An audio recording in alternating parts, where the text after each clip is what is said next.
Good morning, everyone. I hope everybody had a wonderful weekend, and I hope everybody's having a wonderful day today. Good Lord. So, in typical fashion, on an auspicious day, I've had 2 hours of sleep. Pretty normal here. That's going to get shot at. Maybe? That may not be in line for the big guns up front. Anyway. So today is the day that the DLC drops, but apparently it's not dropping until later today. Usually, I stream for 2.5 to 3.5 hours. Sometimes I'll push 4 to 4.5. So it looks like the drop stream that Keen is doing will be at about 1 p.m. Eastern. So I have some time to fill, unfortunately. So what I am looking at today is that we're going to go ahead and do some more work on SS Revenge, primarily getting this area done up, as we were working on sort of the crew quarters. Let's see, that's 10 of them. It's going to do a bunch of beds. Oh yeah, as well as getting that. I need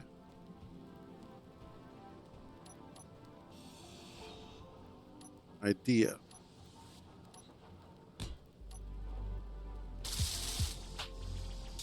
We will just go ahead and put some cargo access here. All right, empty everything out.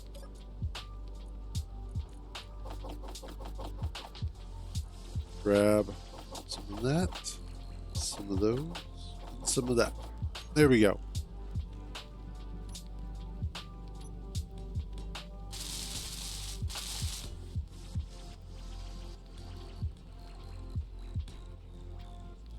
All right. And there it goes, as anticipated. And then what I'm thinking of is I can do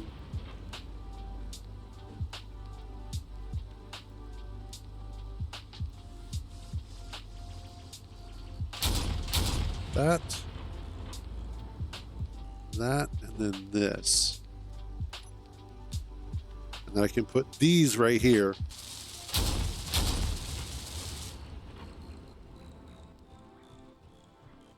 Yeah, that'll work.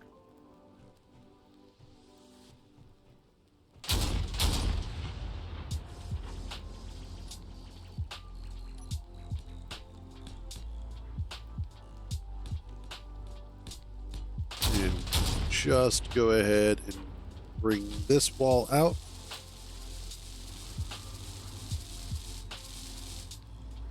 Yeah, that'll actually be quite nice.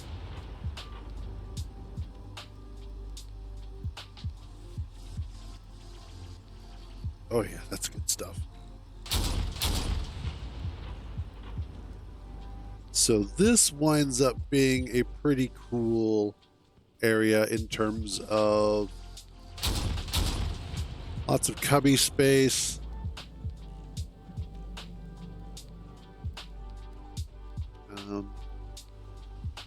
What I probably want to do is maybe go ahead and put a divider here.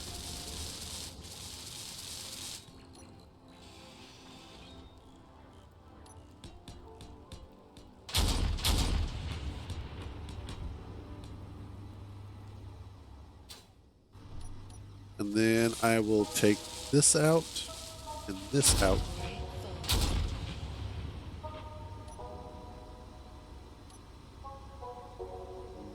No, not that. Where'd it go?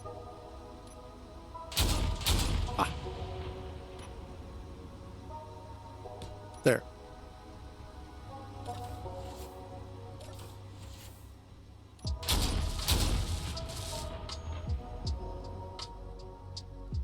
There we go. And then that can start filling this area up.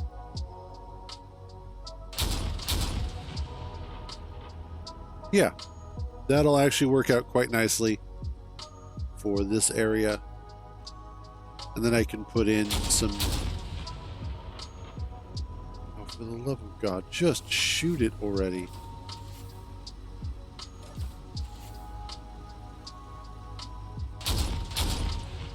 You know what I need to do is I think in like the spot. Oh no, that is right there. Okay, never mind. We are not putting that there. I thought I had a little extra room there, but apparently I don't.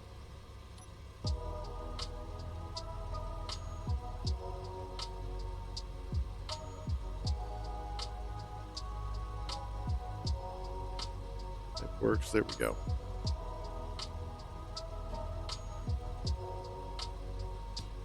There.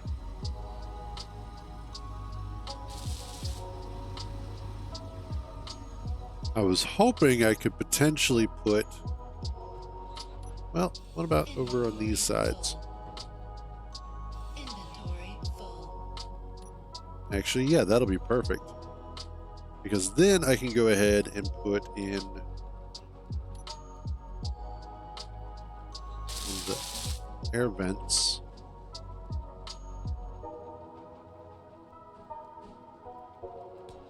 There. Inventory full. Oh no, that's the bathroom, so that's not going to work. That's okay. I only need the one over here. Plus there's what's down at the end of this hallway with what's over here. It's a long ass hallway. So we've got the one here. And then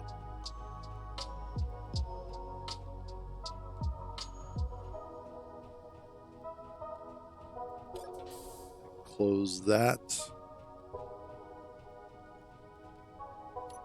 I could probably get one Inventory full. in here. Inventory full.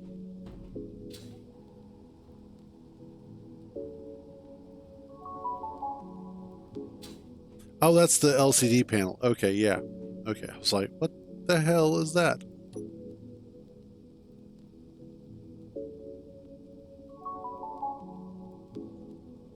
That. And then this.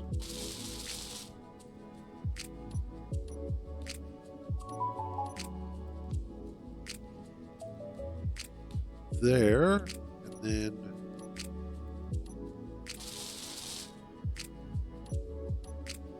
there it is.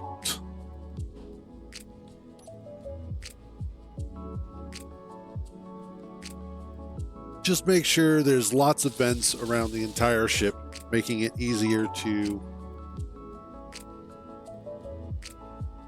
fill everything. Yeah, there we go.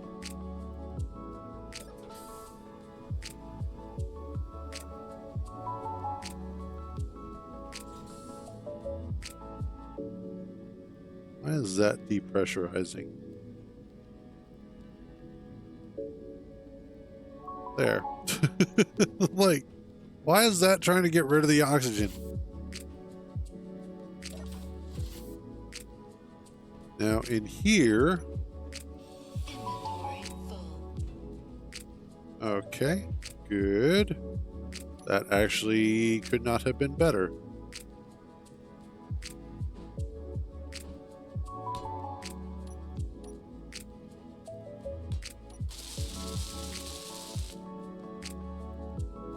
And there we go. So now our little sort of waiting room, or observation bay, if you will.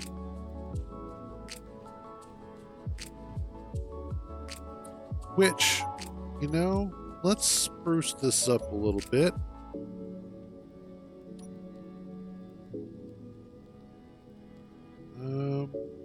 Where is no?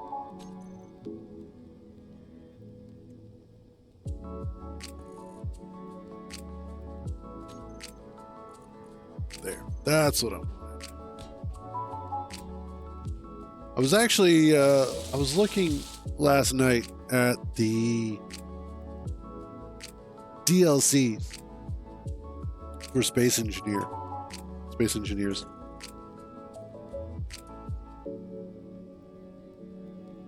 And it's been interesting looking at what their release schedule has been for the DLCs. When you look at it, the first one that they dropped was in 2016. And then they didn't drop another one for almost 3 years. Inventory full. Which is kind of interesting. Yeah, let's go ahead and do the fish tank in there.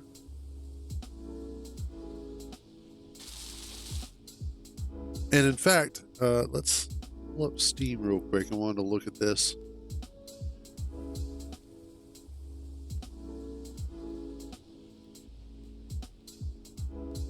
Okay, Steam, where you at? There it is. It's just being silly.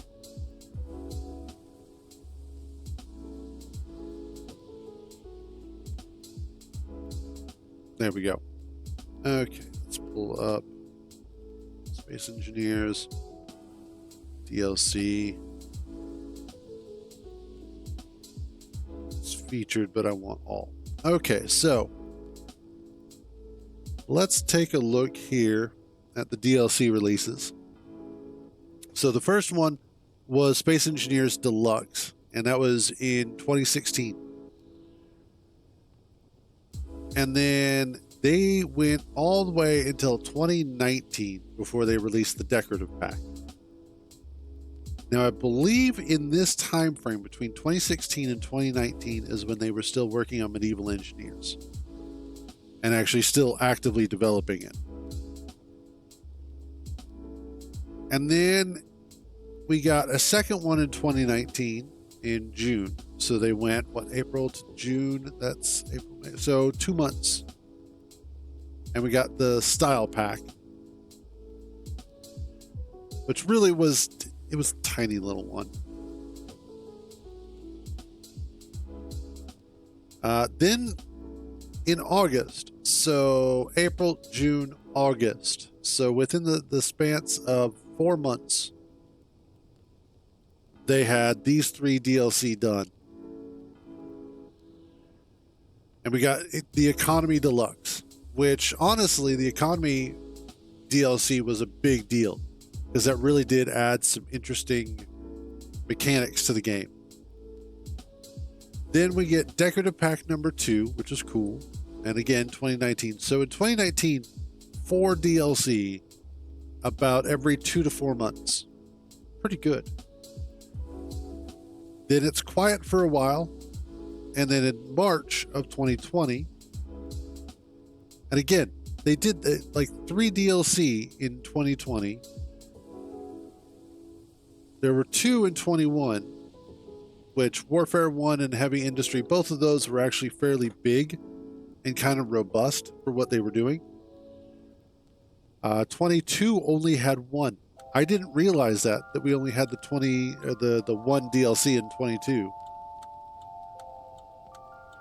And then last year we had 2 with Automatons and Decorative Pack 3, which both of those are actually, Automatons was a huge one. Like that radically altered the way that a lot of people play. And then so far we've only had the 1 here in 24 with Signal Pack. But now we've also got what's coming up with Contact. And again, another huge update. So it's pretty interesting to see the release schedule that they've gone through. Oh, shit. Getting low on energy. What are we firing at? Oh, what's that?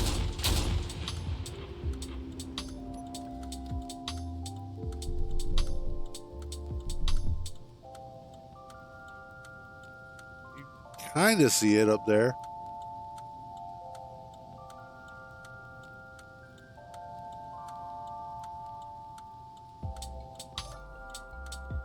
And it's gone. The parts are just going to be falling, that's all.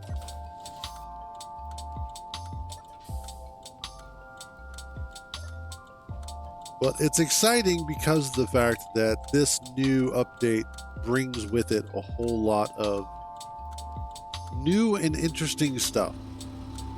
Specifically, the update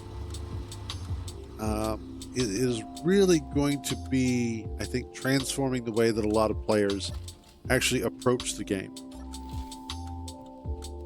Now, unfortunately, the Xbox and Windows Store version of the DLC is still being worked on, and I don't know why. I figured it would be fairly similar to whatever the PlayStation version is, but it's apparently different enough.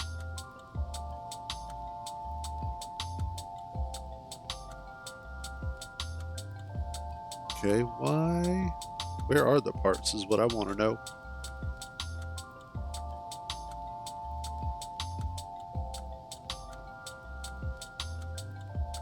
Oh, God, yes. Oh, that's so good.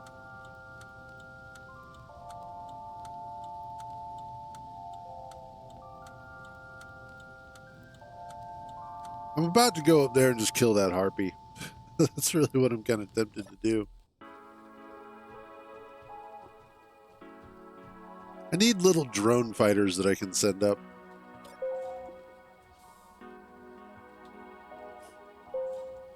But let's get back to work.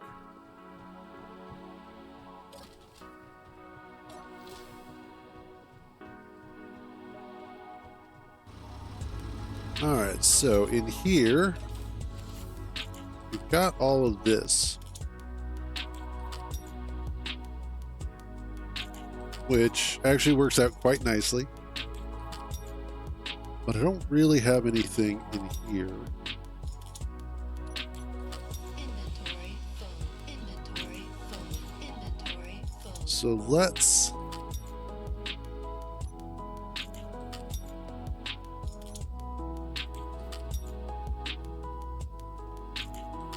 put in a couple of couches, and then that. Inventory full. Uh-oh.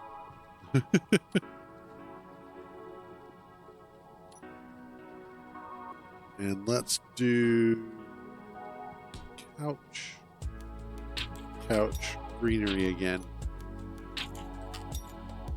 So just up here, has something nice if you're just sitting up here.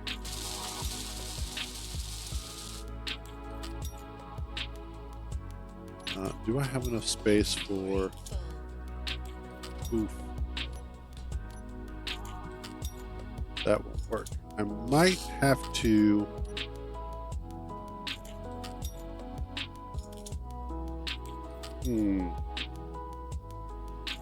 Because, well, actually, no, this might be fine.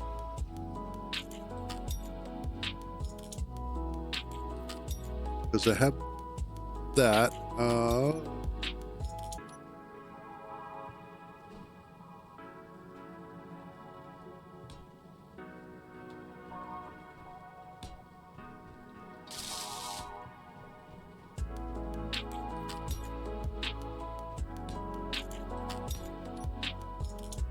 That'll work. Yeah. That'll be good. Simple lights.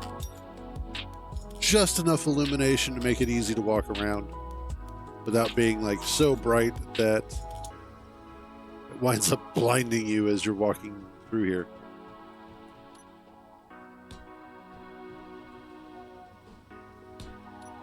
There we go.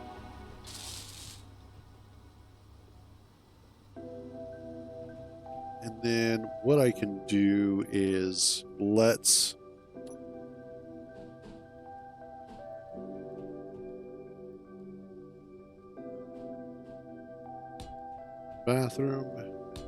bathroom.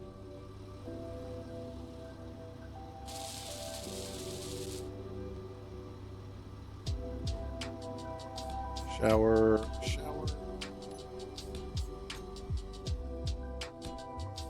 Put in our glass doors.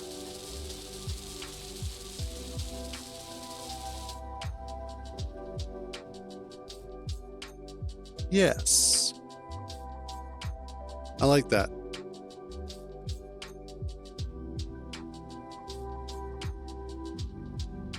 And then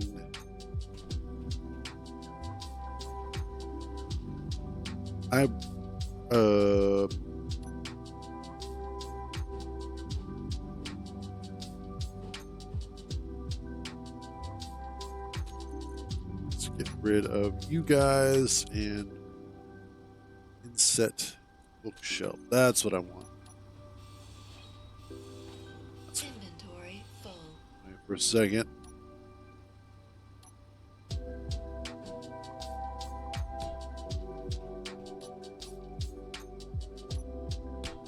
There.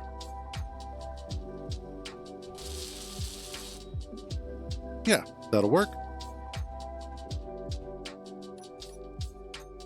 Inventory full. Inventory full. And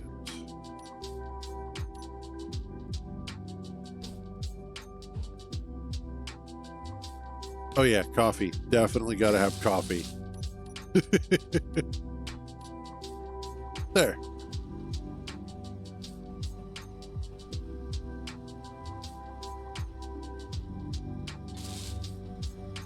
Then finally, I need some privacy walls here.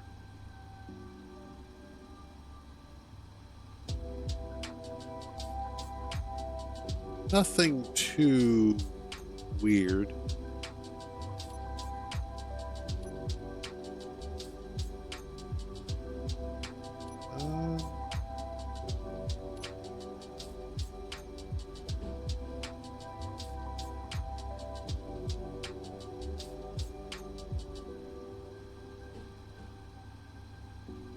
I don't know.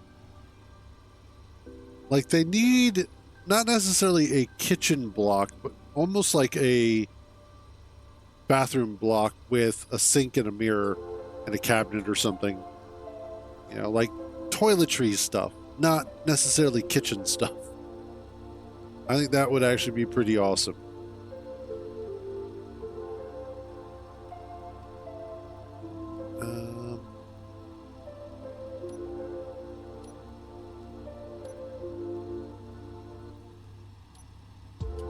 Yeah, because I don't really have anything that'll work.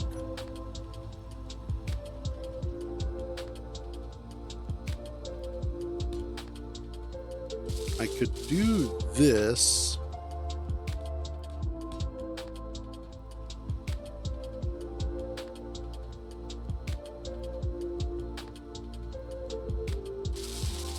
Almost.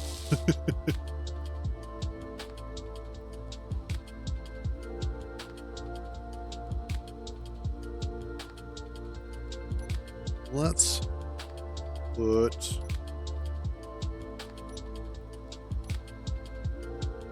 where did the interior block go? Here it is. Oh, yeah, that's what I could do is I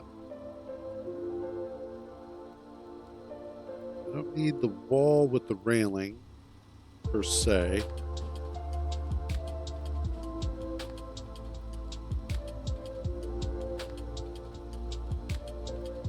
If I had one without the railing, that would be great.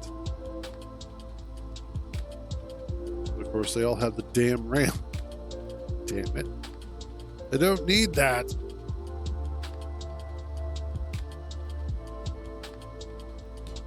We'll do...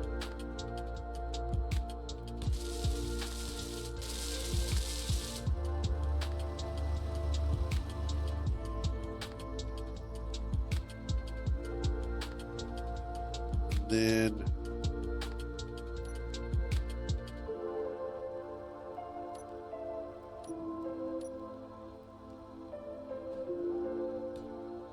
this and that.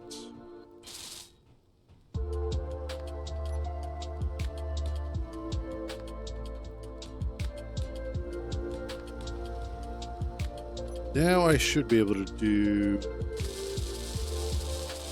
inset light, which I have it somewhere. I know I do.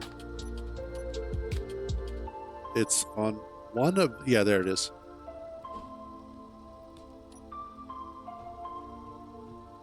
There.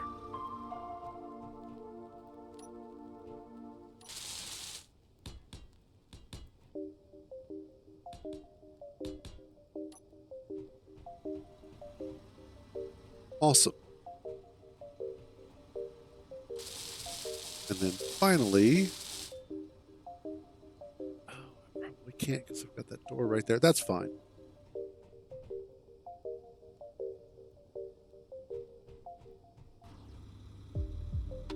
Yeah, it's totally fine.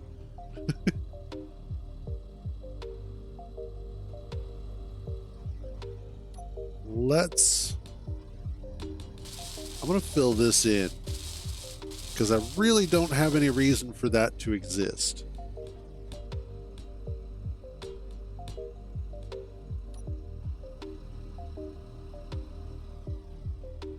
And then I'm going to do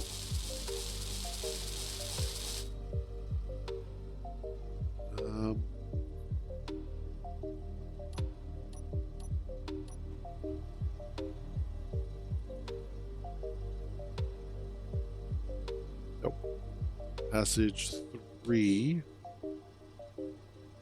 light,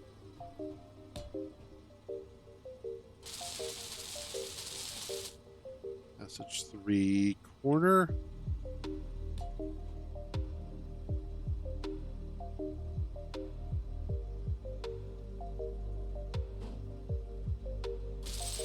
there.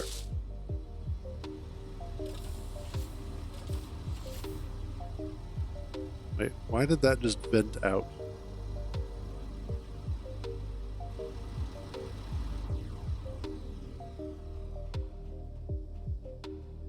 That shouldn't vent out. Everybody should be good. You're closed. You're closed.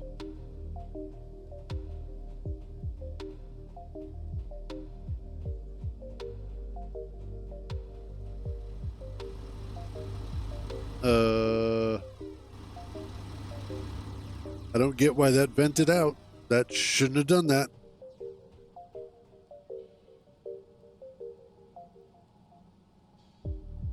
So I thought, no leaks. Everybody, this is doing that bug that it does where it's like, I can't figure out how to pressurize anymore. Yeah. Because this room doesn't pressurize now. Either that or I'm out of O2.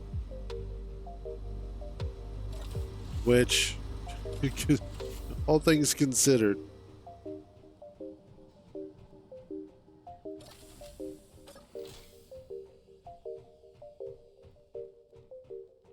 Okay, let's run back up here.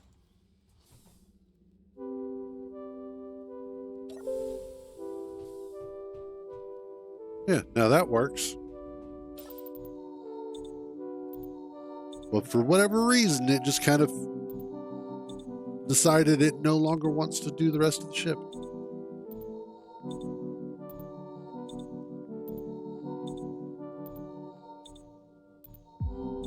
Oh, I think I'm slightly dehydrated. I am chugging through my cup of tea today. All right. Let's...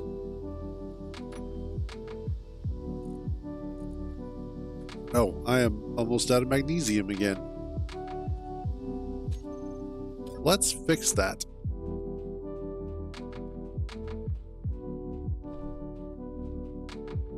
Now that's something that is going to be interesting going forward, is actually requiring, hopefully, requiring more magnesium in a normal playthrough. Because up until now, I haven't really needed it if I'm just playing generic vanilla version of Space Engineers. Because generally speaking, it's not really that big of a deal.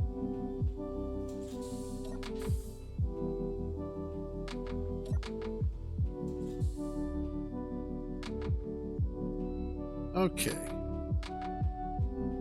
I don't generally run into enough stuff that is worth or will be a threat while I'm playing vanilla, where I need to have a bunch of ammunition. So this is going to be a new experience when the DLC drops. If I remember correctly, it was over...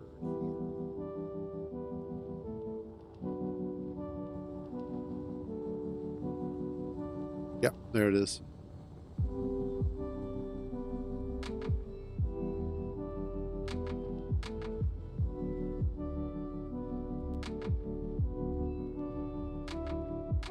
And the ship should be fine. Should be. We'll find out. You know, the one thing I didn't stop to do today was actually see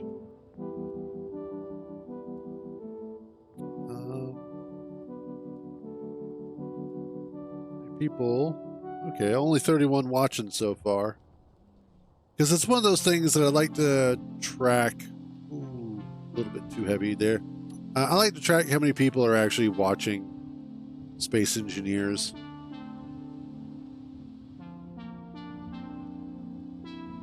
You know, it's like a personal metric of, okay, how well is this particular sub-channel doing, I guess you would call it.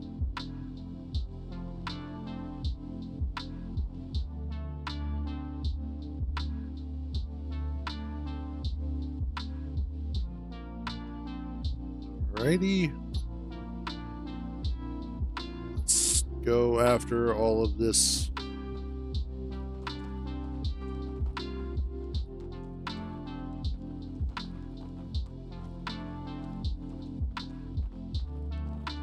Oh, there's two of them there.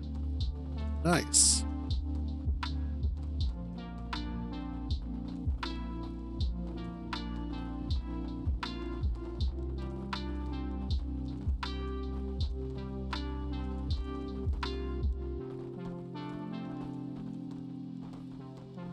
There we go.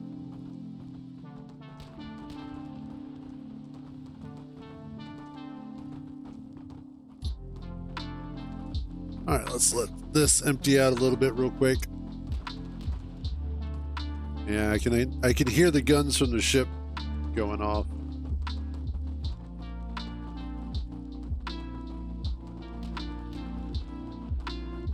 Can't quite tell which one it's actually like shooting at, but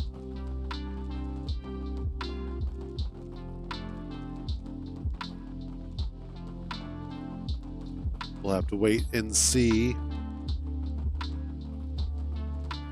At least the nice thing is that while we're down here in this cavern, we're fairly safe. And we're still close enough to the ship that if any other enemies come within range, it'll be able to deal with them. That's really the important part, is just making sure that we maintain a level of safety.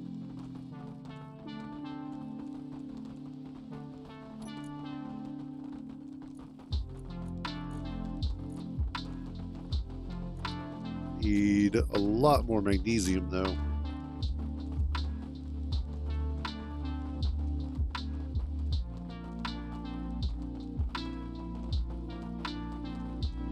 So much ice.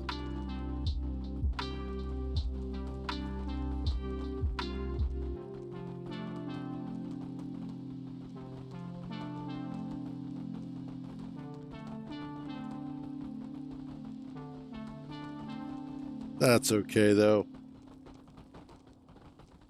At least the ice ejection system works. That's the important part. Well, so let's see. What is my weather like today? Oh, we're still really nice outside. What is the high going to be? According to this, we're looking at 70 as our high for today. That actually is going to be really nice. I might go ahead and open up the windows.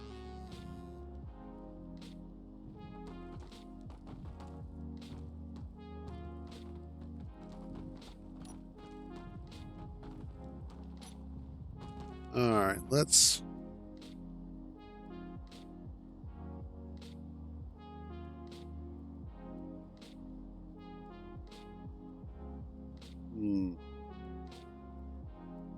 Yeah, we should be fine.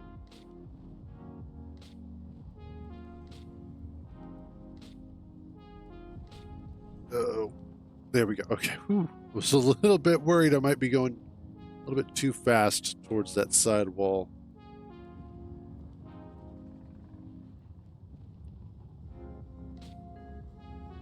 As long as I can get into the hangar comfortably, or at least into the shield. Like, it's one of those that if I have to get underneath of the ship, that'll be fine too.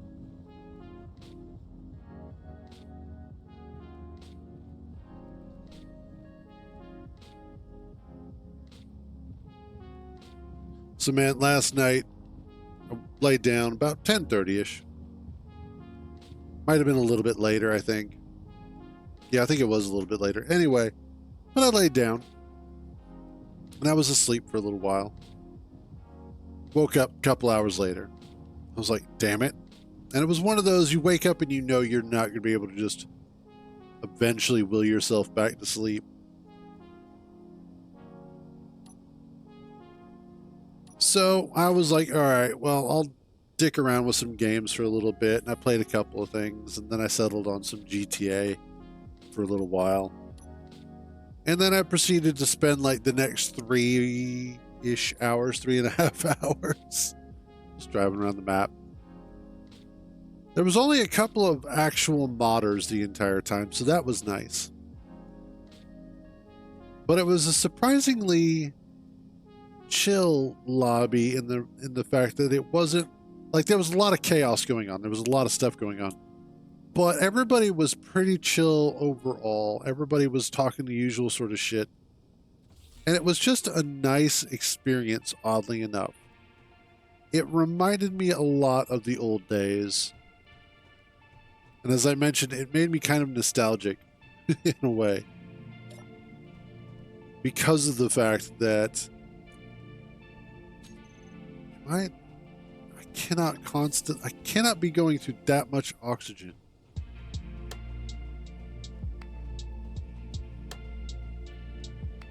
Yeah, so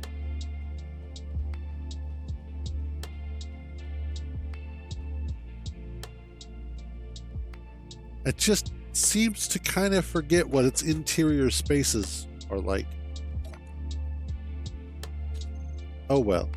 Probably because they're so large, it gets weird.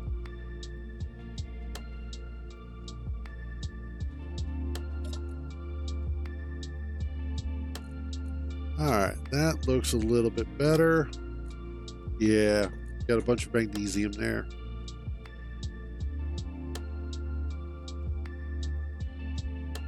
That makes me feel good. But anyway,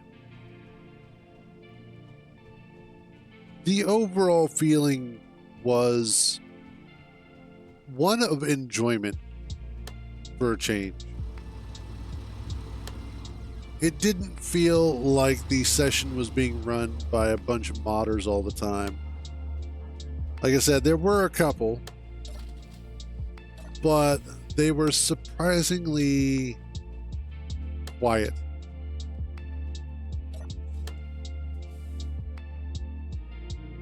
The only other thing that I wish that the Rockstar would be able to take care of are the constant spammers for money services.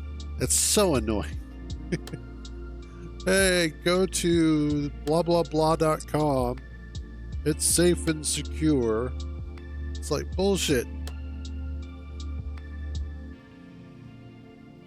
It's never safe and it's never secure.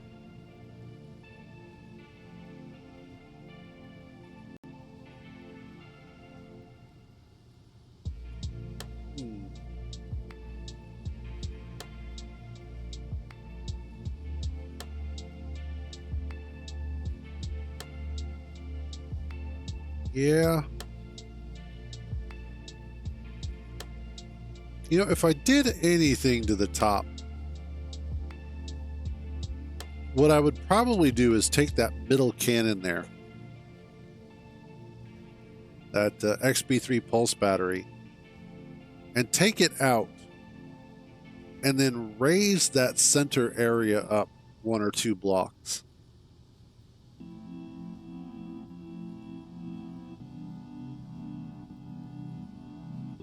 And then put it back on there, as that would give it a little less of a big flat top and more of an interesting middle section.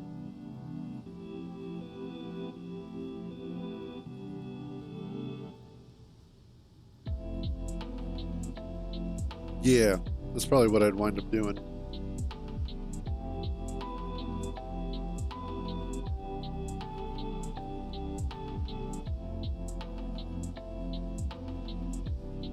Like, as far as construction goes, it's been interesting and it's been very educational.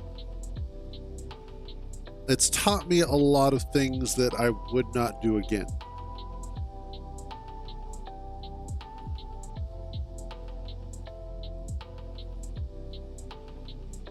But there's also a lot about it that I really, really like.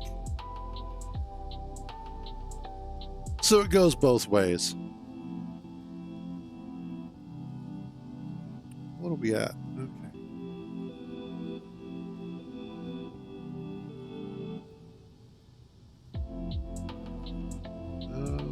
Could probably use more ice.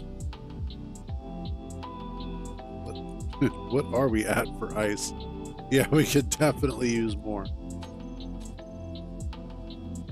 All right, I'm going to take a short break for some tea. Oh, really? Nobody cares.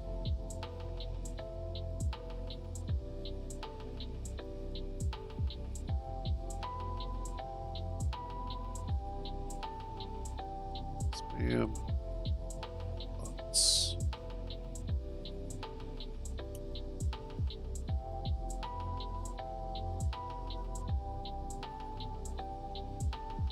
Alrighty. Yeah, I'm going to take a quick break for tea. I will be right back. Where did I put that? There it is.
There we go.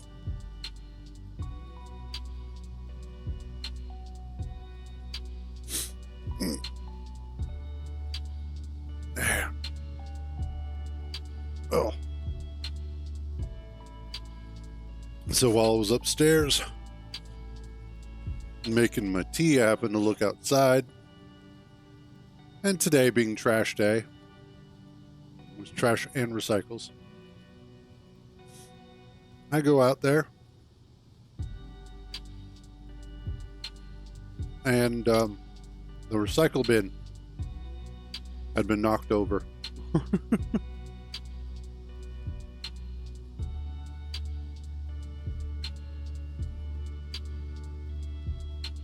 Oh, yeah. So I had to pick it back up.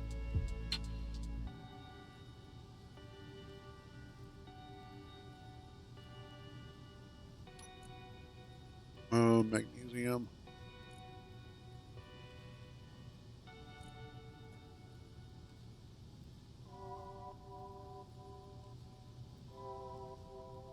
Are you actually still learning that?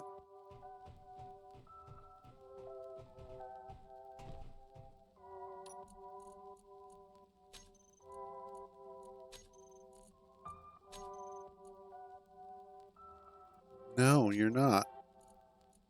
I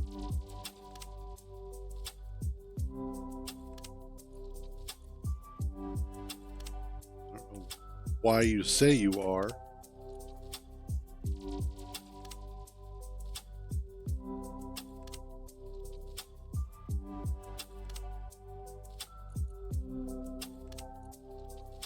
let's just transition you back into a regular assembler.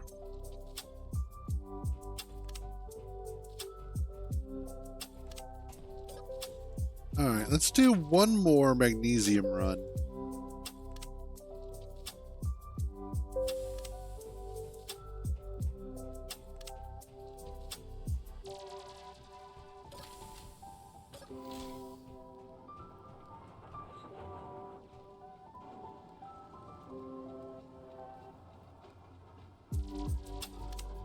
Kind of want to...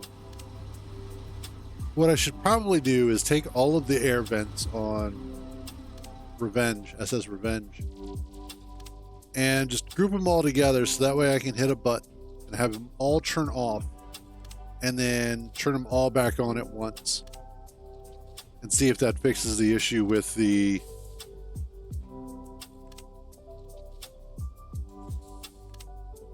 because pressurizing. Yep. Awesome. Okay. Empty that.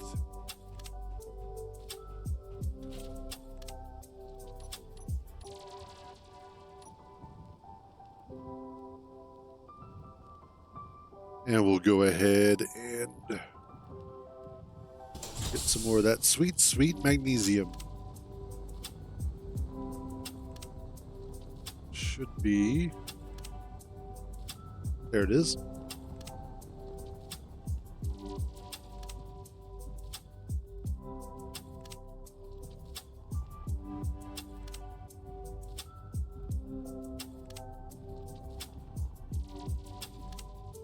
And then we'll probably do a couple of loads of actual just ice for SS Revenge.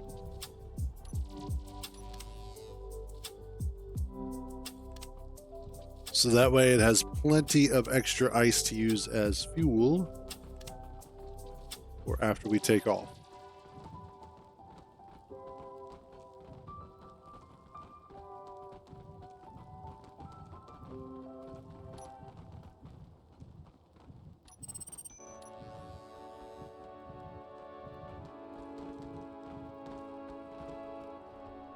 Clean out this top area a little bit, make it easier to reposition myself.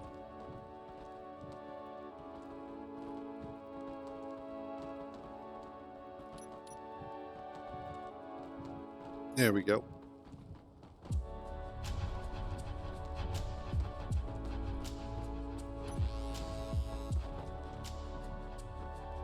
Grab some more.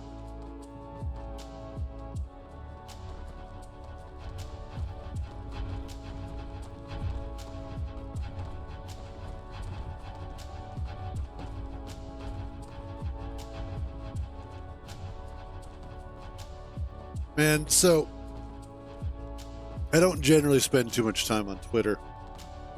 Every once in a while I'll poke around it just cause, or I'll see like on trending a particular actor's name will pop up. And, you know, usually if an actor's name pops up, you're like, oh God, either they're on the Epstein list or they're dead. But because of the time of year it is, it's actually, it's because of whoever they are deciding to endorse in the presidential election. Like we give a fuck.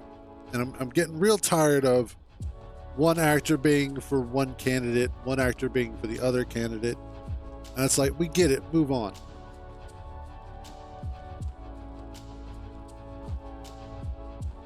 But one of the things that I saw last night that kind of made me giggle was that there was this guy, and he seems to be like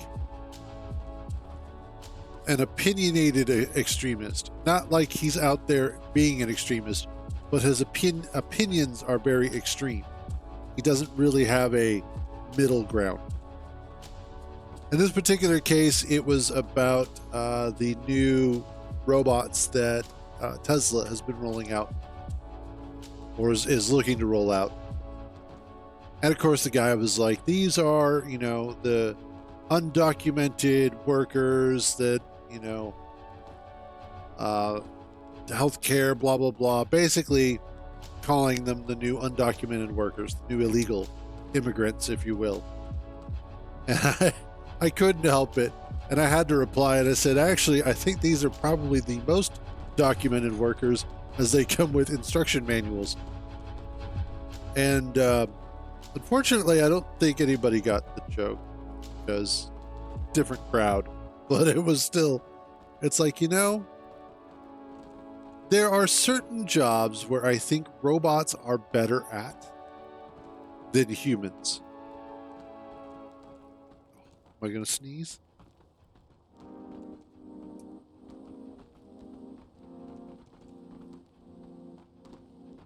God, I hate that. When you feel like you're about to sneeze and then you don't. Worst feeling ever. Okay, that should be enough. We'll bring this ice with me, and now I've got to go blow my nose. Because then after you don't sneeze, your nose is all like, oh, and now I'm going to be runny. Like, geez, thanks. But there are definitely jobs where I think robots, or at least automation, is going to be better at it in the long term than humans. And I think a lot of that just comes down to the fact that there are a lot of repetitive. That is the Omni drills. Oh, Shazbot. Hold on a second.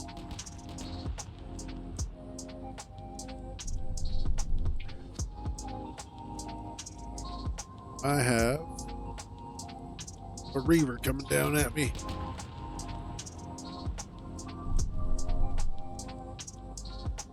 And I need to get... Where are you going? I'm absolutely not going anywhere that I want to.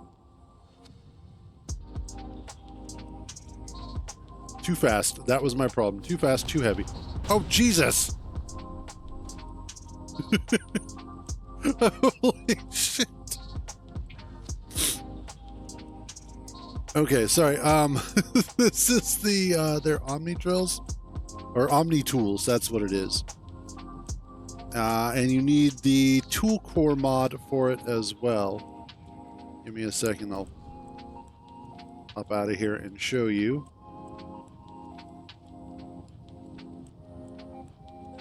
But they are super fabulous. And essentially they work, they're more or less cargo conveyors that are just acting as drills. It's a weird sort of workaround as far as I'm aware, but it allows them to hold a lot more stuff than drills normally would.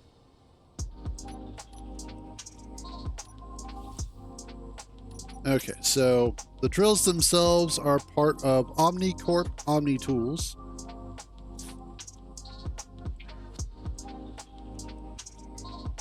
And these ones specific are the Omni Aurora drills, the X22s. And then, like I mentioned, you will also need the Tool Core mod.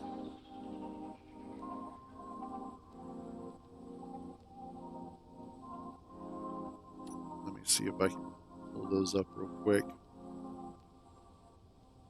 Ooh. Emissive letters and symbols. What? Subscribe to that one. Awesome.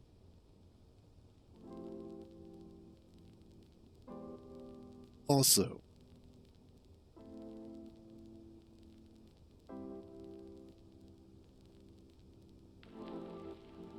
why did it take so long for somebody to do this?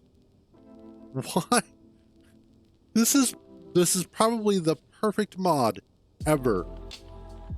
Why hasn't it been made more available?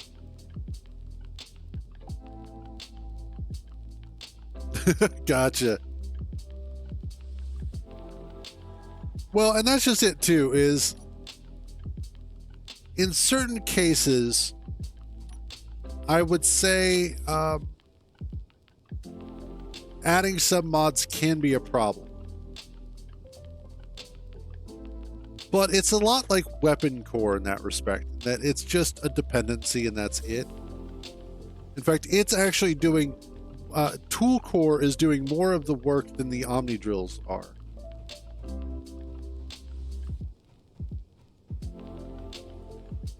But on the flip side, I get it.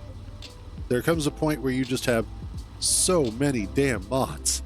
You're like, can I just like not have more mods, please? That would be thanks.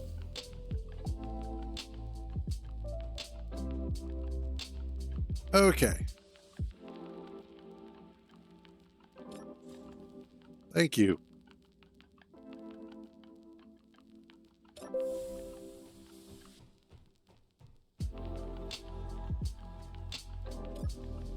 Alrighty. Wrong chair. Right chair. What are we doing on fuel?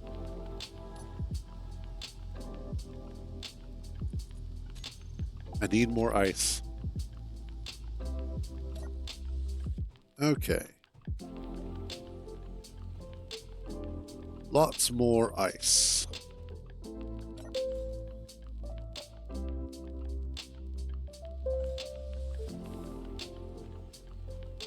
What I really, really need...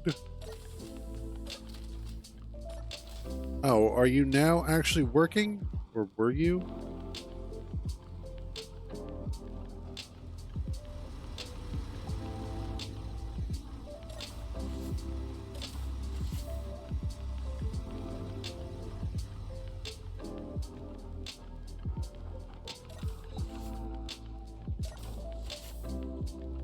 Alright, whatever. I don't even know anymore. Sometimes it wants to hold atmosphere, sometimes it doesn't.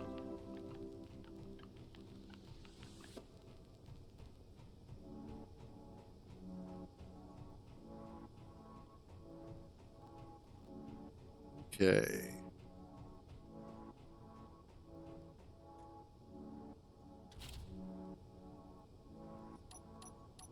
Alright, let's go grab some more ice, which we can just do right out here.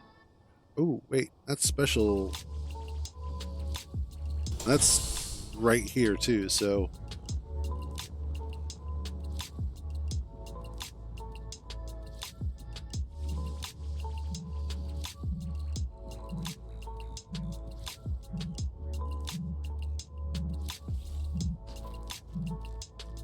Let's just tap that. Ooh, leopard welder. It's what I've always wanted. Just, okay, yeah, you're fine. There. Good enough. Don't care.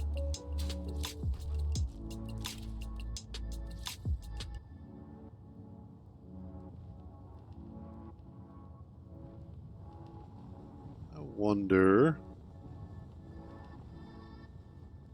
It really did just came down right there.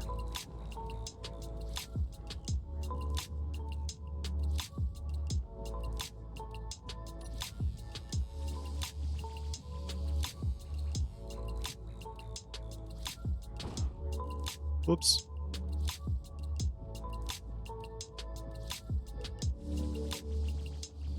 And we'll just scrape off a bit of this ice.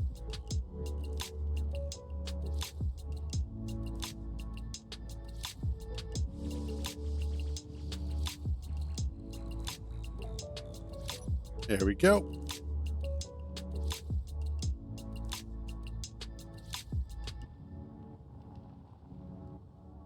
Like I said, a few loads of ice and we should be ready to start heading back into space. Although apparently being on a moon, we have gotten attacked more frequently, so that's good. I can live with that.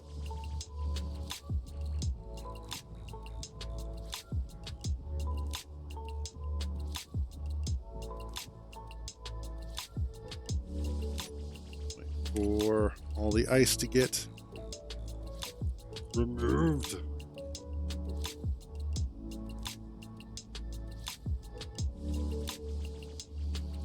There we go.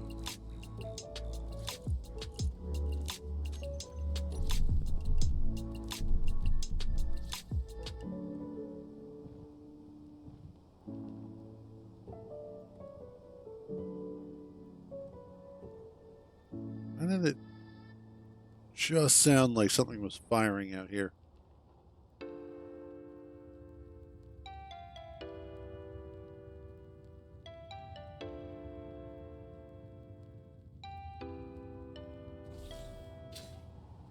Is this actually trying to do something?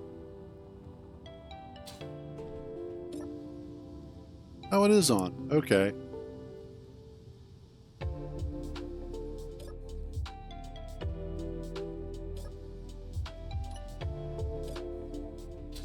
We'll just turn that off for now.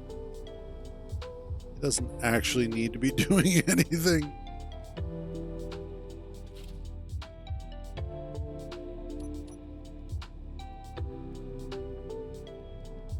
Go. Okay. Grab some more ice while we're at it. Ow. Idiot. Learn how to fly your own damn ship.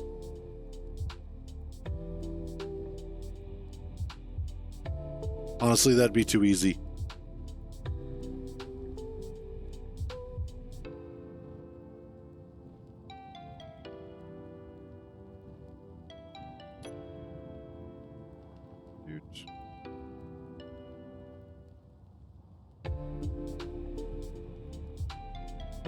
I could probably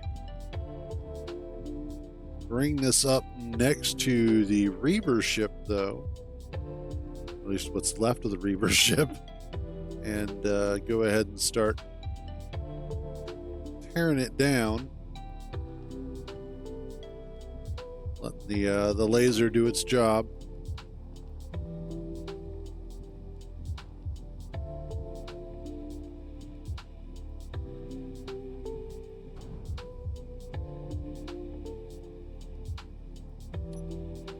Right.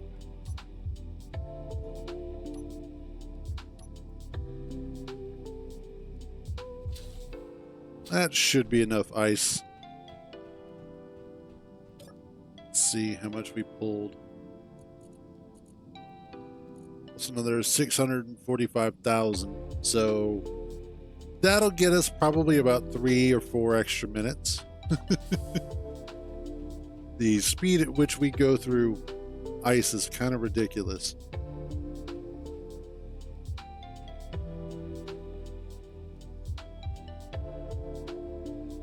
Wait, you were just working.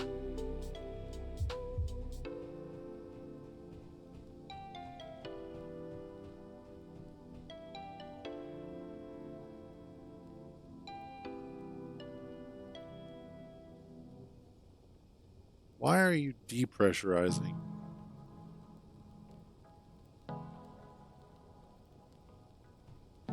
I don't get it.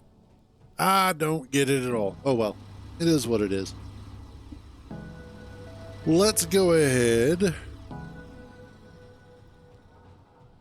Snuggle up next to that Reaver wreck for a few. Let the laser do a little bit of its job.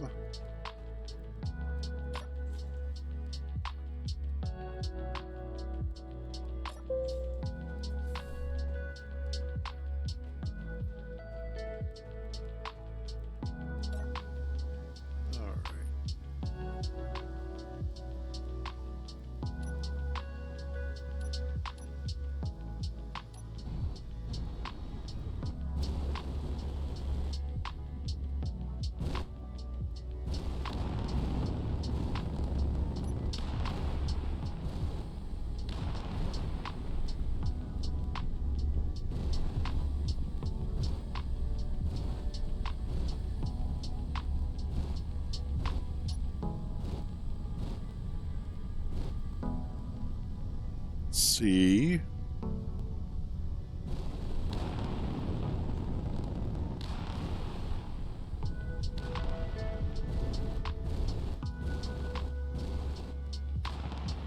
Park this just so.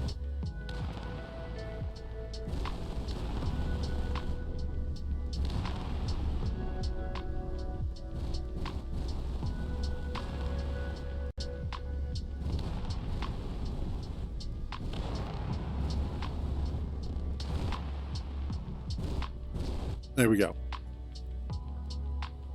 Let it disassemble that Reaver wreck real quick. Which, fortunately, it is making short work of the wreck itself, so that is one nice thing about these Omni tools, is that they do go through it pretty quickly, which is what I was after.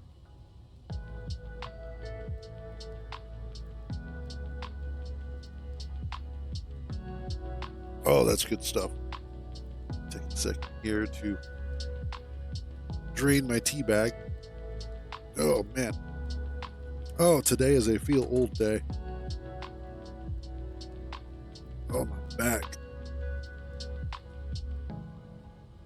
Oh, damn it. Be right back.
Okay.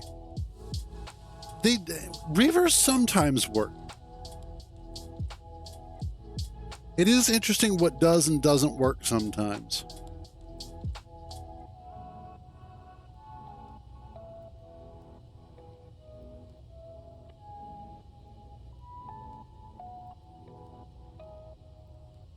I think since Meridia stopped maintaining modular encounters, it has started to develop odd bugs lately.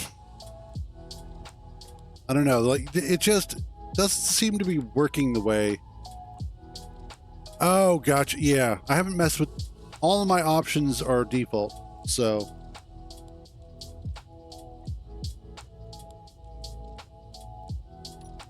okay, so it looks like we've got it all. Awesome.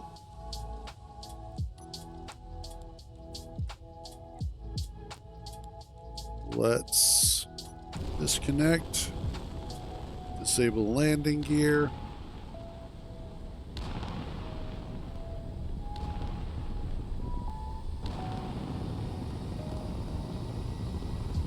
Yeah, exactly.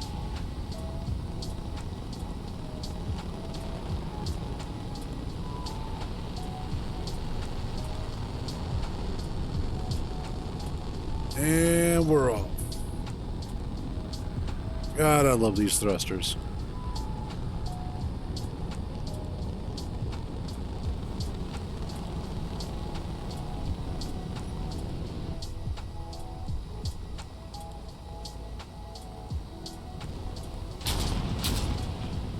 Oh, well, I'm shooting at something.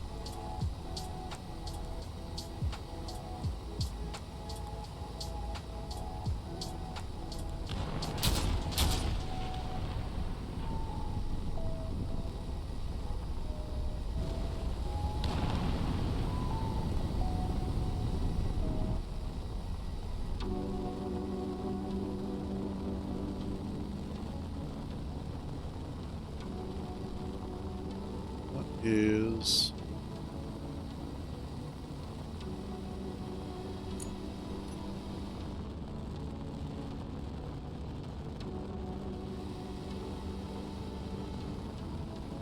that's oh yeah, there she goes. There she goes.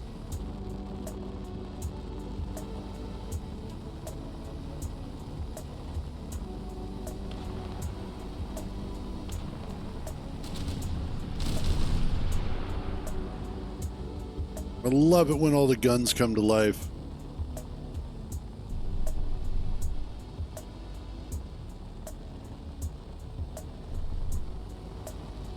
Yep, no worries.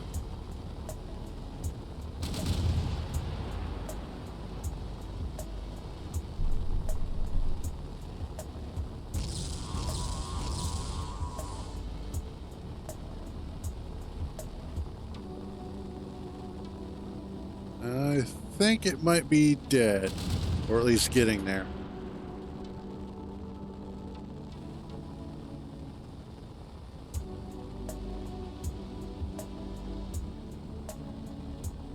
Oop.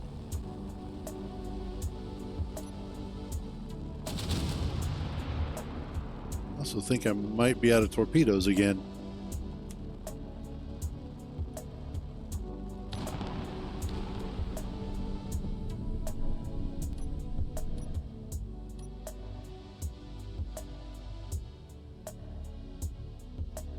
Well, yep, it's dead. Whatever it was, it is now no more. Let's see.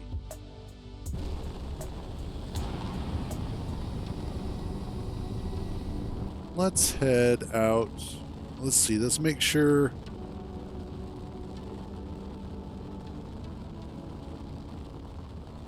Let's do. Yes, actually, before I do that. Okay, good. Europa jump point. That way, I always have a quick and easy jump point that I can get to with the jump drives. That should make life easier overall.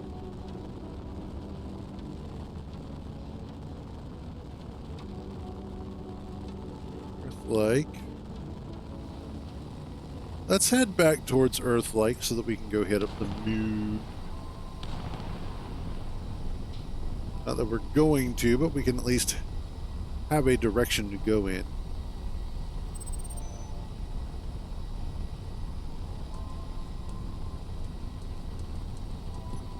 Let's...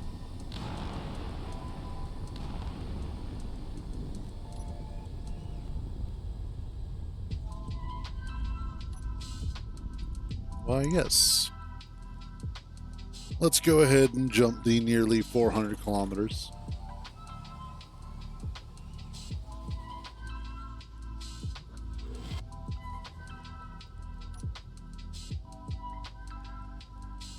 That does give us quite a ways away. Plus, the other benefit is that it does put us near a cluster of asteroids, which is mostly what I was after. Get our artificial gravity back up and running again.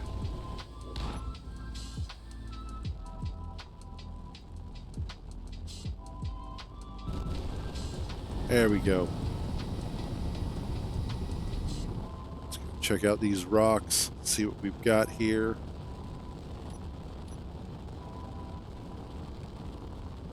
Get ourselves back into space mode.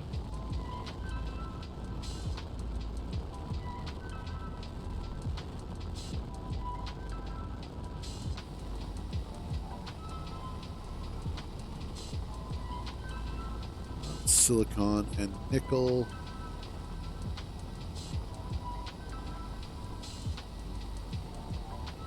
That is a salvage station,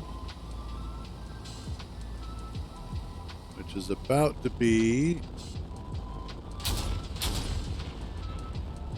salvaged station.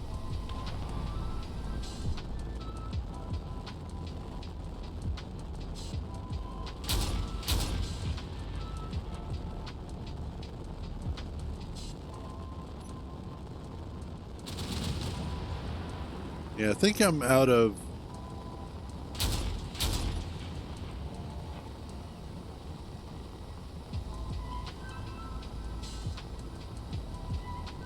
And unfortunately... Ooh, magnesium is up there. Awesome!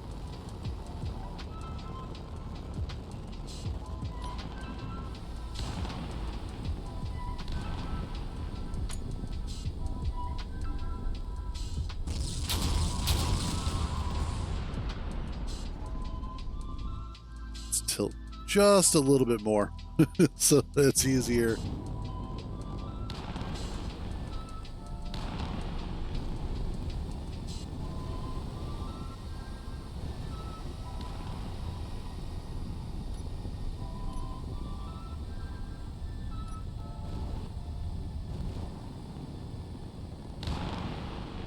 But I definitely want to hit up that magnesium asteroid.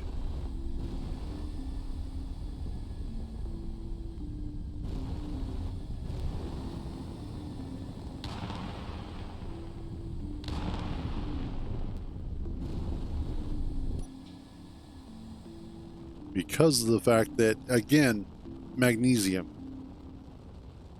And considering the amount of ammunition we tend to go through,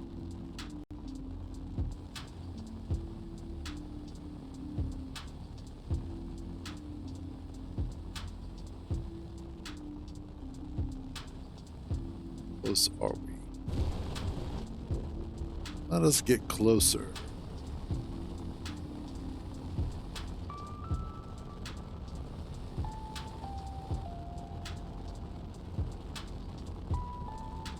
Kind of want to come up, kind of not quite under it, but just either on the same Z plane or a little bit under it would be nice.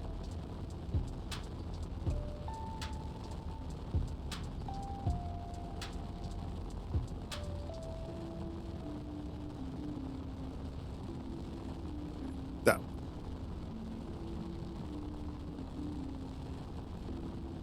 I want to make sure that I know that it's that asteroid right there that's the magnesium one, so that way I can go back to it.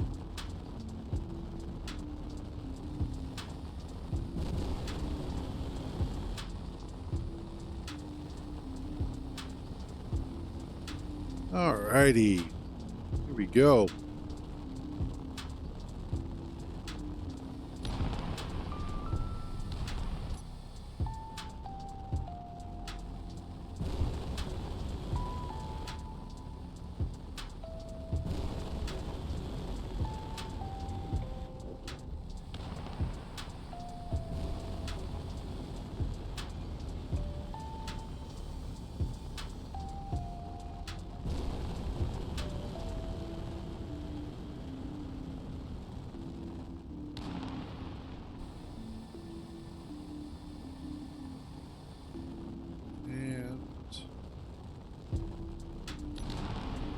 Oh, whoops. Bumped into it. Oh, damn it. I need like a tractor beam or something. Some way to grab onto stuff so that I can then tear it apart. Oh, well. I suppose what I could do is maybe put some magnetic plates on the front of the ship.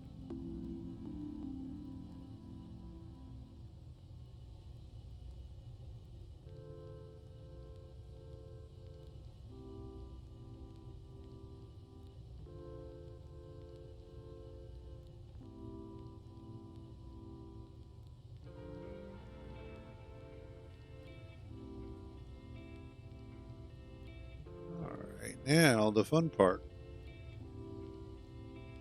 There it is. That was the one I was looking for.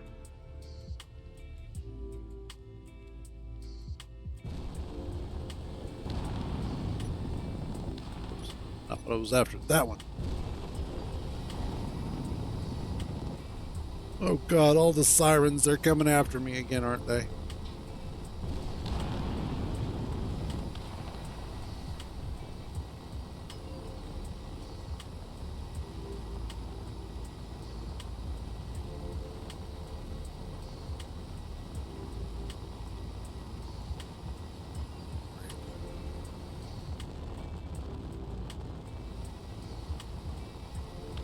Yeah, there it is.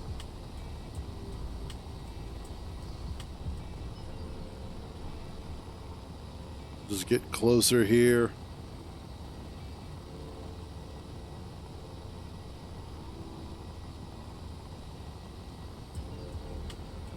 At some point, I also need to hopefully find uranium. and maybe platinum, possibly gold.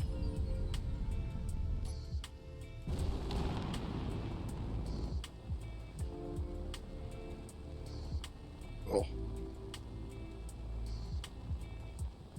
And there we go.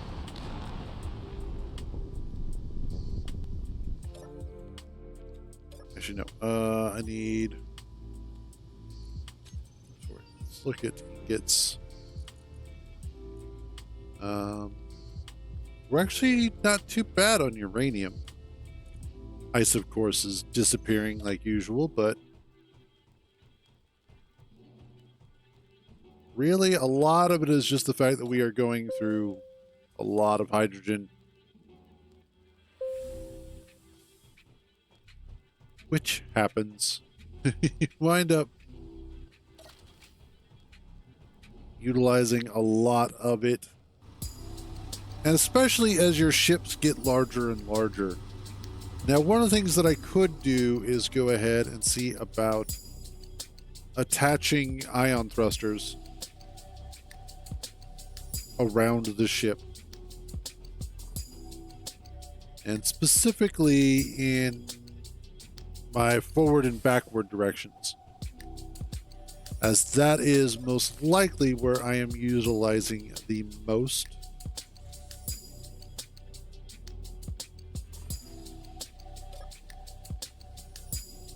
The most amount of hydrogen.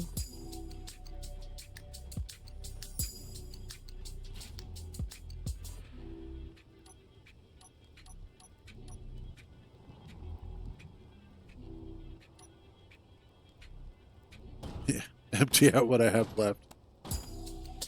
There we go.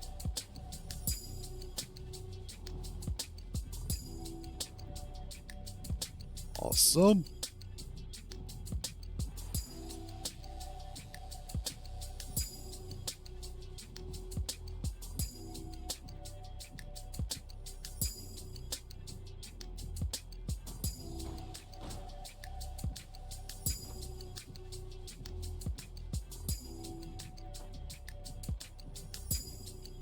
Honestly, that spot on Europa wasn't too bad.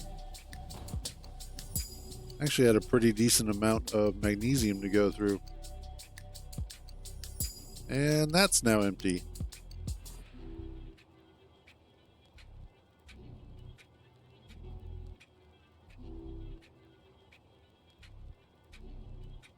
Oh yeah. Good stuff.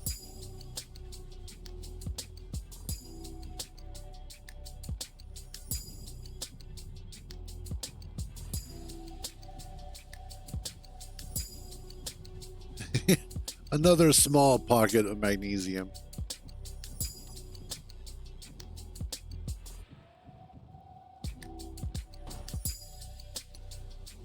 And that one's now empty.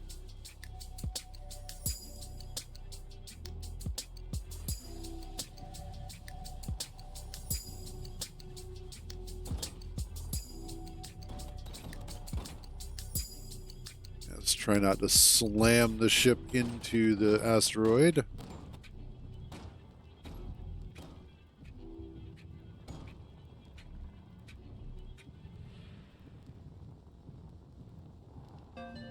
Let's see. Where are you hiding?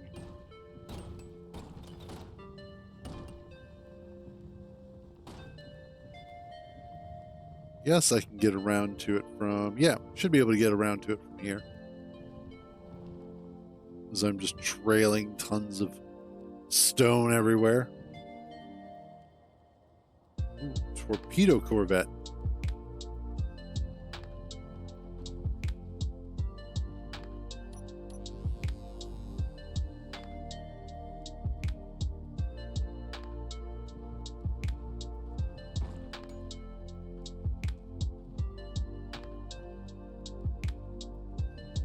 And it's closing in pretty quick.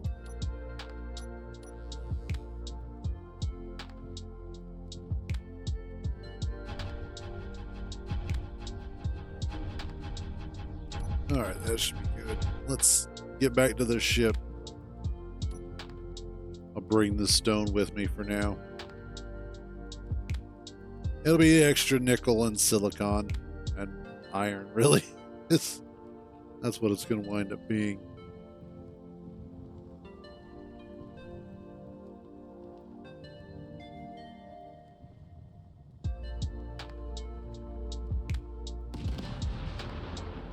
Yeah, let's get back into the shield where it's going to be hopefully safe-ish.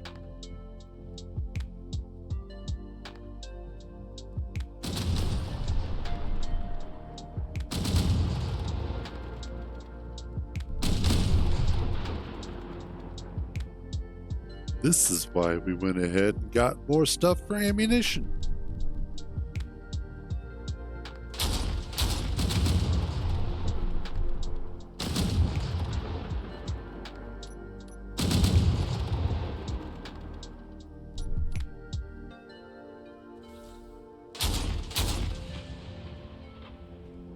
Once the doors close.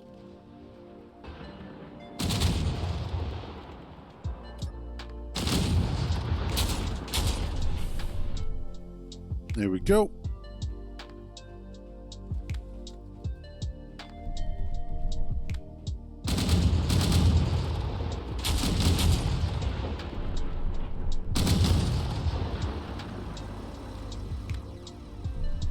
Please don't be blowing holes in my ship until I get up to the... Actually, you know what? Battle bridge is right here.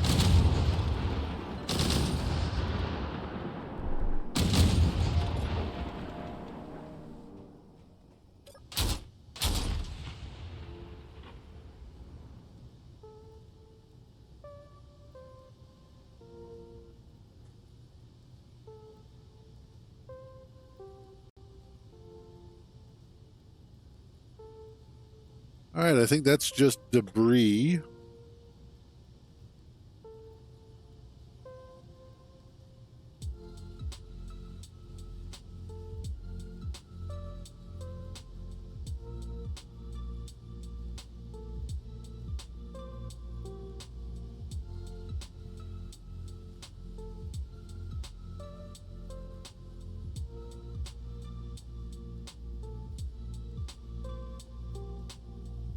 Huh. Let's see. Just checking out the Space Engineers Discord.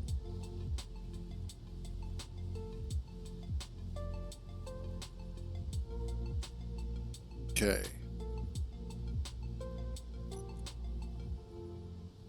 Magnesium. Another 71,000. That should put us into a good position.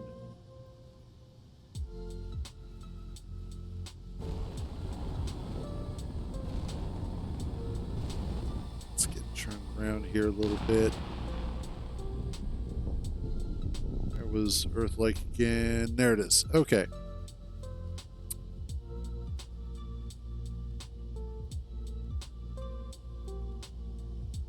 Oh yeah, I'm on the battle bridge.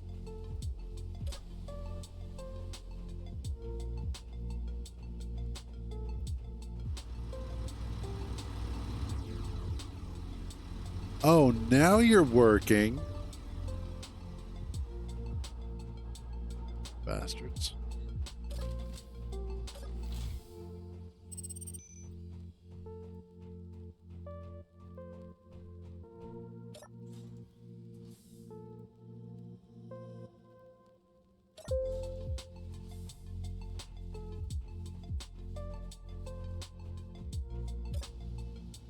Alrighty. Let's see. That's my Earth-like.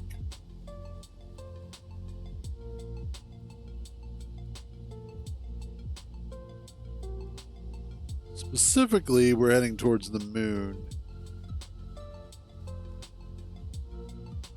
I'm not looking to like actually land on Earth again.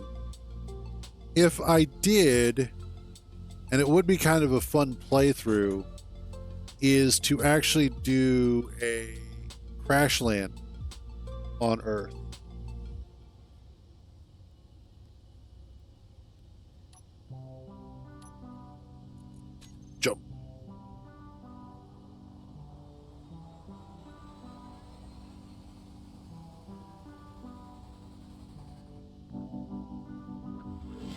Oop, there we go.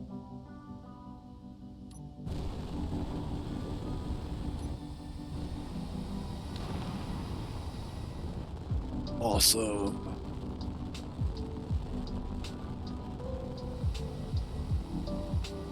Still got so much time.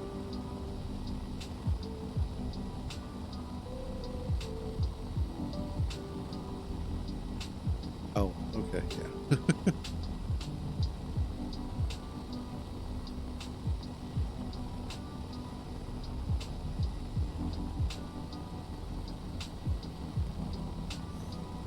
Everything's snap, crackle, and pop today. Jesus.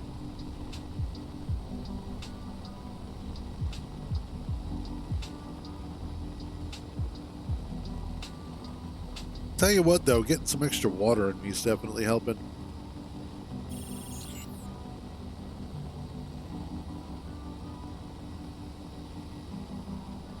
Don't feel so crappy.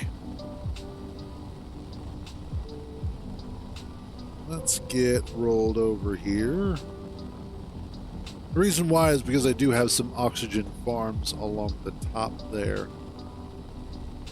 So I figure if we can get the oxygen farms under some sunlight, I think that might be an asteroid down here. This actually does look kind of bluish. This one here. Asteroid would actually be a great place to stop for a little bit. Unlike Europa, which Europa is great. Europa is a great location for sort of a hydrogen gas station, if you will. The only problem with it, though, is that it does have gravity. And so you have to be able to carry the weight of whatever you put on the ship. In space, however, you don't have that concern.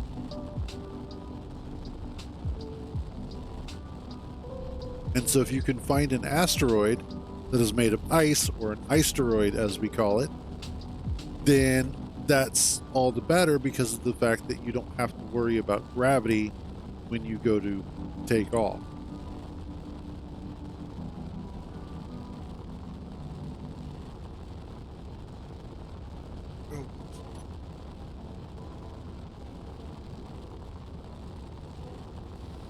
Oh.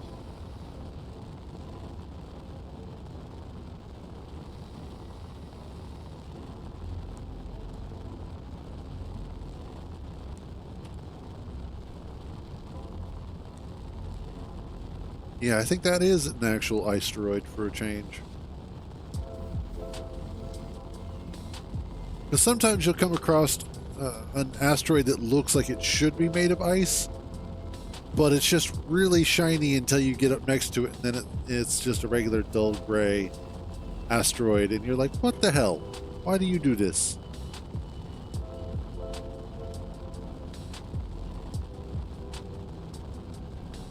But yeah, I think that one is actually made of ice.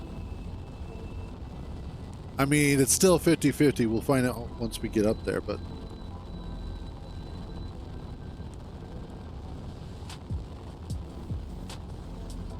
no, I think that, yep, that one is asteroid.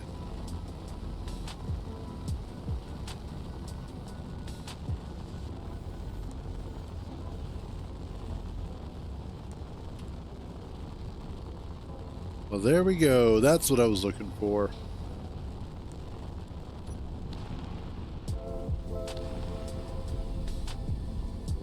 Oh no, not the combat phase.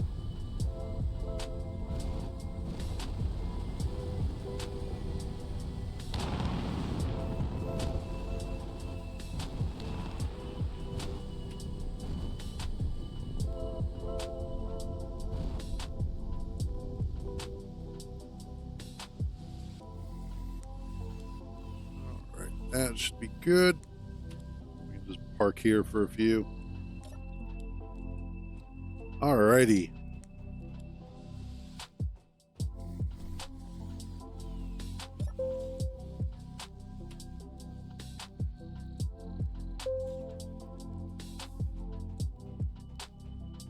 Time to grab some ice.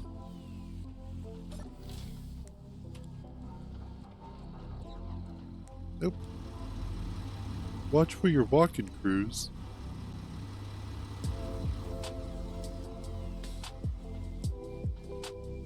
So, got some got spam in the mail or not yesterday, but Saturday I think it was. That was actually hilarious to me. So right now, between my ISP and the others in the area, they have been fighting really, really hard to get our business, or to keep our business. Google, though, Google Fiber sent out a bit of junk mail, which was hilarious because of the fact that they were all like, hey, you should join Google Fiber so you can get, I think it's like 3 or 8 gig fiber now. And it's like, there isn't hardware out there that would be able to fully utilize that. Like, if I was running a business, maybe. Like a proper business where I needed that much bandwidth. But even then, like, the problem is not the amount of bandwidth you have coming in or out of your own house. The problem is the amount of bandwidth coming in and out of the web services that we utilize. So I download a lot of files from various websites throughout the day.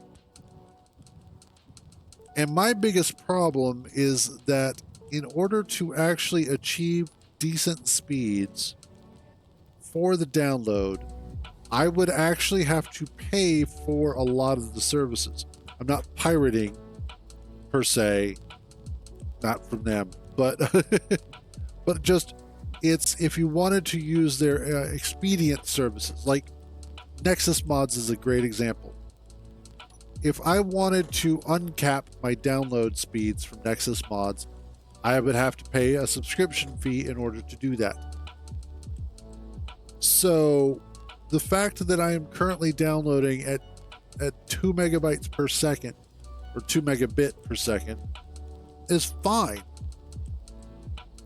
So I don't necessarily need a full gigabit amount of bandwidth, nor do I actively need 3 or 8 gigabit.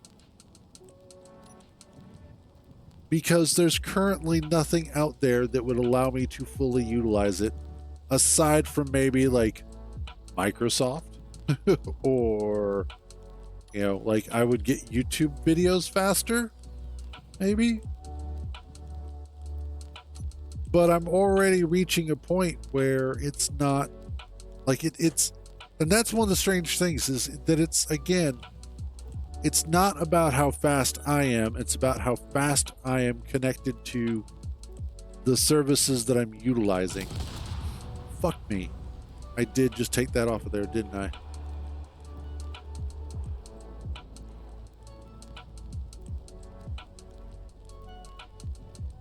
Oh, that sucks.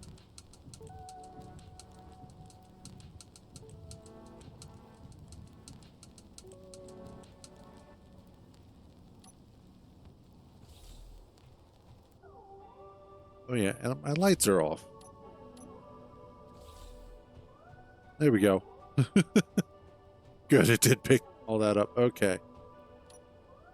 All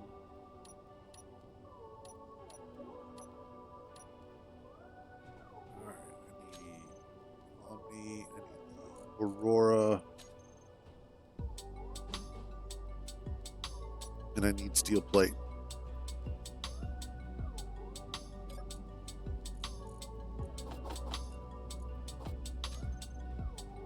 Go.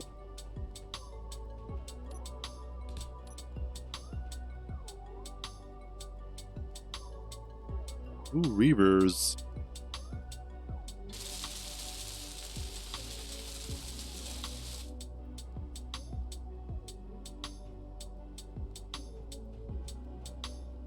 All right, we will disconnect and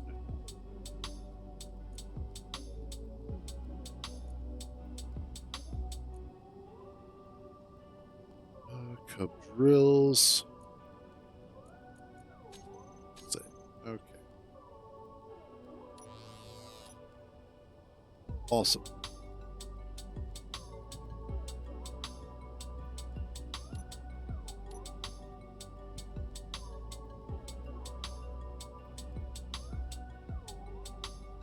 There we go. I think it might be a good idea to wait just a few and figure out what the Reavers are going to do.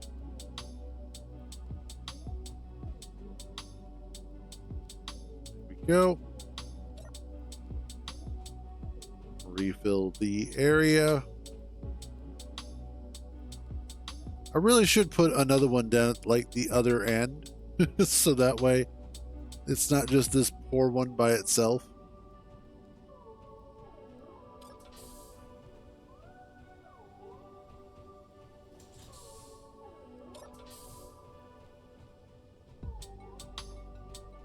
Not that it seems all of a sudden to matter.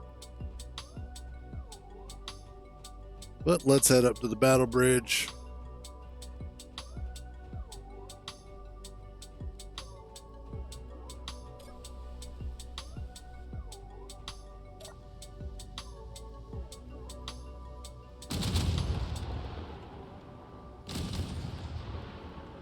Turn. Why, yes. I am a potential target.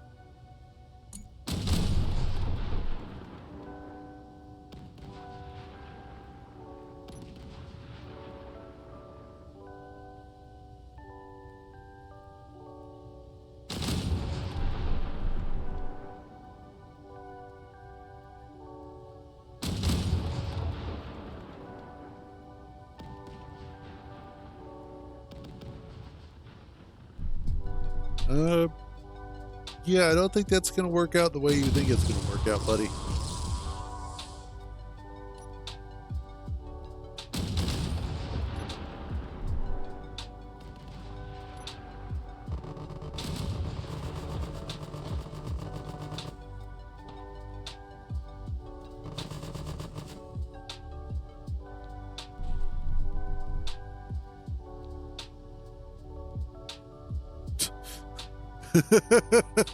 I love how that's all that's left is just some debris that goes flying past.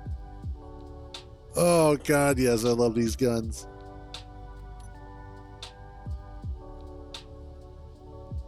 Alright, well. Back to getting some ice. That is so much fun.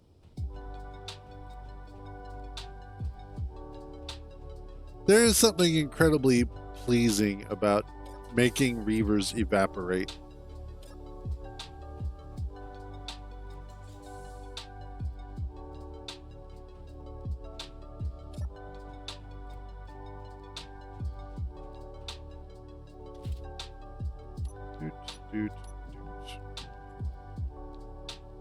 And let's go back to collecting some ice.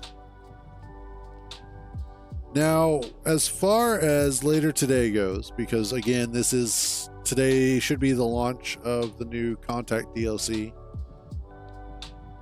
I don't really have much of a plan because one of the biggest things is that with the DLC, obviously it's going to change quite a bit. Which means that a lot of the mods that I normally use, I probably won't be able to use.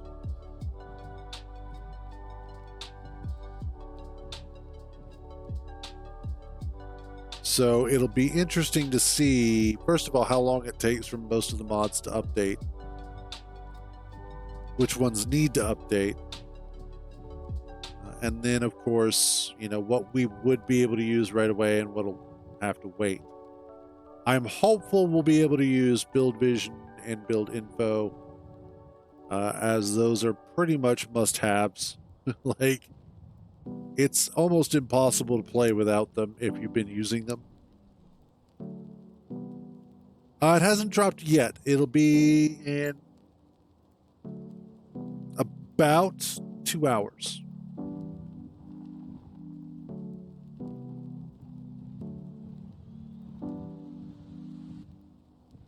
The stream for the drop is at, I think it's 5 UTC.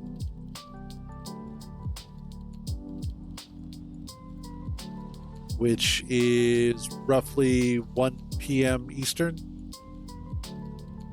I'll have to double check that. But they will be having a launch stream. Yeah. They will be having a launch stream, so you can follow, or you can check out their Twitch channel. And give me a second, I'll grab the link for that.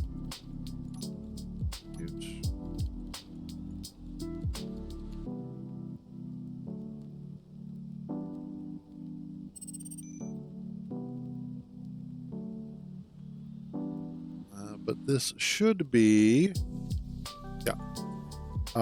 That's their Twitch channel. So when they do the DLC drop, that'll be the channel to watch. Unless, of course, you like watching mine. But that's the one you'll want to watch, as they will be doing community events, I'm guessing.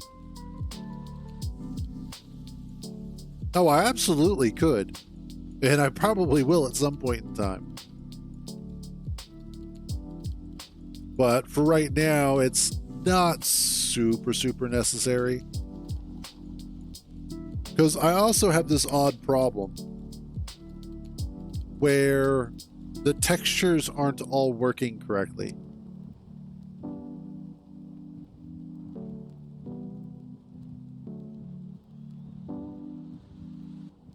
And once we get a little bit more ice here, I'll show off why. Well, thank you. Yeah, it is a huge pain in the ass build is what it's been. I don't think we ever actually stop ice mining.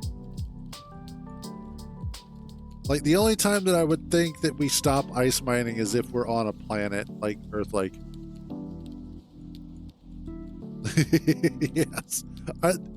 Ordinarily, I'm not in favor of using blocks that are too overpowered. But in this particular case, I'm more than happy to, because I'm like, you know what?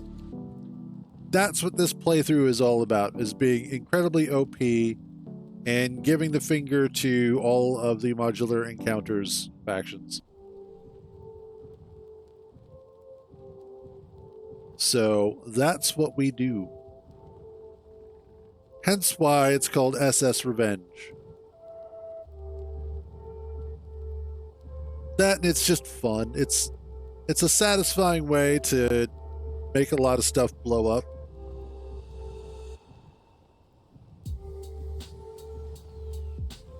All right, let's double check. Oops, too far.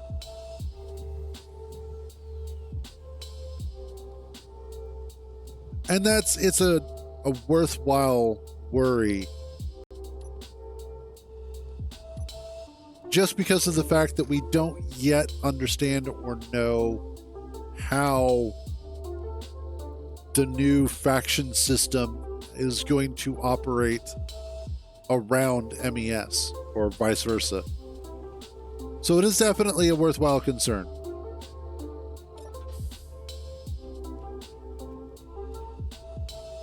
That's why I'm probably, like, when I get the DLC, I may not immediately be jumping onto this playthrough. And especially because Meridius isn't actively developing MES anymore. Which, fair enough. I mean, he's been working on it for how many years now?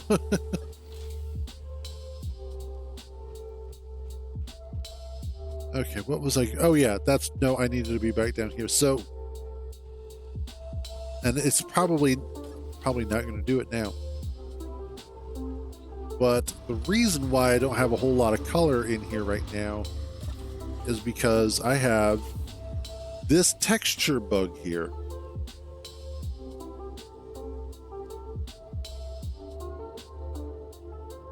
So the reason why you don't want to incorporate a lot of drills or a lot of pistons all the time is because of the fact that they can introduce phantom forces, and you're compounding subgrids on subgrids on subgrids at certain points in time, which can actually increase the amount of lag you have with larger ships.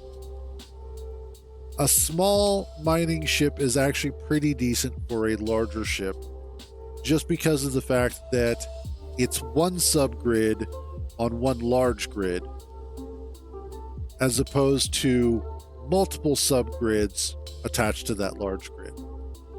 So I usually recommend make a small mining ship, especially if you're going to be spending a lot of time in space. Just make it space worthy. You don't have to make it planet worthy unless you want to. You could have one that's atmospheric and one that's, hydrogen only or space only. You could do it that way. But anytime that you can reduce the number of subgrids that you're working with, do that. But as you can see, the floor has the floor is supposed to be wood texture. It's the same texture that's up here, and it's on those, and it's over here. But for whatever reason, it doesn't want to work correctly. Now, the big difference is these are light armor, this is heavy armor. And in fact, if I do this, the texture appears correctly again on all the blocks. But as soon as I turn that off,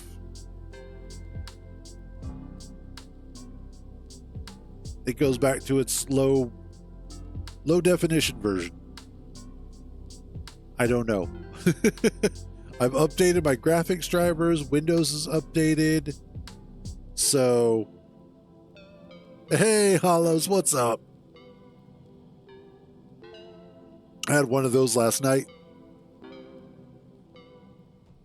It was indeed delicious.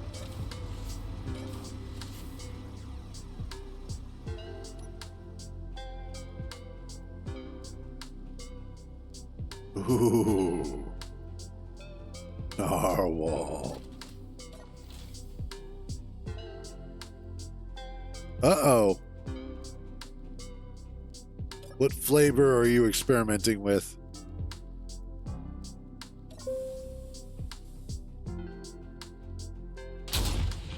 What? Oh, gotcha. I still say you should try it with a little bit of mayonnaise in it. It tastes delicious.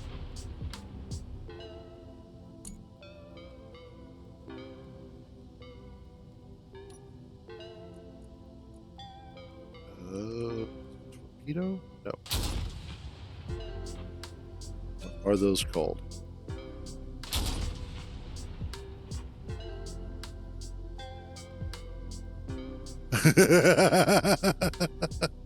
It is. It's really, really good. I can't eat it normally now. Like, I have to have it with mayonnaise.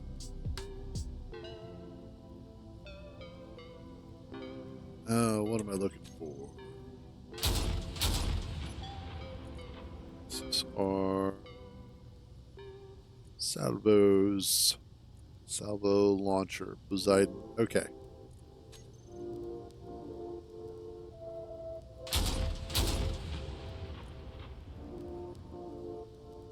And you take what?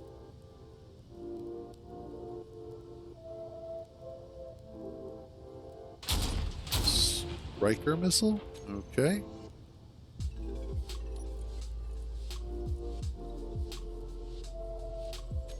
Production.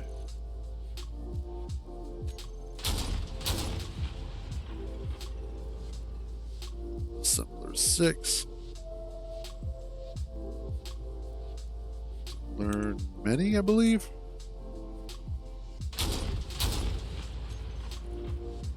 Okay.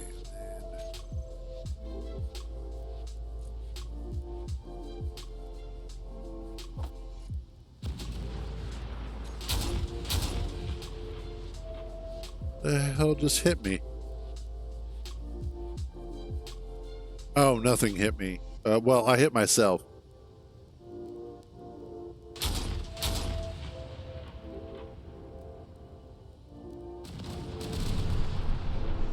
What? You stop shooting yourself, moron. Quit hitting yourself. Quit hitting yourself.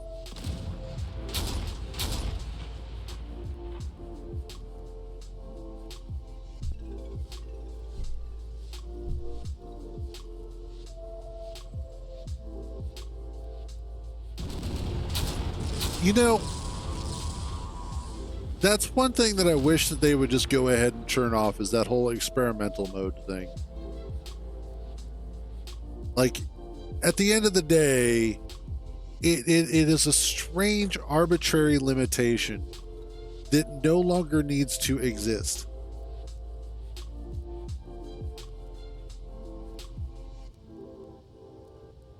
Are we good? I think we're good.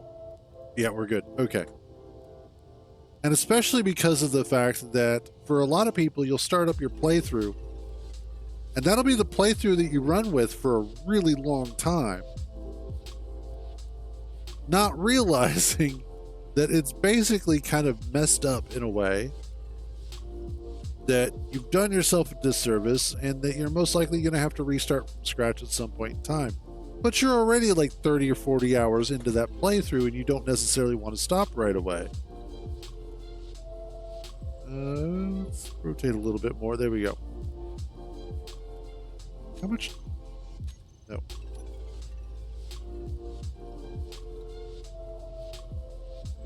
Oh, okay. Yeah, I'm kind of good on ice for now.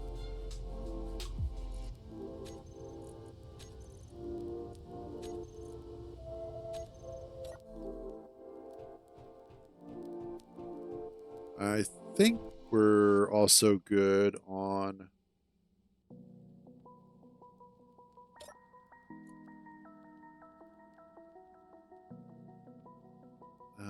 did it actually make what I wanted?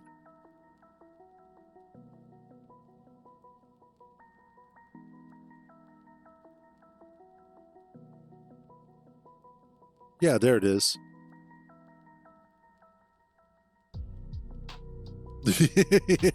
Exactly.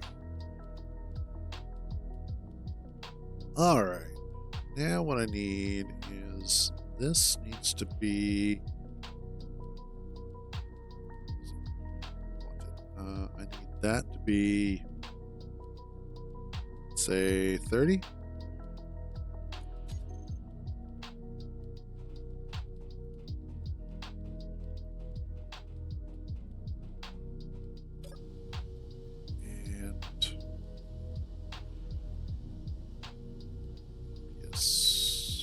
Asteroid 1 Alpha.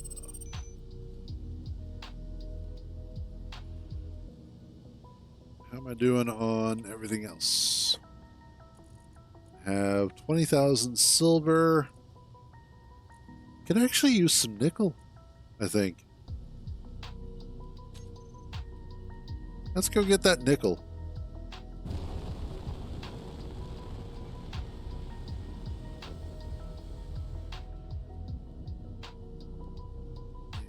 Slowly rotate around.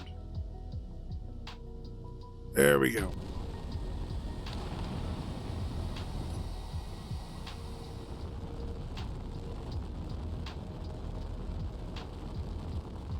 The other thing that I like about having a small mining ship or a larger mothership is that it allows me to get access to areas much more rapidly with the small mining ship that might take me longer to get to with a larger mothership with a bunch of drills on it. So in some cases, you'll have... Oh, hey. Thank you for the follow there. Was that Sharfon? Or is it Charfon? Or is it Bob? It's Bob, isn't it? I knew it. But having a smaller ship does make it easier to get into some of the crevices for asteroids. Back up a little bit.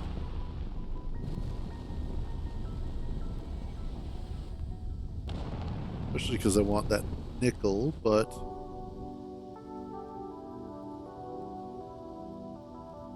that'll be good. Practically need a teleporter to get from one side of my ship to the other.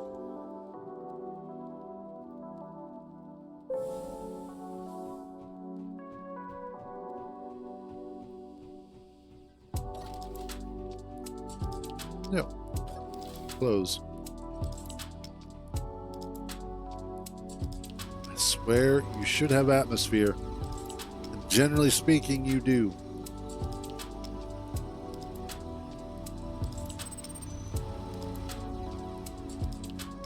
No, I'm good. I don't need to, prove my engineering prowess by getting into a fight with you.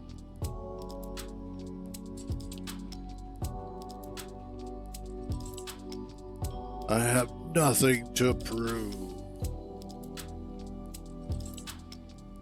Boink. Okay, there we go. Awesome.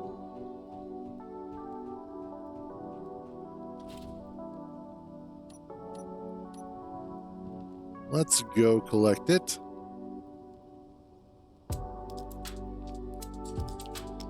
Oh, and there are a lot of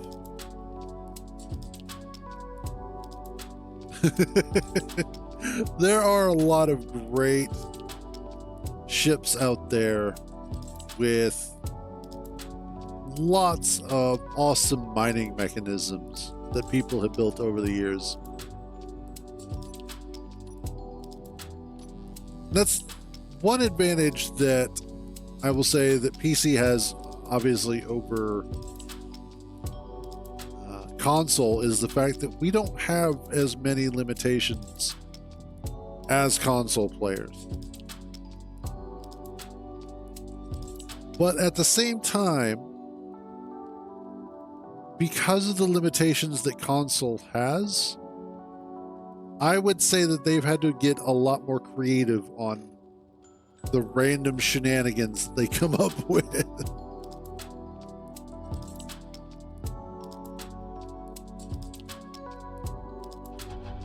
Nope. Back here. There we go. That's the angle.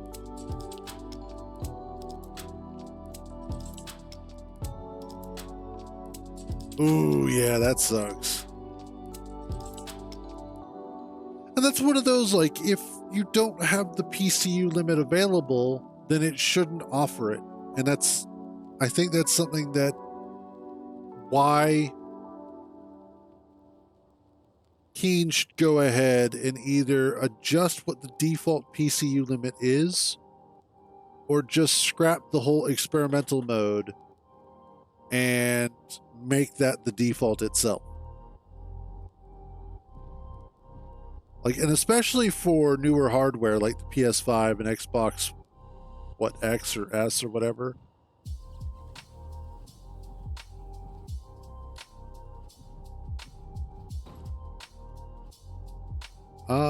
Good question.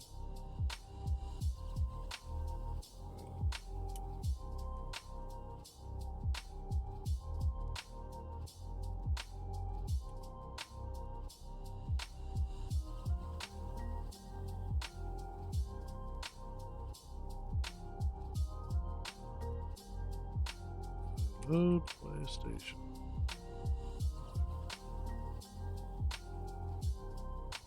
Yeah. All you have to do is go to options, select game and then select experimental mode. And that should enable it for everything. And then you should be able to go into the game options, the actual save file. In fact, let's do this real quick. So, because I'm not doing anything that important, honestly.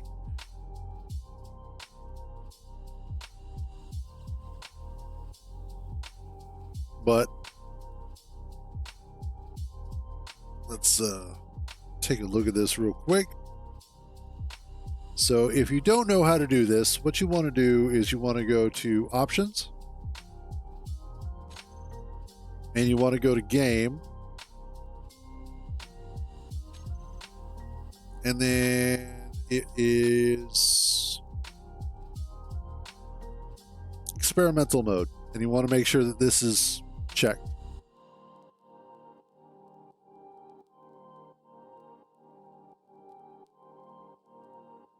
And then once that's done,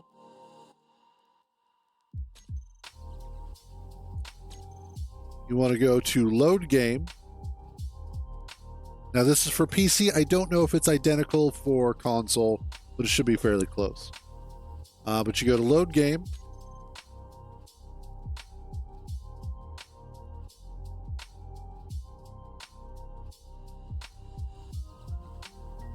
And mine's going to take a little while because I've got a lot of games. Okay, and so we're going to do SS Revenge Pre-Europa. Excuse me. And you want to do edit settings. And then go to advanced.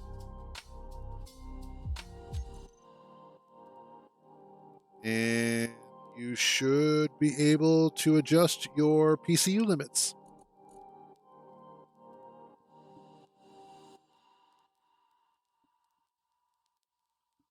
There's a few other things that you can also adjust, obviously.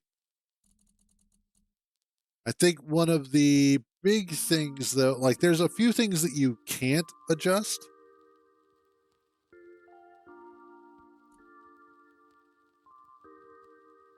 I think like asteroid density is one of them. Yeah. And a few just base level stuff that you can't adjust for that particular playthrough. But other than that, it's pretty easy to do so.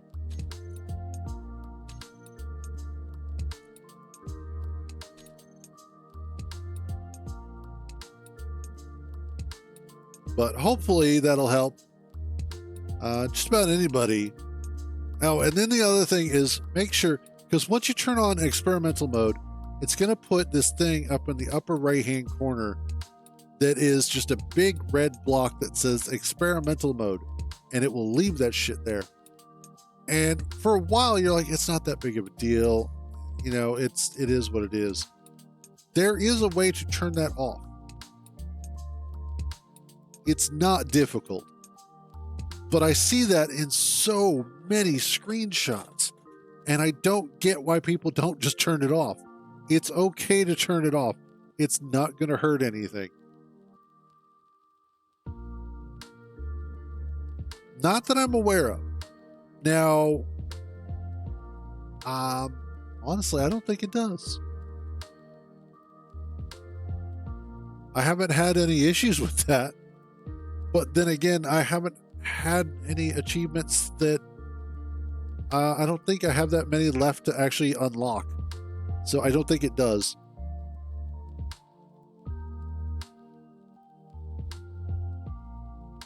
But all that does, all that little window does is just let you know you're in experimental mode. You should know that already. So just, you know, it'll give you a button combination to get to that window to then disable it. And then once I actually get in this, I'll show you how to do it on PC. I don't know how to do it on console though, because I don't play on console. The last console that I legitimately owned for myself was my Sega Dreamcast.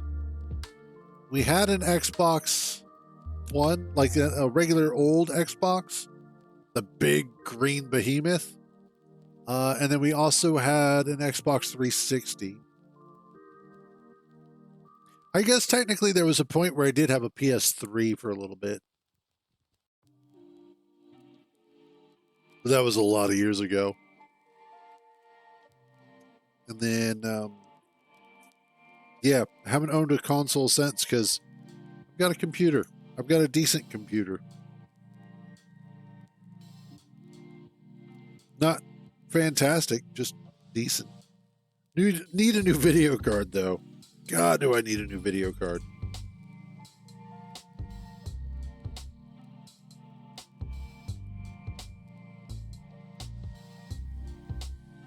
There we go. Give me a second. Got to clean off my eyeballs. I mean, glasses. There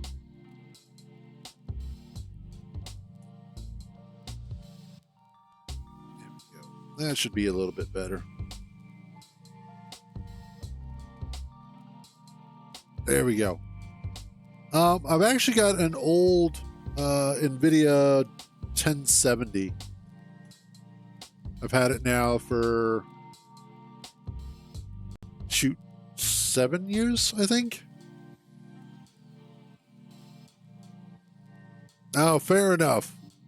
Yeah, if you've got kids, consoles are great because it's like you can kind of babysit yourself while also babysitting the kids. I don't have kids, though. I have cats.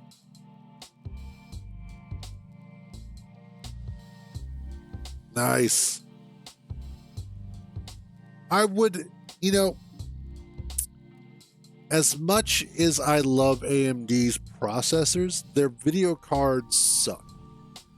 I mean, they don't suck, but they're just not as good as NVIDIA's cards.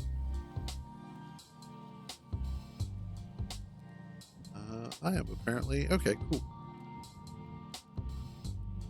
So it's one of those, like, I would absolutely love to get, bare minimum, I would love to get a 3070 as, like, an upgrade. That would be my minimum that I would want to go up to. I would prefer a 4070 or a 4080, obviously. For a while, they used to be. Unfortunately, they aren't quite that anymore. One of the big problems that you're going to face is, in some cases, the performance just isn't there because they have a tendency to crash a lot in some hardware configurations. My brother actually has an AMD card, or at least he did. I don't know if he still does. And he was consistently dealing with hardware crashes where the card would just, actually, I think it was the drivers that would just constantly crash on him.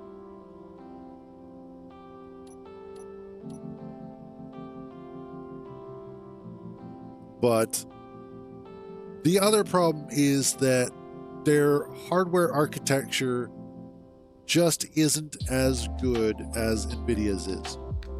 That's the unfortunate reality. Now, their processors, on the other hand, their regular CPUs are really, really good.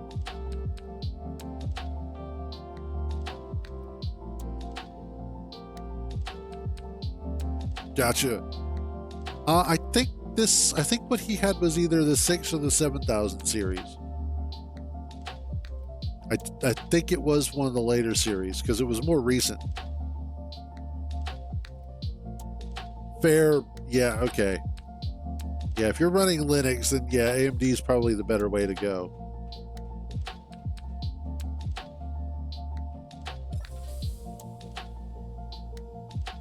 Oh, that's right, I forgot. Yeah, okay. There we go.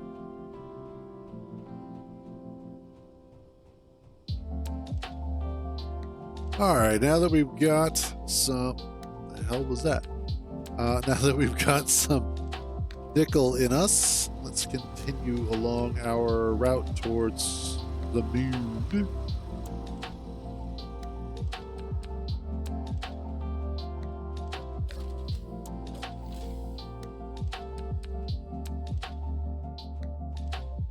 And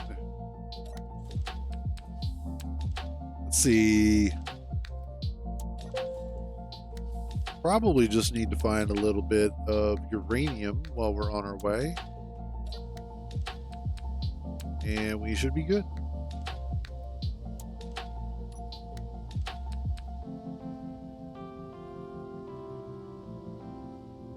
And we'll just kind of aim up this way. There we go.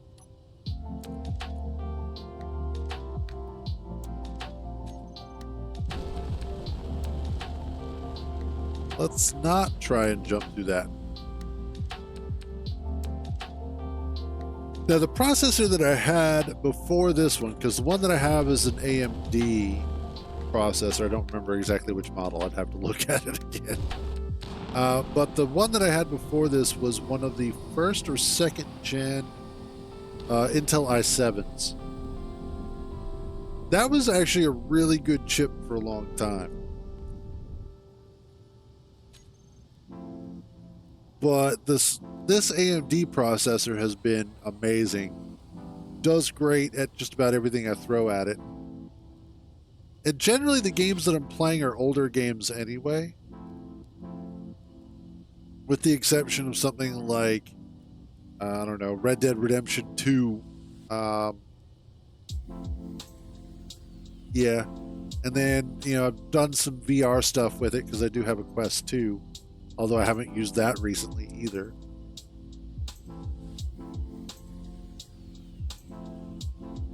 Yep, that sounds about what my upgrade trajectory was as well. Unfortunately, though, it just reached a point where it wasn't fast enough to keep up with the stuff that I was playing. Because as soon as I upgraded to this new processor, God, there was a night and day difference. It was so nice. That and more RAM. Absolutely had to have more RAM. Oh yeah, that's the good stuff.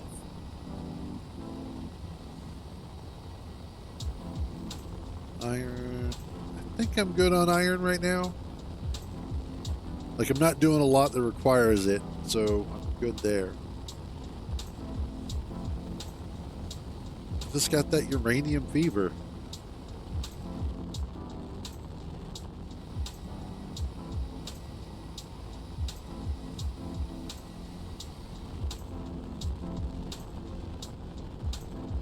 And there we go.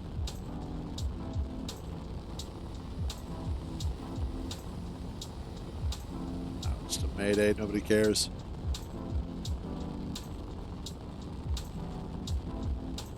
It is going to get more interesting, though, with the DLC, with the update, because the way, from what I understand, you'll actually have to do more proper exploration in order to find the installations that are going to have the Prototech in them. So it won't be something where it just pops up automatically and you'll just be able to go right to it. You'll actually have to still boulder hop, but it should be pretty easy to find, kind of thing. So I'm interested in seeing what that particular gameplay loop is going to look like. But I'm also curious as to a lot of the other blocks that are getting added as well. It looks like there may be a new cockpit that's going to be added, as well as I know there's a new Prototech drill,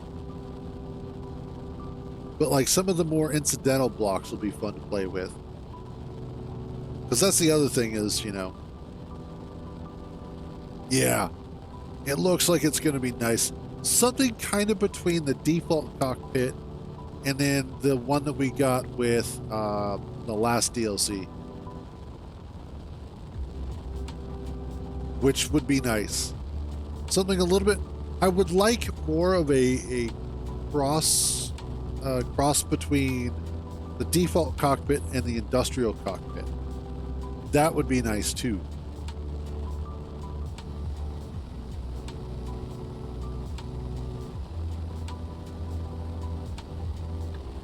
Okay, good. Just making sure I'm not about to slam into anything.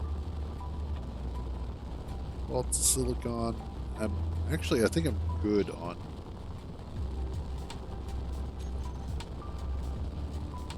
Cobalt. Yeah, I still have like 10,000.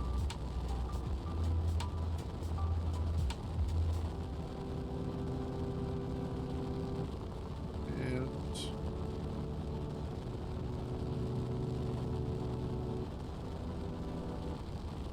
there's that one there.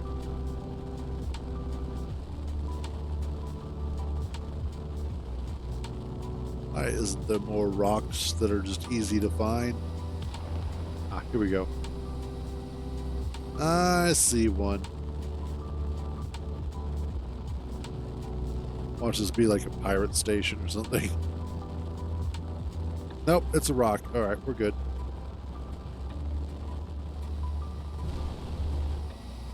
Let's see.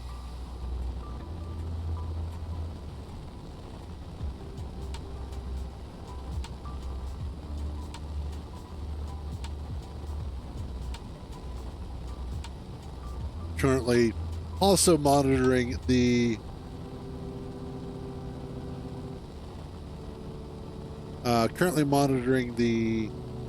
Discord server for Keen Software.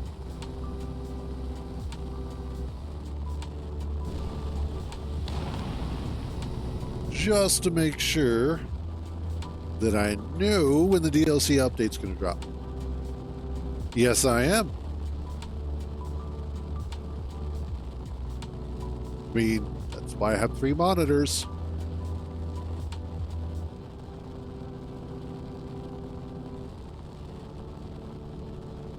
Actually, my brother the other day messaged me. He's like, hey, so I got the spare TV hooked up to my office, or in my office now. So now I have 4 monitors. It's just like, after a while, like, I understand the necessity for 4 monitors. Every time I add a monitor to my setup, I'm like, I could use 1 more. And I always want to just up it to 1 more. And especially with streaming the way that I do, is I have my streaming software on 1 monitor for the most part. I have a few other things on the second monitor plus Discord.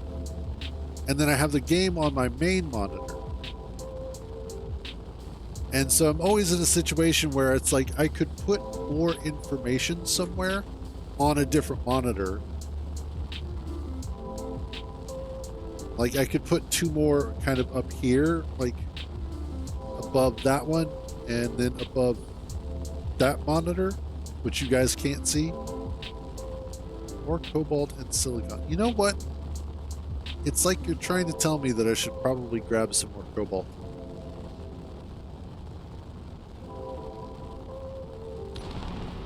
So I shall stop for some more cobalt.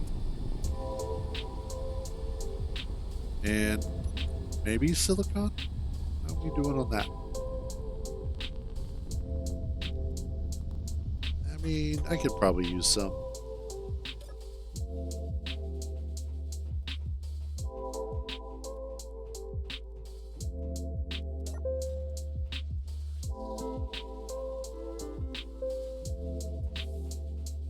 So let's go grab some. But I remember when I first started using dual monitors and just how amazing it felt. Having 2 screens. And this is, I think, the first time I used dual monitors was actually back in the CRT days. So before flat panels. Which, let me tell you, having two CRT monitors on your desk, first of all, generates a huge amount of heat. But then on top of that is just overwhelmingly ridiculous when it comes to just the amount of real estate. Oh God, yes. Even the smaller, like 15-inch ones, were still massive beasts of monitor. There was no such thing as a tiny CRT. But ultimately, I do kind of miss them sometimes. There's just something that was nice about a CRT monitor, especially during the winter. Okay, come here, Cobalt.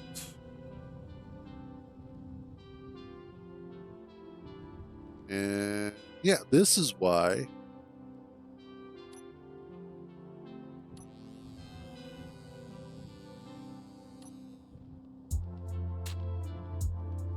having a smaller mining ship is a good idea.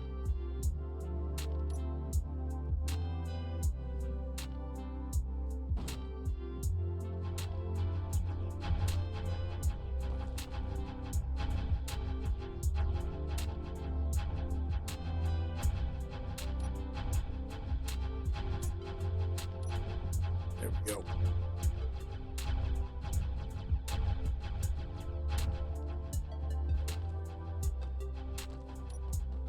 Yeah, we'll take the stone with us. What's it gonna hurt? We'll get some extra silicon out of it.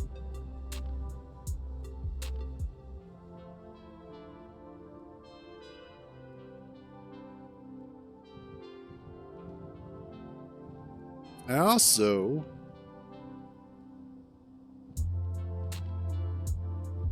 remember when having multiple video cards was a cool thing. SLI and Crosso, what was it? It was SLI for NVIDIA and then Cross something or other for AMD. Now I can't remember what it was called. But you know, it's interesting the gimmicks that companies have used over the years to try and entice people into utilizing their technological thingamabobbers. Pick it up.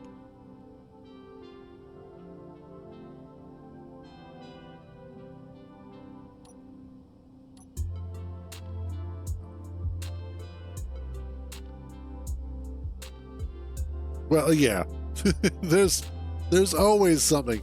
Although I will say, I think ray tracing was kind of the natural next step anyway, or path tracing, or whatever. Having done 3D artwork previously, well, and it's also the way that it's utilized. When I used to work in 3D Studio Max back years ago, that was one of the things that was a big selling point on utilizing reflections primarily, but then also adding radiosity, which is something that you don't see too often.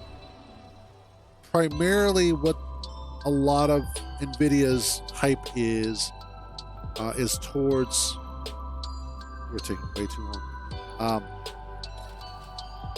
They are definitely overhyping the reflection technology of ray tracing and path tracing. They are getting better about utilizing it for shadows and lighting in general. which is always good. Better lighting, better shadows definitely has a huge impact on what a scene is going to look like. But one of the things that is also important, and I think Cyberpunk does this better than most others that I've seen, is what's known as radiosity. And radiosity is essentially when you take light and you bounce it off of a surface. That light then bounces then to other objects around it. So let's say I've got, actually, Space Engineers does it, and you don't need an RTX card for it. But let's say I've got a white wall, and I've got a red ball next to it. The light that's bouncing around will bounce off of that red ball and then reflect onto that white wall, and you'll see kind of a little bit of a trace of a red against that white wall. That's how radiosity works, is the way that the photons are bouncing off of objects and dispersing that color. Another aspect of radiosity is refraction, or what we used ray tracing for was refraction, or essentially how light would pass through transparent or semi-transparent objects like glass. If you were to take like a vase of some sort without water, just empty, the way that the light would pass through the glass in that refracts based off of the actual object's pattern or shape. And so anything on the opposite side would come through distorted. And those were all things that required letting your rendering engine compute how all of the rays were moving through your scene. The more complicated the scene, the longer it took for it to figure out what each frame would look like. Now that was 20 years ago, 20 plus years ago. And that was, much less sophisticated software. That was, again, 3D Studio Max. And it would take, like, a fairly simple scene could take upwards of 10 to 30 minutes per frame to render out with, ray tracing and refraction and radiosity all turned on. And so oftentimes you wound up utilizing shortcuts to get around that. You would use what are called cube maps. And if you've done any gaming, you've done any modding, you've been around for a while, you understand what a cube map is. But essentially what you do is you put a camera or a 360 camera in the middle of your scene, and you tell it, take a picture of everything around you, and then apply it to the inside of a cube. Now, that winds up giving you essentially 6 pictures that, when all stitched together, look like they are one cohesive scene. That is essentially what is called a cube map. You can then use that as the reflections for an object. So without ray tracing, when you're looking at reflections, Grand Theft Auto does this for a lot of its windows and a lot of its reflective surfaces. You'll see the sky in the reflection, but it's not really the actual sky that is being rendered when you look up. It is just a basic image, a basic cube map of, the area there. Oh, awesome. Glad to hear it. Awesome. Which reminds me, in order to shut off that little stupid red box, oh, really? We are going to war. Give me a second.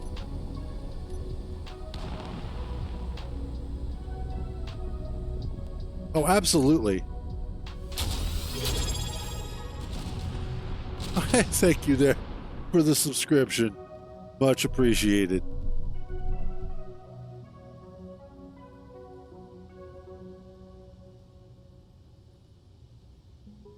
Hold on a second. We gotta blow up this cockroach. Oh, wow. Thank you for the renewed subscription there, Hollows. You are awesome most of the time. Oh, God, the hype train has started. Oh, Jesus. Oh, yeah, here it goes.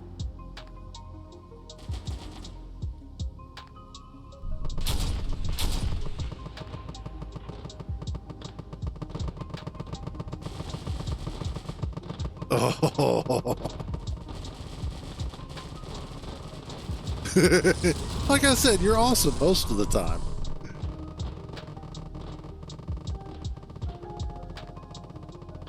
I think we destroyed most of it.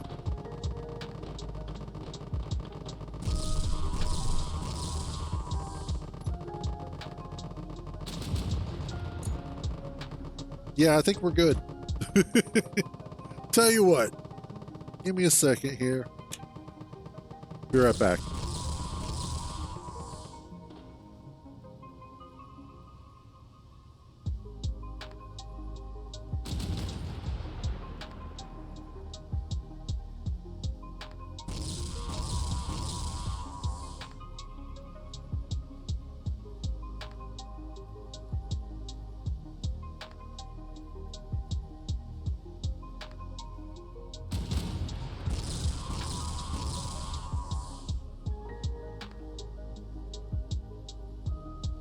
All right, we're about to get some small furry visitors.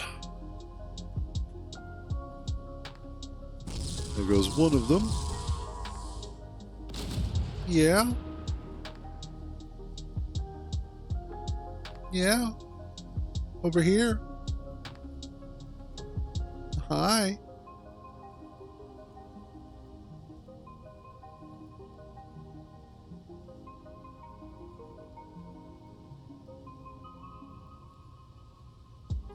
Oh, come here. Come here, smudgers. I just went and opened it. That's why I got up. Yeah, how are you?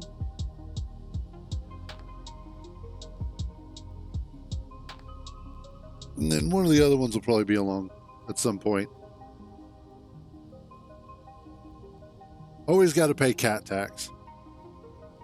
I don't always allow them in my room because I am allergic to cats, but I can't help but love them.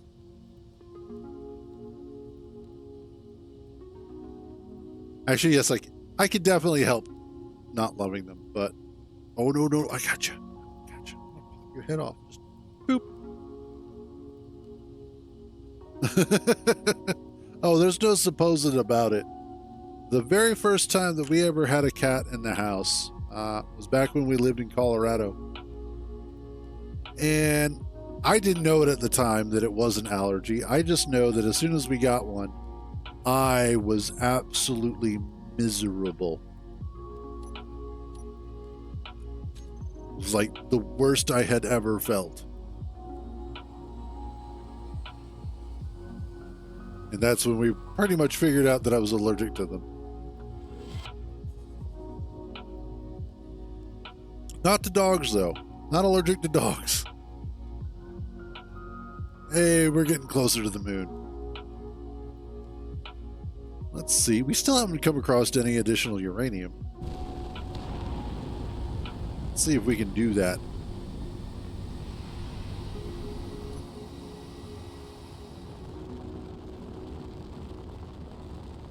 Let's see what else.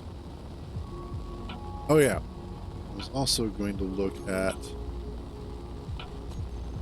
It's Shift F1. Yeah. So, if you do, ship warning in game. Yeah. Okay. So if you have experimental mode turned on, what winds up happening, and let me... Oh yeah, you can see that just fine. So up here, well, you can't see my... There it is. But up in the upper right-hand corner, you can see that there is the experimental mode up there. A lot of people will just leave that there, and it doesn't do anything. Ugh. You can just get in my lap, cat. But it will also show you a button combination to press so that you can get more information. If you push that button combination, and it's going to be different depending on if it's like console or PC or whatnot, and just make sure that all of these are unchecked. It will make that go away.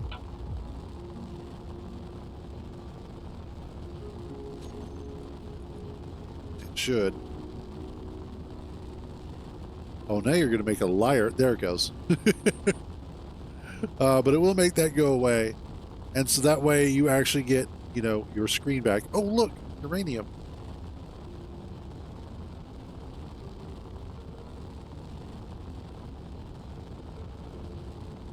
There you go. I turn off the experimental mode pop-up and get uranium.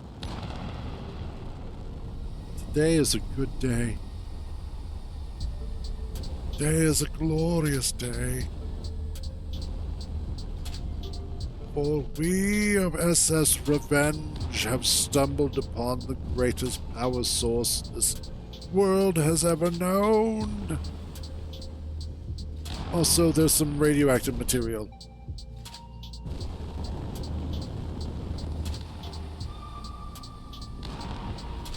You were just over here.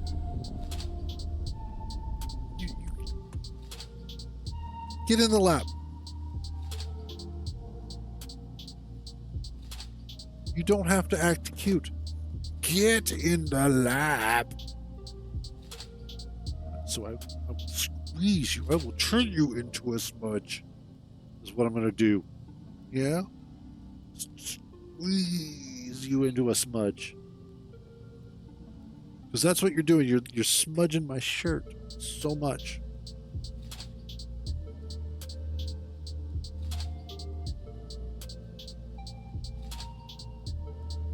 I may not have kids, but I have kids.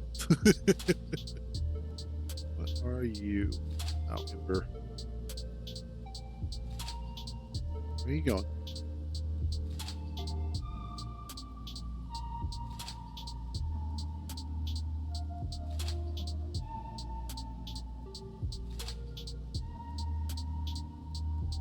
Where are you going? Ow.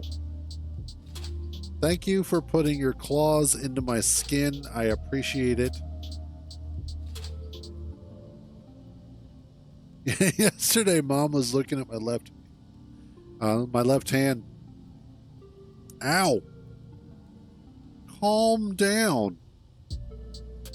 And noticing all of the marks that are all over it. And she's like, who did you go to battle with? And I looked down for a second and was like, oh yeah, that was Smudge. And she just has this really bad habit of clawing the hell out of my hand. Nope. There we go. Clawing the hell out of my hand whenever she's like not immediately getting attention from me.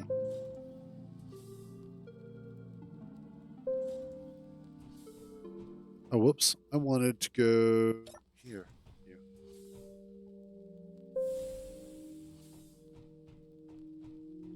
All right.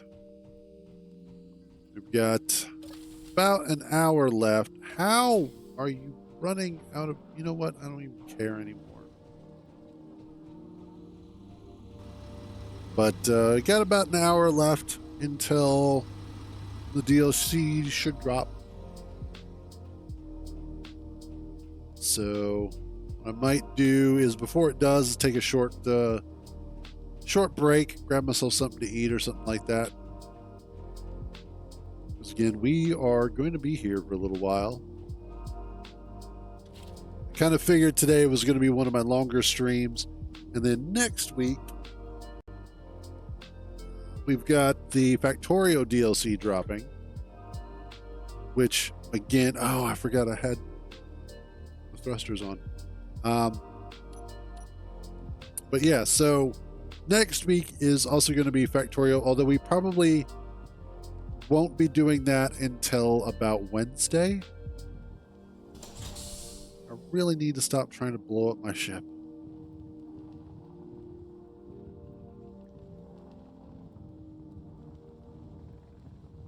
Alright. Uranium is down here, I think.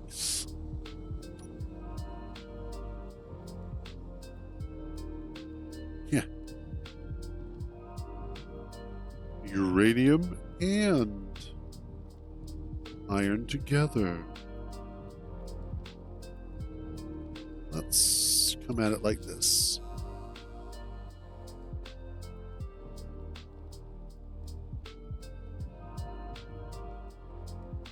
And for anybody new here, if you know, I really should make Nightbot actually like mention this. You know, I'm gonna have to do that real quick. I haven't actually logged into my Nightbot page in so long. Give me a second here. Is it Nightbot? Thank you. Oh, there we go. Where are you at?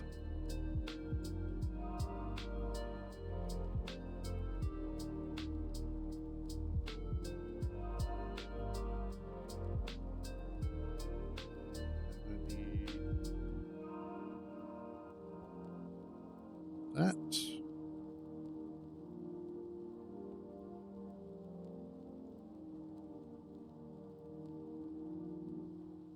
Add 3, let's say 30 minutes.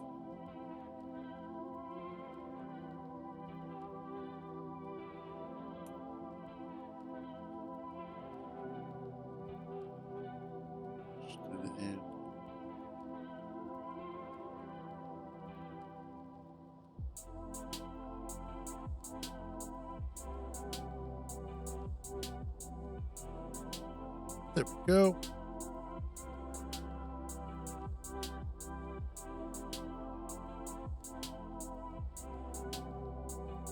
All right. See how that one plays out. All right. Hopefully in 30 minutes or so, what should happen is a Nightbot should tell us about the Discord server. Because that's one thing I wanted to make sure of was that it's kind of an automated thing. Because I know you can do exclamation Discord. I set that up. But I think sometimes it isn't as apparent as it could be.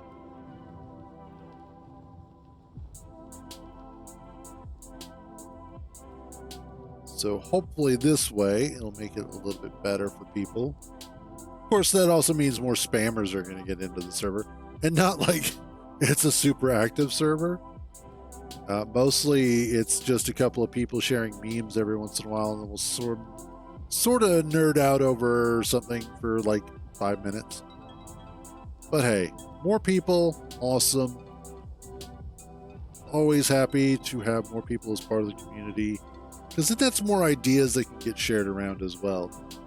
And considering that we do spend a lot of time playing more creative games in the community, Space Engineers, Factorio, that sort of thing, Avorion, you know, just more creative experiences, the better. There.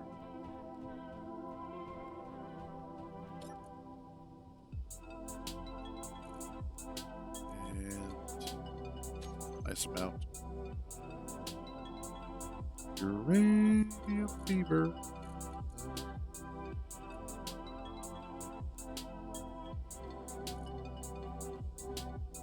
Oh, I'm still going through a bunch of the cobalt. Okay. Awesome. So thank you for the follow there, Hexamate. Much appreciated.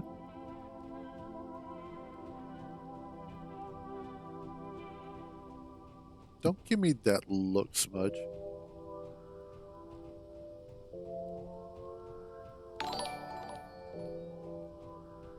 Need to turn off that double alert sound. I need to figure out where that second alert's coming from. Platinum generally is only going to be found on asteroids.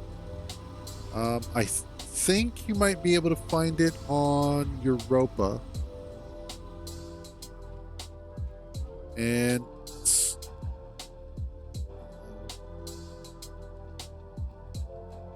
this is platinum. Platinum ore. So platinum ore.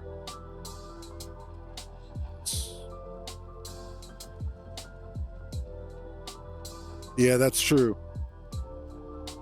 Let's take a look at this.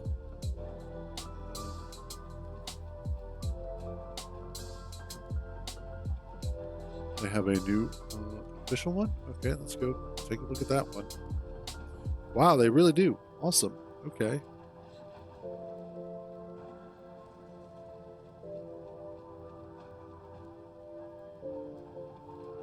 Awesome. It worked. Okay.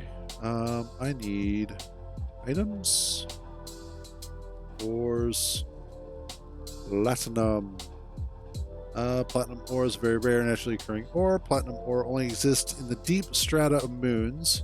So, Moon, Europa, and Titan. And asteroids. And it's quite difficult to find.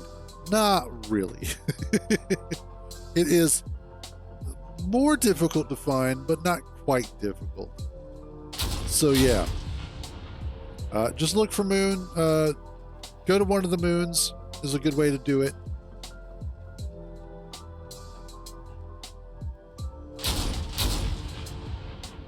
Just make sure that your grid detection distance is up high enough. Sometimes that'll be a thing. Oh, that's parallax. I like shooting parallax. You're back again. Well, the door is still open.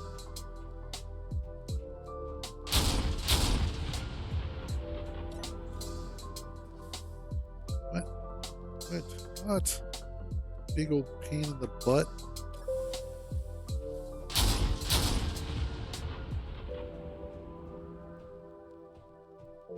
That's part of the problem. Where are you at?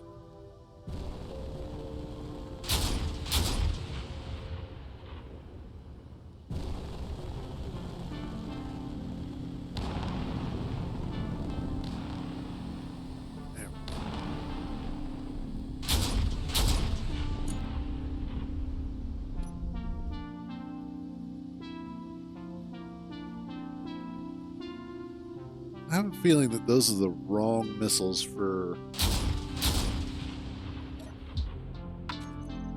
what I'm doing.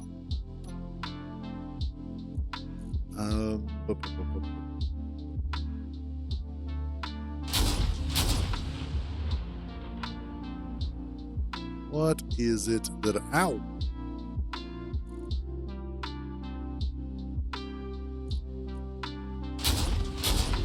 Before you stab me.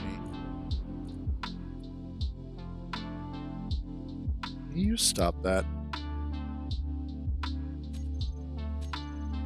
Is it you guys? No. Is it you guys? No. I have too many damn weapons. That's my problem. I don't think it's you.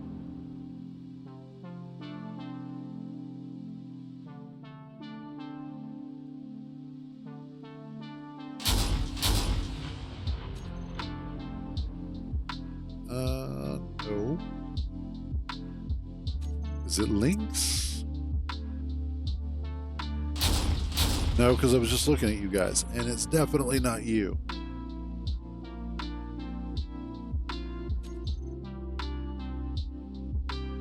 Again, too many weapons.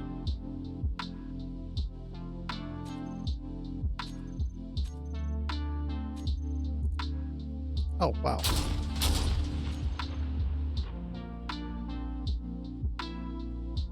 Eric's weapons.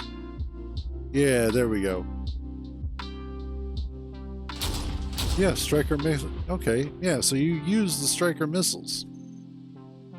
Why are you not making or utilizing the striker missiles?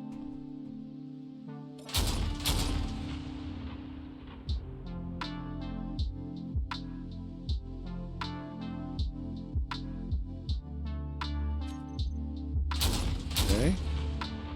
Correction.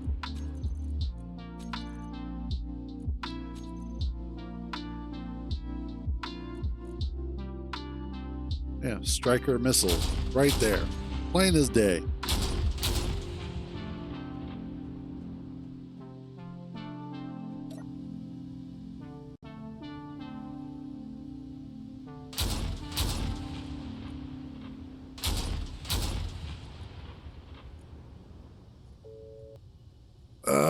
That is a good question. I am not entirely certain. Give me a second and I will find out. I know it's something silly. Like, it's not huge like some of the others that have been out there, but it should just be striker missile.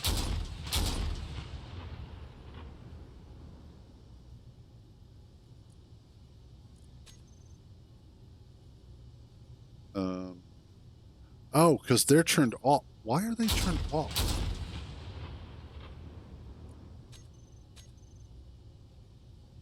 Oh, I wonder.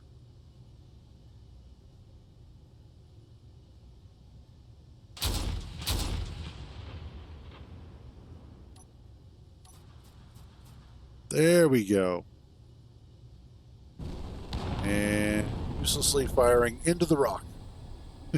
There we go.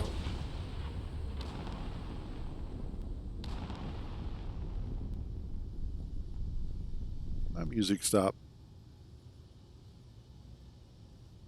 Ow. Stop trying to stab me, cat. There we go. Okay, so as far as width goes, I let you into my lap. You sit there for a minute, and then you get back out again. Yes, I know, you're super adorable and you're super cute. Okay, so the back end is probably, let's see, that's 1, 2, 3, 4, 5, 6, 7, 8, 9, 10, 11, 13, 14, 15, 16, 17, 18, 19, 20, 23, 24, 25, 51 blocks wide. Ish. Say, yeah, we'll say 51. And then I'm not even going to guess the length. It's probably close to 70 or 80 blocks.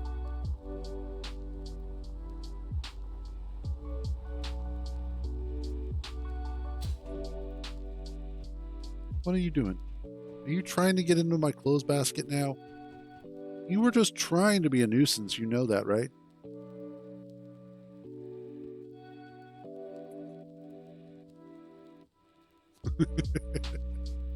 Okay.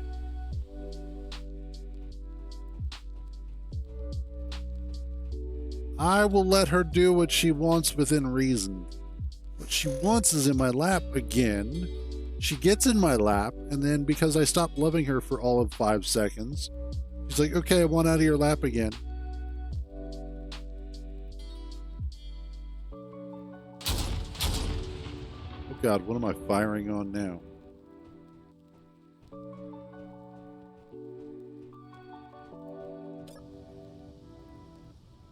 Oh, whatever it is, it's hightailing it out of there. Yep. Getting them belly rubs. Let's squeeze you.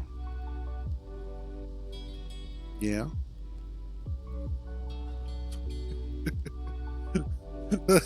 I can tell I'm getting fat because she's putting one of her back legs on my belly while she's standing there in my lap.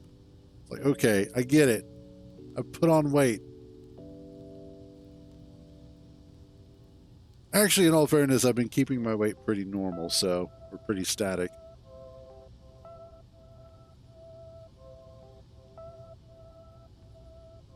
Yeah, there's the spot right there. Get those hips.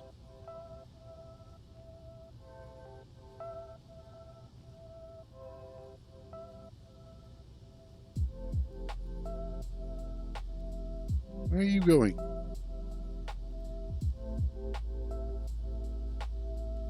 And then you're going to try... You were just in my lap. You got out while I was still loving on you. So this wasn't even like I had stopped. You just got out of my lap. Cats, am I right?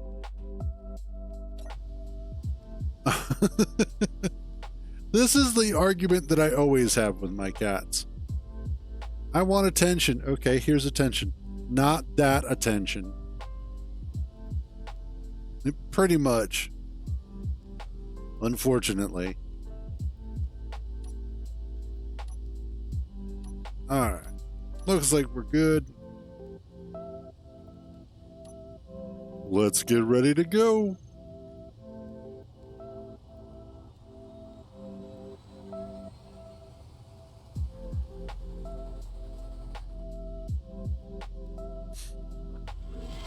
Boom. Oh, that put us real close to the moon.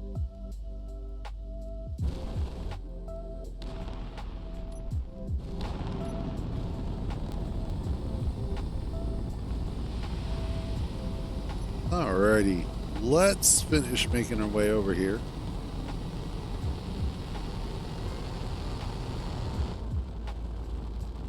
Now, unfortunately, or I guess fortunately, however you want to look at it, this isn't my tunnel base build. So I also don't have my moon base here. However, it would be kind of cool, and I'll probably wait a couple of days before I do this. But it would be kind of cool to go ahead and revisit the tunnel base after the DLC drops. And see what all has, what trouble I can get in from there. It's basically what we're looking at.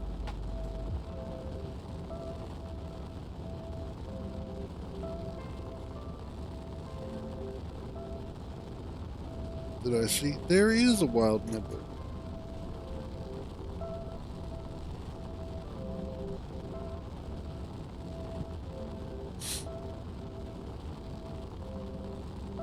You gonna come up here, or are you just gonna chill down there? Do I have to teach you how to do it again? There you go. Nibbler. Oi, butthead. Come here.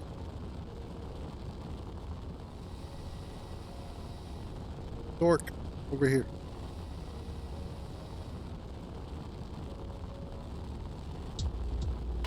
You are getting pulled into the lap. Ha ha. You have been catnapped. There you are.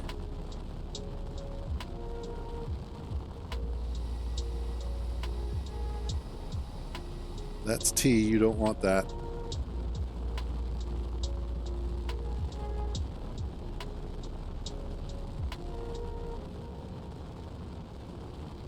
There we are. This is number 2 of 4. It was funny the other day. So after my stream, where I had had the cats downstairs. I was actually going to lay down for a nap, so I left the door open for a little while. And I had Nibbler and I had Smudge down here. Nibbler was just laying on the floor farther in my room. Smudge was up in my window over in that direction.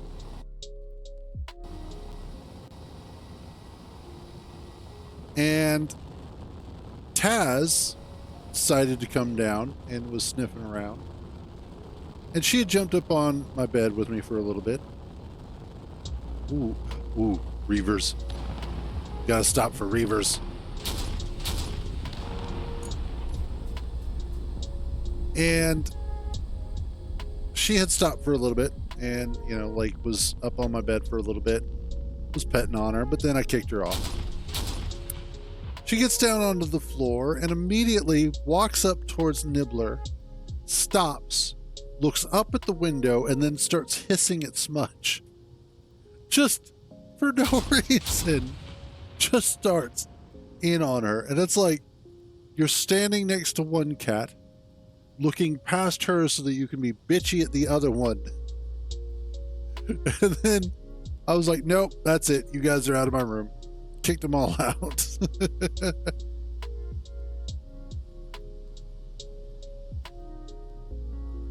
Oh yeah, that's the spot. Yeah, is that the spot? We'll give you a hug again. There's nothing you can do about it. You're just gonna get hugged. Well, damn. I think I killed the Reavers. I think I killed them really hard.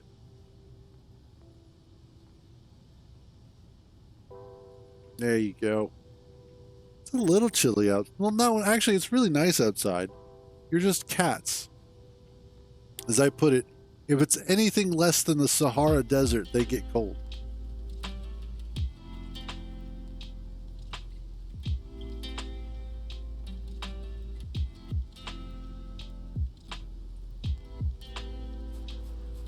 Oh, nope.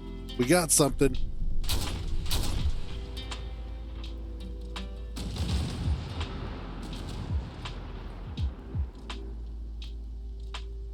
It's coming right for me. Oh, it doesn't matter. What are you? I think it's coming at me.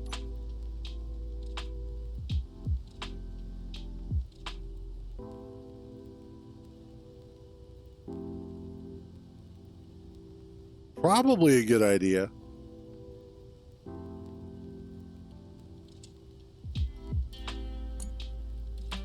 I have a feeling it's not going to be like the most popular stream, but I think I'm hopeful that they get enough viewers to make it worthwhile.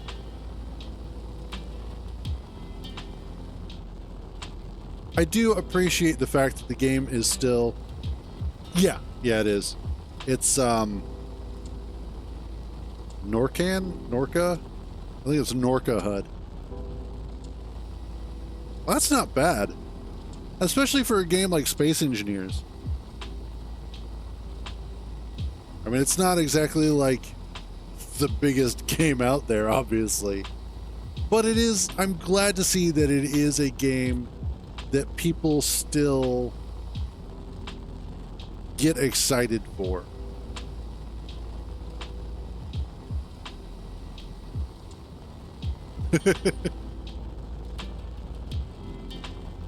I am surprised by the number of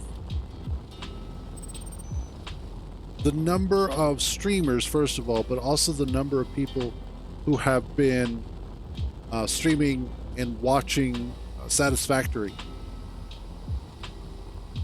That really blew my mind at just how engaged the communities were around that, and not little streamers either. These guys are some of the bigger streamers too, and how many of them are, playing Satisfactory for a longer period of time and getting, 1,000, 2,000, 8,000 viewers.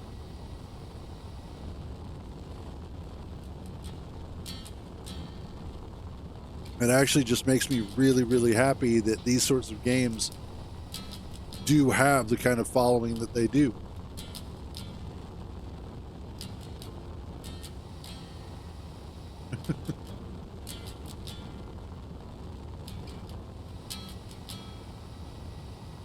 I was actually getting closer to that. Ooh.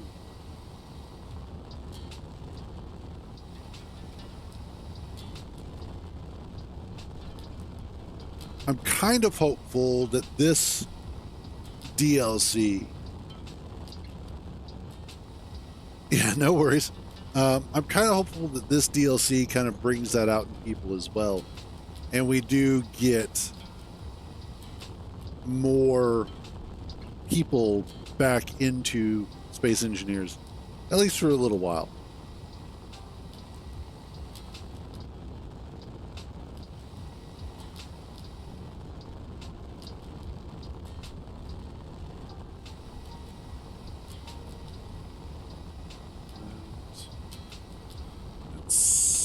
Wow. Yeah. Those are already nice. I'm not entirely certain I want to make another jump, as I feel like I'm pretty much there. And if I make another jump, that'll put me too far away.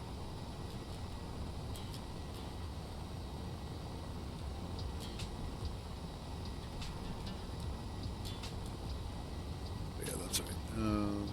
Open that.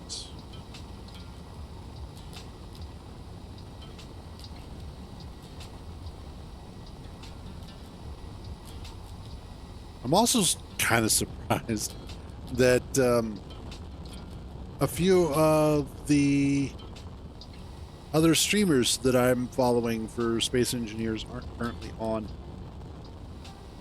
I figured they would be.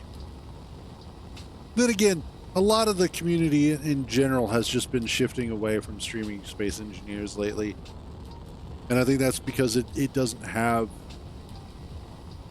the draw that I think a lot of people are looking for, or they're just getting burnt out, which that happens. I know sometimes I'll go through periods where I'm like, I really don't want to play Space Engineers. But then I find a project and I'm like, okay, we're going to work on this for a while. We're going to get this going.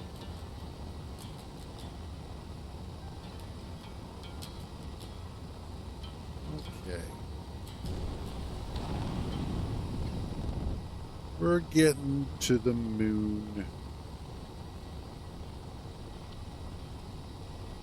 Actually, what I ought to do is, for now, until I get closer, come in upside down.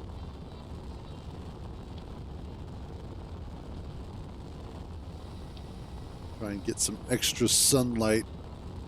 Although it doesn't seem like it's going to matter much. There really isn't enough sunlight to bother with.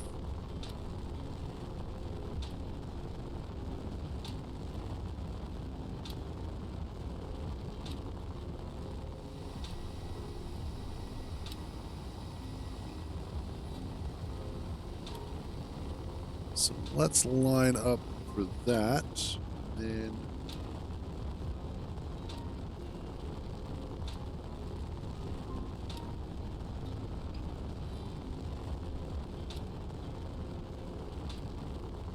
okay, awesome.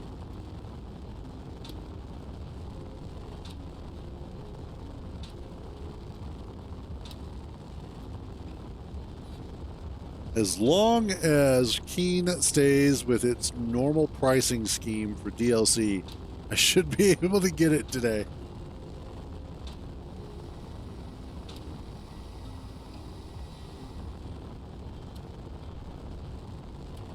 Although they've been fairly consistent about that. When you look at their DLC, they're all generally about the same price. They've all been $5 or $4.99. I think the only one that is above that is the Space Engineers Deluxe, which is the $7.99, but all the rest have been $4.99, which I love the fact that they've done that. They haven't overpriced it, and it's not just like when the DLC comes out, it's not just the DLC. You also do get like the free update stuff as well. So I love the fact that they do that, that it's, you know, a double helping of awesome. It really is one of those things that makes me respect Keen as a company, and even look past some of their blunders and faux pas from the past, like the way that they handled Medieval Engineers. I really, really wish that they had kind of stuck to working on that a little bit more, but I understand they're a small development studio. There's only so much that they can do with the team that they have available. So it makes sense that they wouldn't necessarily be able to devote that much staff to both games.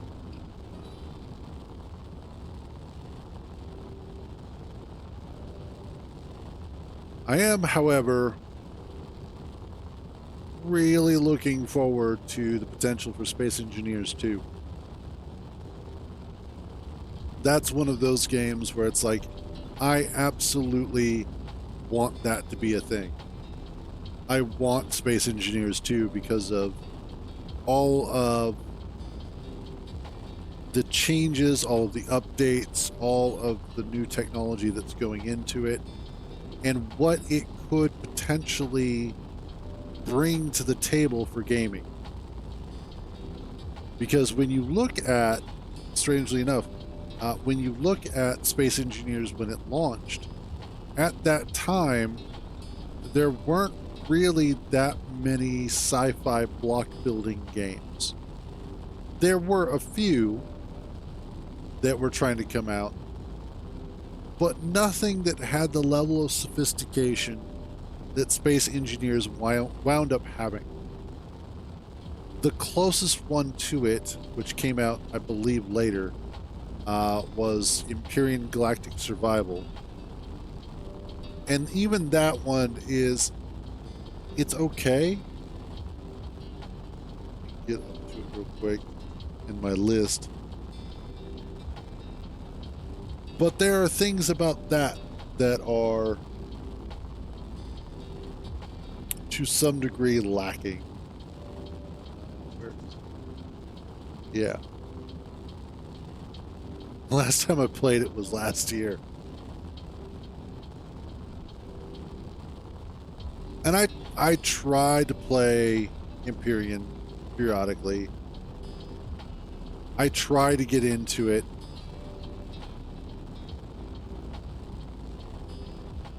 But it just, I don't know. I always wound up, and I know what it is. I know exactly what it is. I enjoy everything else about Empyrean except for the building system. The building system feels so tedious and so cumbersome. It's the one thing about Space Engineers that they got absolutely right, was just how easy it is to build. And it takes a little bit to get used to using the home keys and whatnot. But once you do, it's so nice and it feels so good.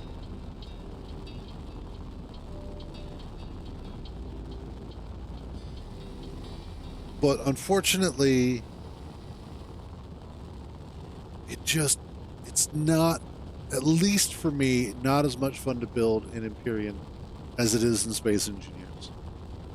Now, I will say, where Empyrean actually outshines Space Engineers is in a lot of other locations, such as the fact that they do have water. The planets look better, although I think they're smaller, I'm not sure. On top of that, I do like the NPC interactions that exist in Empyrean. the fact that you do have actual NPCs that exist that make it more of an RPG.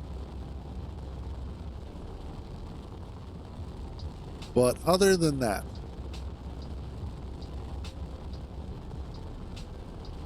and if I remember correctly,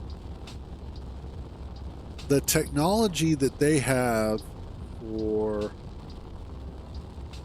going to space is very similar to what No Man's Sky does, where it's basically just a really clever sort of loading screen.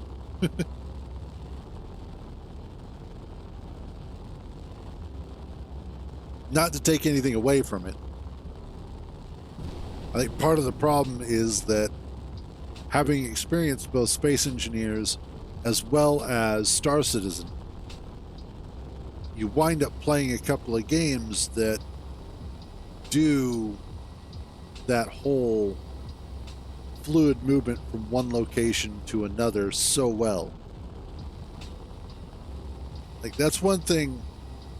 Yeah, no worries.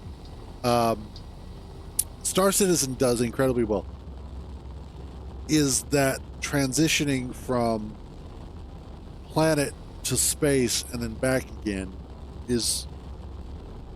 it's so smooth and it's so seamless that you actually don't notice it unless it's pointed out to you. And then all of a sudden you're like, oh yeah, there wasn't any loading screens. Like, you wake up, you travel through the city, you select your ship, you get your ship, you fly your ship out of the hangar, and then fly it into space, and then fly it to another planet, and then you land again, and you never notice the lack of transitions and loading screens and all of that.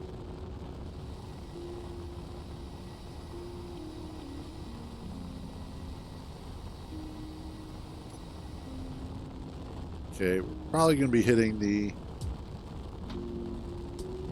gravitational pull of the moon here shortly.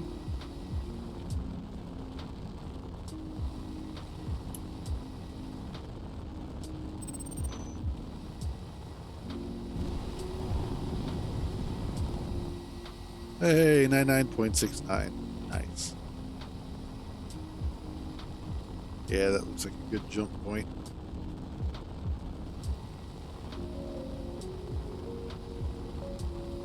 It's not too far away, but that's still far enough away that it gives me some choice of direction.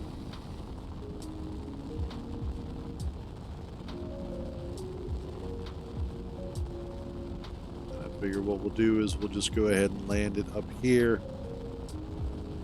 where one of the ice caps is. Although I do actually still have quite a bit of ice. So there's that. Then how are we doing in the refineries? Refineries. Looks like the refineries went through all of the uranium already. So that's good. Not that there was a whole lot there, but you're trying to attack.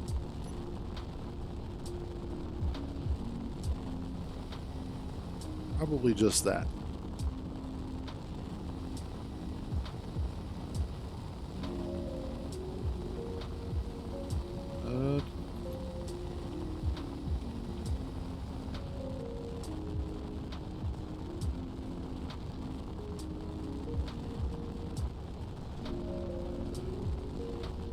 There.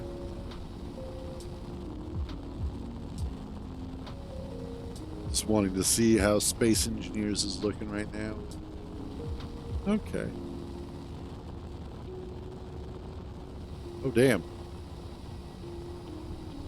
Where'd you come from?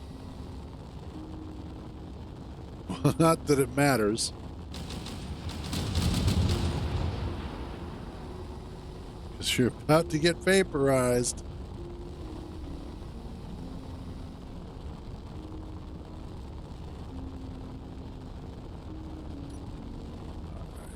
Landing gear is on.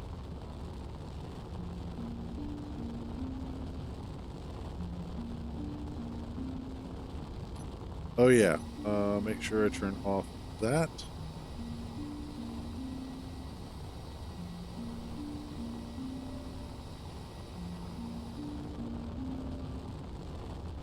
Silver, there goes some platinum.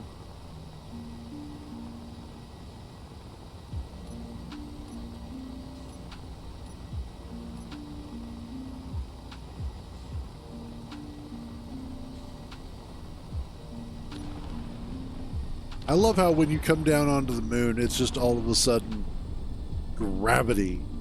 There's no like gentle sort of ramping up. Let's see about...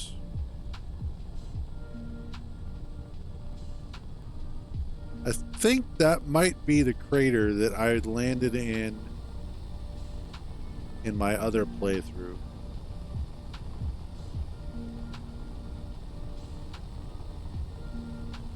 Let's see if we can... I don't really want to sit in a crater again.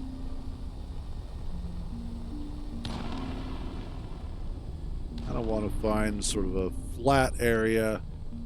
Although I think the crater is really going to be about the best location for us, even though the ship is far bigger than it originally started out to be. Actually, no, I don't know. All the craters look the same after a while.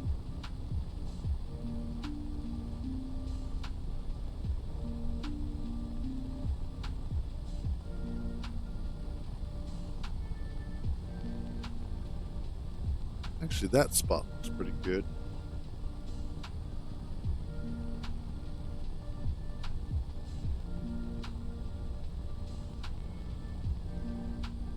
So let's come over here.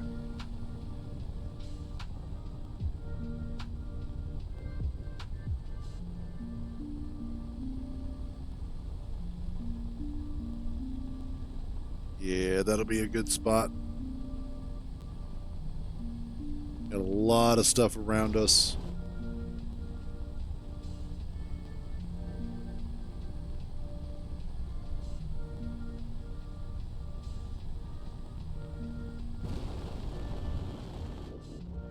And once we get landed,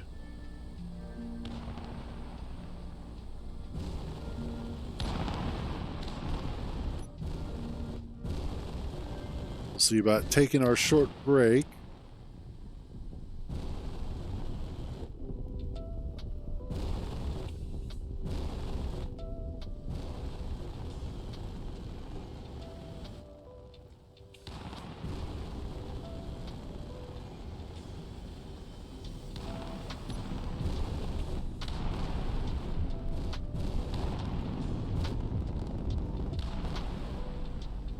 I really should put some just general maneuvering thrusters on the back rather than utilizing the giant rear thrusters, which use up so much fuel.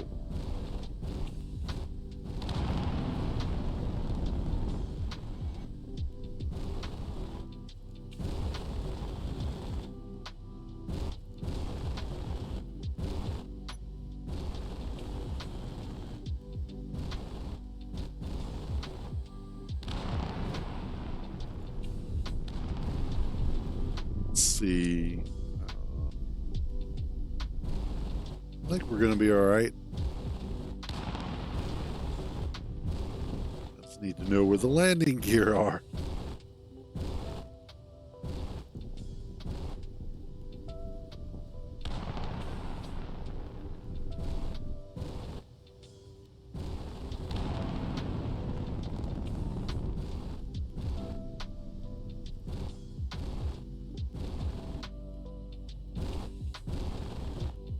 There we go. All right, we're good. Think we are touched down. Yep, okay, cool.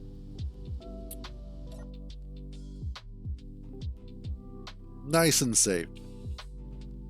If not, just a little bit crooked. All right. Let's go ahead. Ooh, yeah, I don't like that.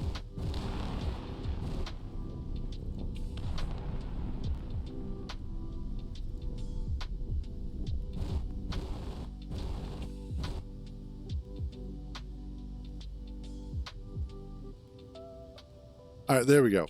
That should, yeah, that's much better. Okay. We're going to go ahead and we're going to take a short break here. I'm going to go grab some food as well. That sounds like a great idea. And then when I get back, we'll probably have just a few minutes before the stream starts. So grab something to eat, grab a snack, grab a drink, whatever. We'll be back in just a few. Where is it? There it is. Okay.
Alrighty.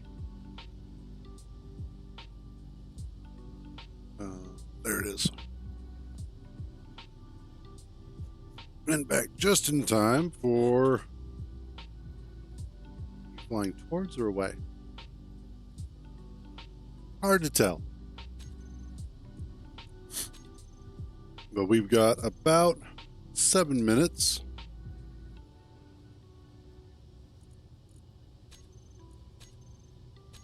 Before the stream starts, hopefully. If my math is correct. Yeah, awesome.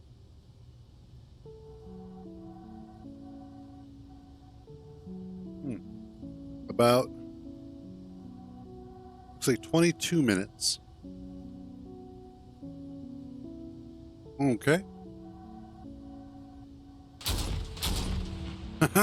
Suckers.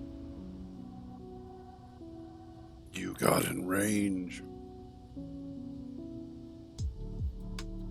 All right, I'll just keep an eye on that. Thank you.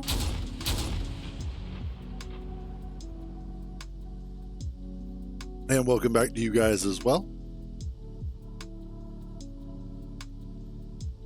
Huh. Because I just saw it and it said, oh, yep, there it goes. It just said 22 minutes, so I guess they updated, but give me a second here.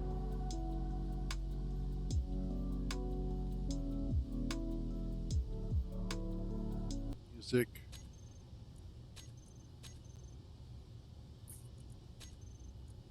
Save changes before quitting.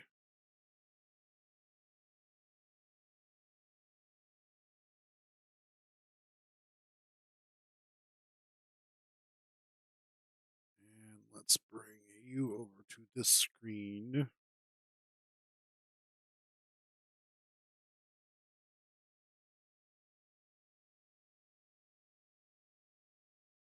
Yeah, give or take. Gives them about 5 minutes to kind of get started up, that sort of thing.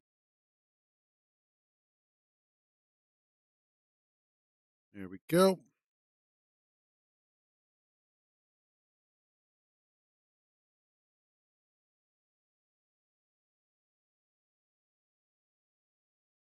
Let's exit that for now. So yeah, you can see that new cockpit. And that actually looks really, really cool. I like the look of that.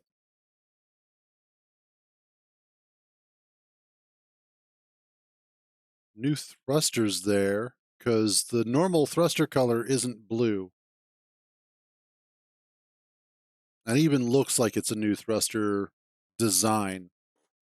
It looks similar to the industrial thrusters, but not completely. The hydrogen thrusters.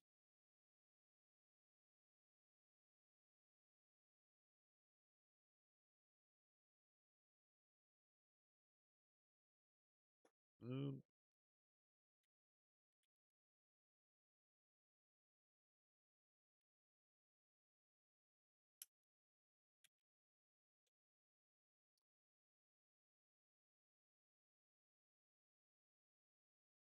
which honestly, I think we've needed more powerful ions for a while now.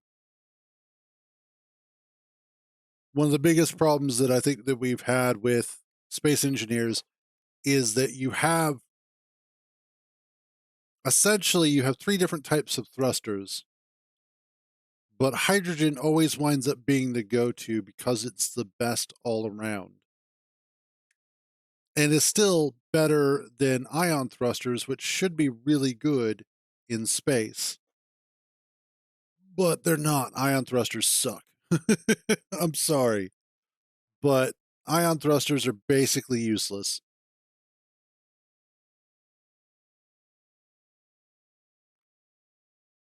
And then whole bunch of prototech stuff here.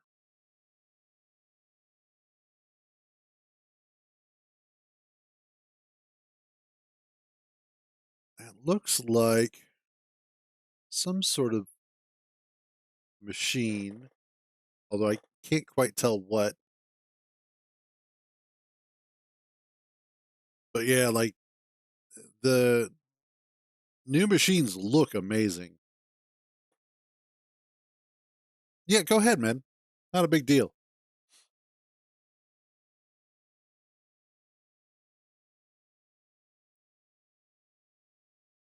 Looks like there's something back there as well.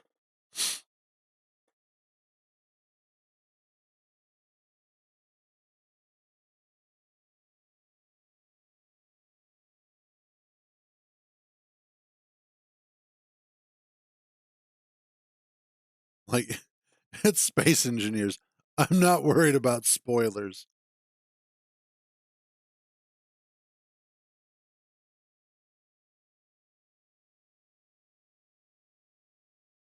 Oh, you're right. Well,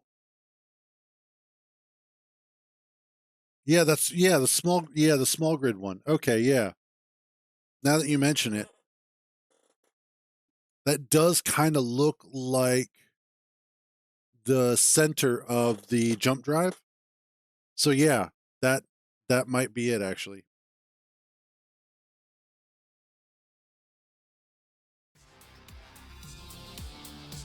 Oh, they do have music.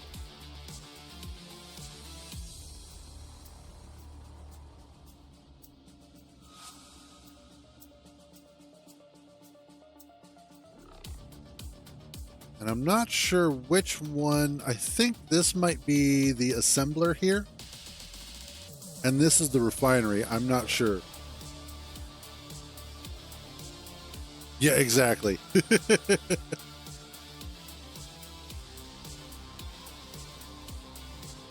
I mean, we're about to be spoiled anyway because we're going to be watching this. So,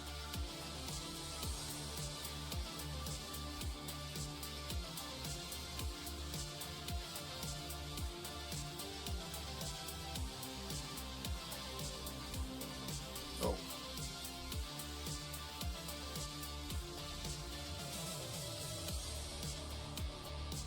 Almost looks like that is some sort of battery or something like that. I can't quite tell.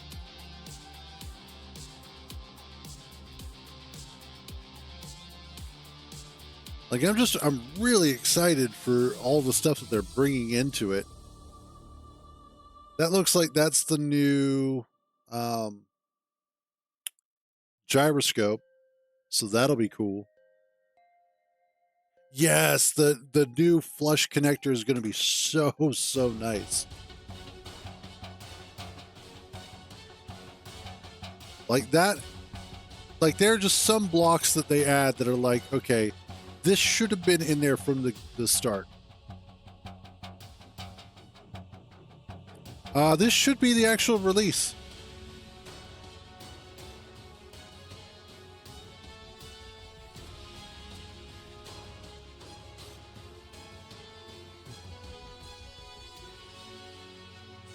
So,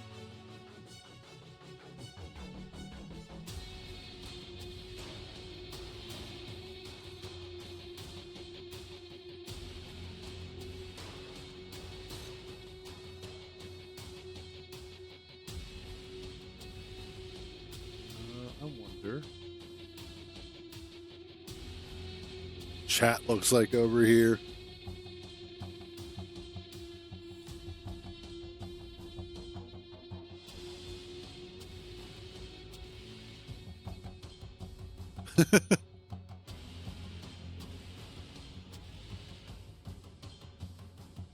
Yeah, there's a lot going on here.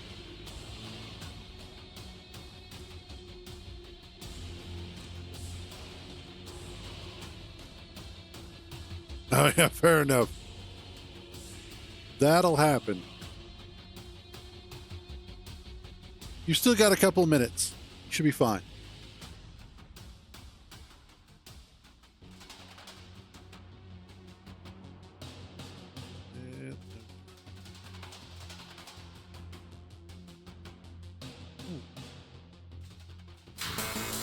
That's not what I wanted.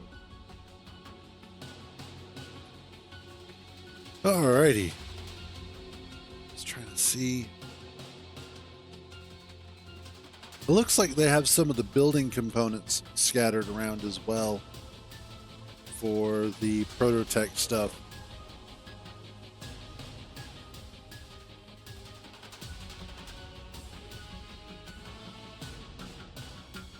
Just in general,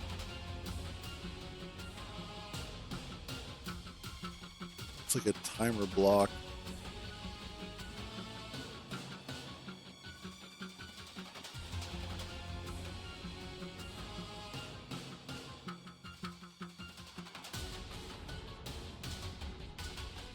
That looks weird.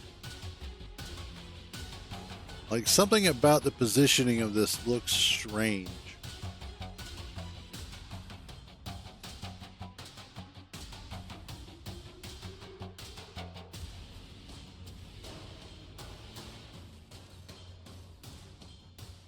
I guess, though, we'll find out once this gets started.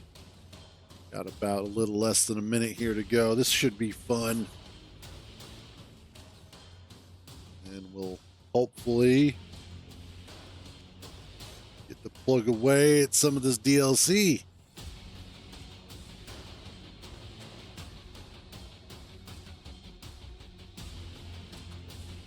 Honestly, I think it's going to... I don't know if it'll be a surprise block this time. It might be surprise game mechanics. That would be cool.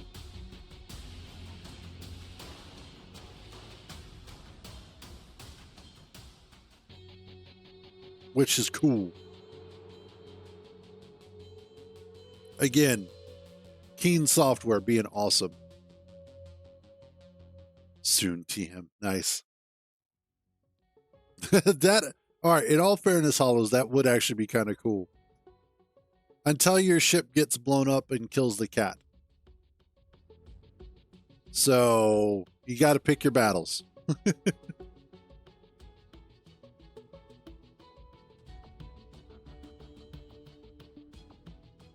See?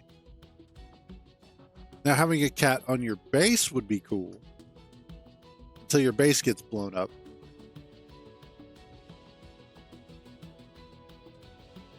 Oh, God, yeah. That would be horrible. You accidentally left the cat in space when you made your jump.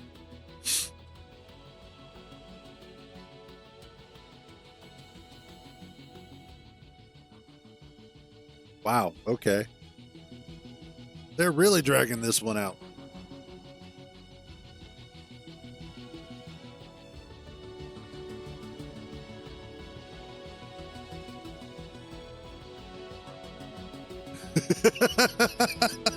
God, yes, absolutely.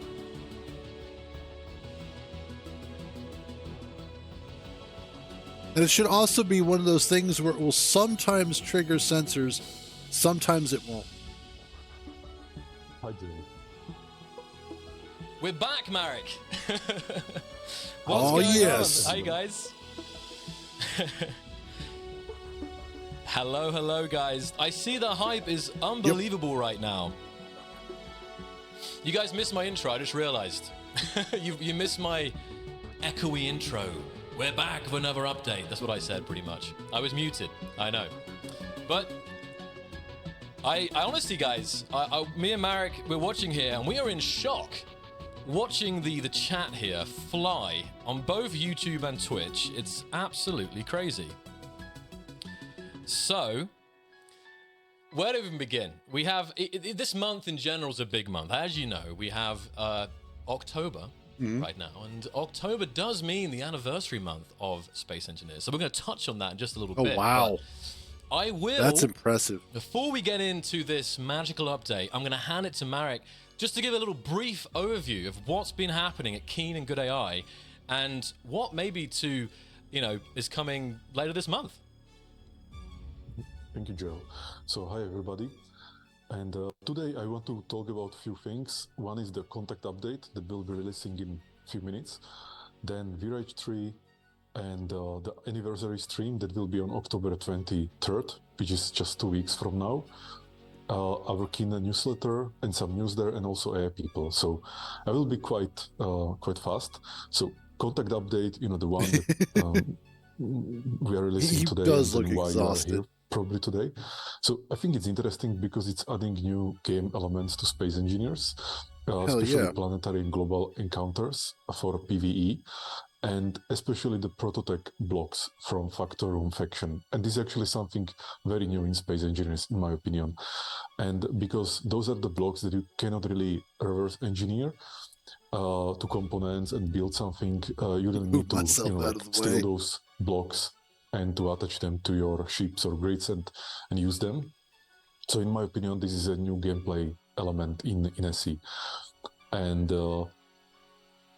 the Factor Room blocks or Prototech blocks, they also have better performance. So, the jump drive, the generators and things like that, like they have Ooh. better parameters. yeah, So they're actually like, generators. there is a reason for you Maybe to that's what go that and search is for here. them in the encounters and try to steal them. So that's one thing.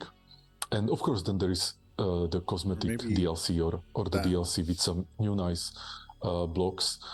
And if you look on our blog post, if it is already online, you can see the individual things. Or after me, Sander, the game designer, the lead game designer of SE, he will be speaking about the specific, blocks, and he will go much more into detail. So I'm sure you will enjoy that part.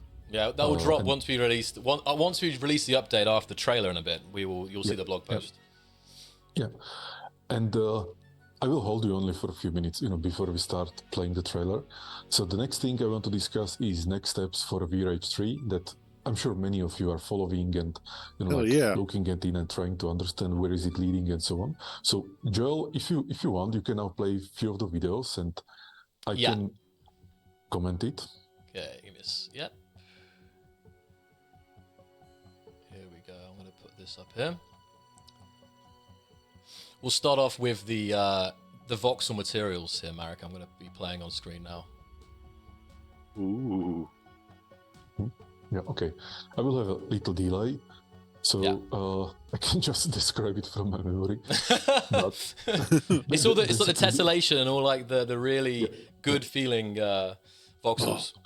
God, so basically what this is that to V-Rage 3 we are adding tessellation, which is a technique that the GPU generates this geometry on the fly just from the texture data. So in a sense, very cheaply, you can get a lot of detail. It and really does. Previously in Space Engineers, what we have is, terrain that kind of looks flat in a sense, or when you are looking at it, like it's kind of flat because there is just normal mapping and it's just an illusion of geometry, but it's actually not real geometry. It's just the lighting effect. That feels like there's some terrain, some surface, some like bumps and so on, but it's not really there. With tessellation, it's real geometry, so you can actually see the silhouette of those little rocks and things like that. So what you can see in the video is some asteroids made from this tessellated material. We created few materials. Yes, please. And I love it. Like it's adding so much detail, and it's just so much better. Yeah. Yeah. So that was the first one we had, and I'm telling you guys. As I always say, we have short term, mid term, and long term. The short term being today's update, which is going to drop very soon. We have the mid term, which is, what's coming after this update. And then the longer term, which is, I'm not sure you're ready for what's coming in the long term. It's a really, that would be nice. Revolutionary experimental tech that the team are working Making on. It a You're little seeing less some of it here with V-Rage. You've seen some of it on previous streams, but there's really, I just want to just take a moment here to say that the future is bright and there is so many, the music is hidden, big things on the horizon. So I'll play the second video here now, Marek. The second video we had was but yeah, the camera being locked video to the engineer the way that it is really frustrating. So you can see the voxel hand, and voxel hand is something that was neglected in Space Engineers.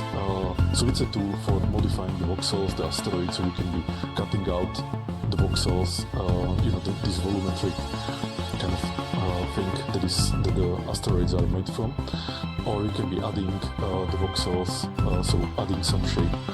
or you can be changing the materials or roughening up the surface or actually smoothing it and so on and having different shapes. So in VRage 3 we're actually playing with improving this tool so that it's much more intuitive and also powerful. And what you can see right now is one of those iterations. There is actually already a better looking iteration that I've seen, like with much, sorry much guys. better. Sorry, Marek. Could you just? I didn't realize the first video didn't have any music, but this one did, and the music was deafening. The I'm Poor sorry, guy. guys. He's sitting there Took me by talking about all surprise, this that stuff one. and nobody can Sorry, hear. Marek. If you could just go from the top of this video, so the chat can hear you there. Sorry about that one.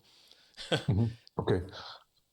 No worries. So basically, voxel hand is a tool that you can use in Space Engineers to modify the asteroids or any terrain to, cut some things from the terrain or actually add volume to the terrain.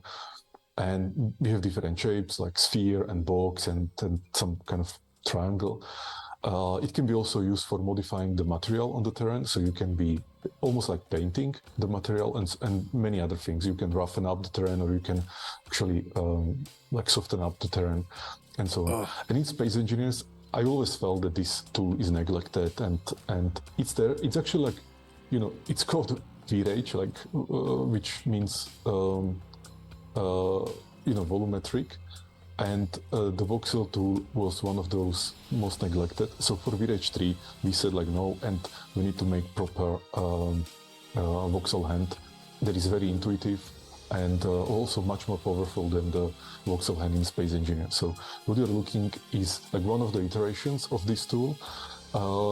We already have a better version with better visuals and better or more intuitive understanding of where you are editing, because that was one of my troubles, was that I see this brush in front of me, but actually I don't feel where exactly is it, because you don't have the perception of that.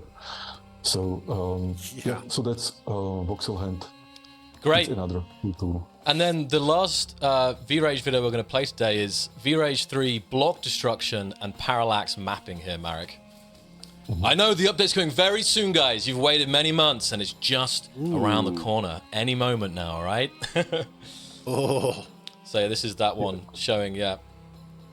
So we decided that in a VRage 3, all blocks should be like destructible through fractures, so that they don't just disappear when you damage them or when you destroy them. So that's what you can see. And actually what you can see, all these like little details on those fractures, it's just parallax mapping. So again, it's just a visual effect. In reality, it's just like very flat polygon. But those metallic, it's the little things I that don't know how to help. call, like just these things. They are just visual effects. So, but they are adding to the believability of what you can see. So that's another thing I wanted to show. And this actually leads me to another topic I wanted to talk about, is the anniversary stream that we will have on October 23rd, which will be 11th year of Space Engineers. And I would like to invite all of you, because I will talk about something very important on that stream. So if you are interested what it is, please come to the stream on October It's on 23rd. Wednesday. We might just have to do that one. Yeah, so as I say, we've got a lot going on. Today, the major update. Oh, that's a good question. And next week, celebrating the anniversary of Space Engineers, but with some surprises. Some pretty big surprises, maybe. We'll see. Ooh. No promises. So, But yeah, Marek, like anytime that you start dealing... what Now, else if- have we got? If they make it into a particle Another surprise is that has the for those parallaxing, who are performance-wise, that subscribed shouldn't to be Keen too bad. newsletter, you will get, a VRage 3 video, just like you have seen, but something very cool. I think this is like next level of what you have seen right now, and it's very important. It's like very cool feature, but it will be only for those who are following the newsletter. So if you are not subscribed, please subscribe. And on 18th this month, you will get the newsletter, with this cool news from VRage 3 and like some really interesting technology. Ooh. And we'll probably also show it on the anniversary stream on October 23. So, but if you want to see it sooner, please join the newsletter. Definitely. Good stuff coming. And there's actually something in this update, which we'll talk about in a little bit. It might be on this screen right now, which is another incentive for you guys to sign up for the newsletter. So that's definitely worth it. Thank you. Yeah, and last thing from my announcements or my news is AI People, for those who are following the game or the project. So a few weeks ago, we released the alpha, and people are already playing it. I think the reviews or not really reviews, because the game is not, it's still alpha, so it's not final, but the reviews of this alpha are very positive. People already have fun with the game. They see the potential. And we are taking it from there and actually turning into actual game, because what you can get currently in AI People is some kind of proof of concept of a game with NPCs that are driven by language model. So, you can talk to them. And actually in the recent update that we did last Thursday, we added voice input, so you can speak to them, and of course they speak back to you. And this is quite actually changing the perception of the game, because when you need to be typing everything, it's kind of bottleneck. But when you can just speak, you're not bottlenecking yourself so much, so you're more like open to talk more and faster and so on. So What? I think the voice input is actually very, very cool update. But anyway, the game is in alpha. For those who are interested, they can join the waiting list. Unfortunately, we are still letting in people in batches through this waiting list. But once, every week, we are approving a wave of people who get approved, and then they can get to the alpha and play the game. So if you are interested in AI People and future of AI NPCs in games, then feel free to follow AI People project. And next update that we'll be releasing soon will be more interactions for the NPCs. And our goal is actually to have one update every 2 weeks. Oh, that was not hilarious. every week like we did with Space Engineers. Nearly though, yeah. Bi-weekly updates. Bi-weekly updates. Wow. Yeah, this is more like bi-weekly. And it would be cool to do it every week, but now with bigger teams, it's much harder to schedule these kind of things. So at least we are trying to do every 2 weeks, so people will be getting the updates. And I'm all for that. I think It's like the updates The are Sims, the but most like, fun, because well, no, you are everybody getting, plays The Sims that way. something Never new from mind. your game. So yeah, that's all from me, Joel, and we can go to the contact trailer. Okay, guys.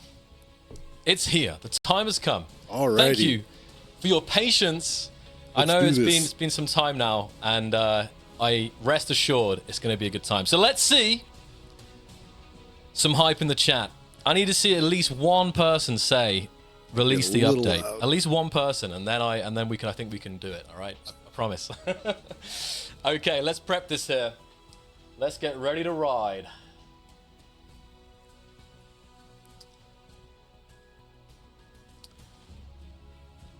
And we'll be back in just a second. We're going to be joined by Sander as well to go over the update in great detail and answer all your burning questions. So rest assured, we're in for a good old stream here. Okay, here we go. Trailer.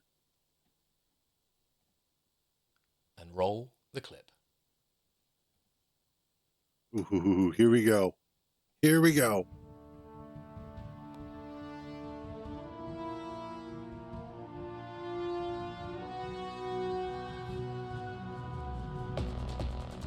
What?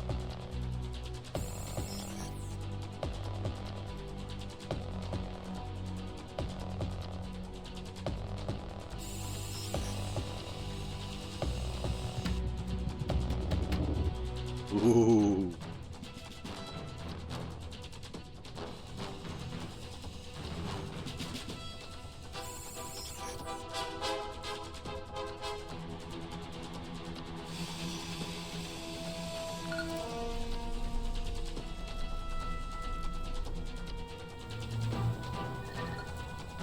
Oh, nice.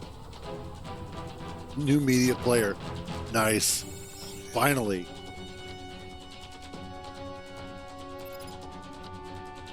Oh, snap.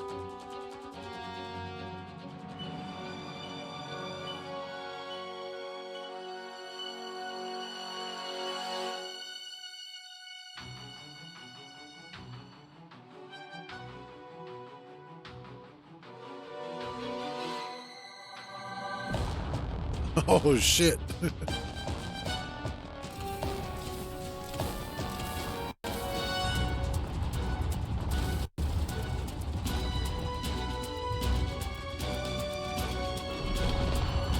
Oh, damn. Ooh.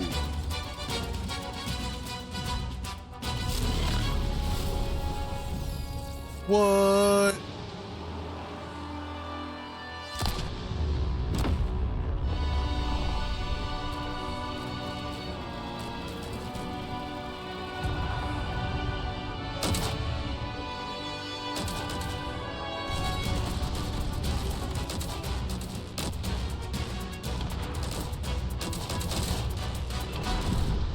They're always slamming into something.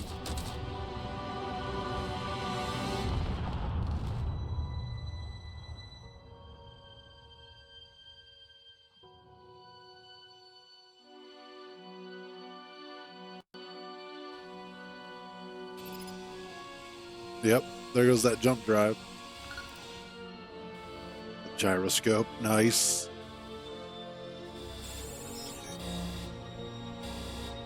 Oh, thank God.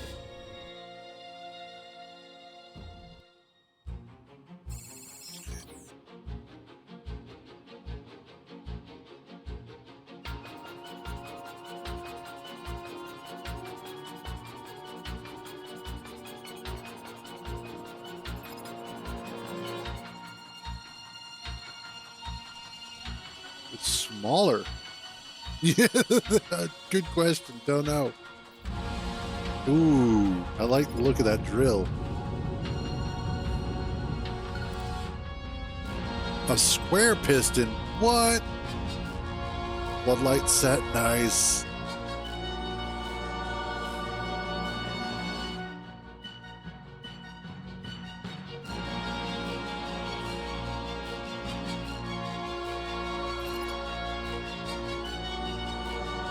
Okay.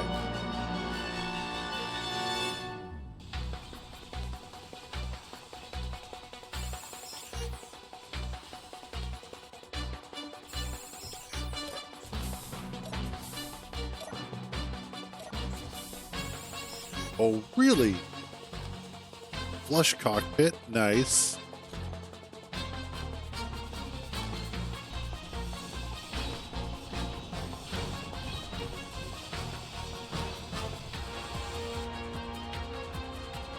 There was something there about the newsletter that went by a little bit too quick.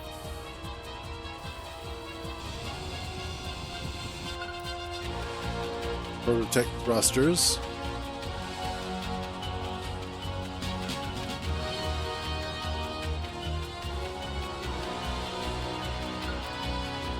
Yeah, there we go.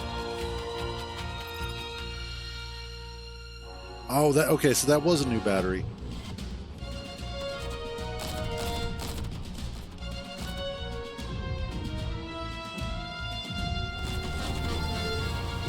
The new jump drive graphics.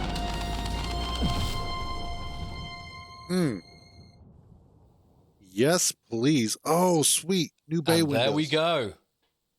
What do you think of that, guys? We're back, Marek. And That was awesome. What a trailer. A big shout out, as always, to Janusz with a fantastic video there. But a lot of surprises, right? I know there's been a number of videos leading up to this, and you've known about the Factorum and the Prototech and some of the other blocks that have been covered. But yeah, lots more surprises here. How do you feel, Marek? Is it time to actually release absolutely. the beast? Yes. So release the update, unleash the update. Oh, Unleash. So now it's being unleashed. the small and gate. You will also get the blog Small post gate and tall. all the news. And I again want to return to what I was saying, that if you're interested in VRH3 Modular news, bridge please set. subscribe Ooh. to the newsletter. I hope somebody will post the link to the chat, and we will have in the next newsletter, which is on 18th, we'll have some very interesting VRH3 stuff. And if you also want to see more, then please watch our 11-year anniversary that will be on October 23. I know, right? And that's that. And I'm just thinking if I wanted to say something.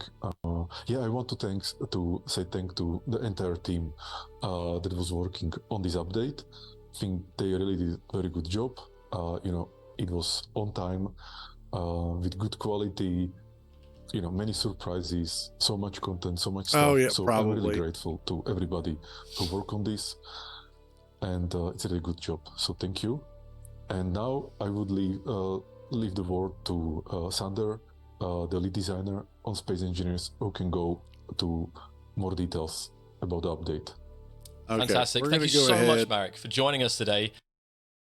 And as much as I would love to continue watching this, we're actually going to go ahead and jump into the game. Because I went ahead and just got the DLC.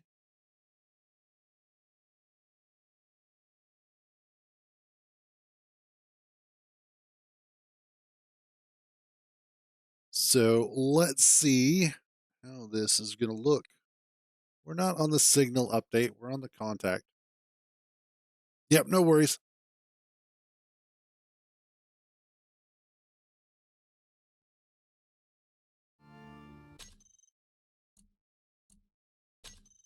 Oh, yes, I know there is. Yeah, I want it. I want the new version. Give me the new version.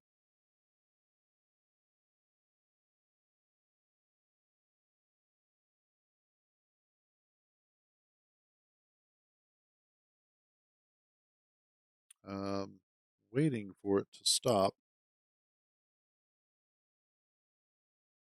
Manage properties. Verify. We'll just let it verify the files real quick, and then we'll hop in.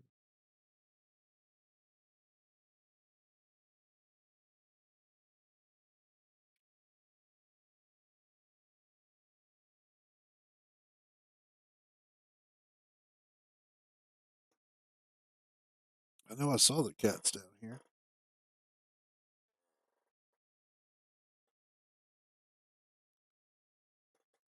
Yeah, I just had to verify real quick. Well, real quick.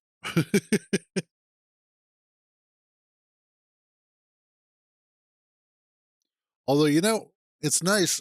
Space Engineers is starting to get to kind of be a big game. We're just validating right now. It'll take a few. I'm going to go grab another snack as well because this is going to take about 6 minutes, give or take. So I'll be right back.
Alrighty.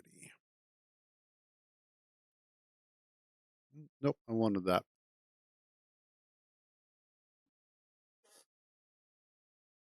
Oh, hurry up already.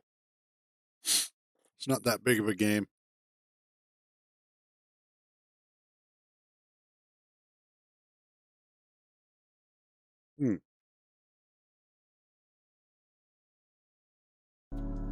I'll tell you what, though.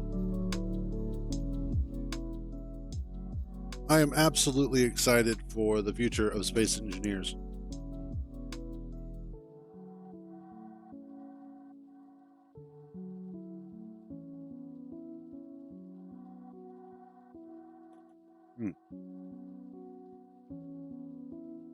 Excuse me, Space Engineers and Factorio.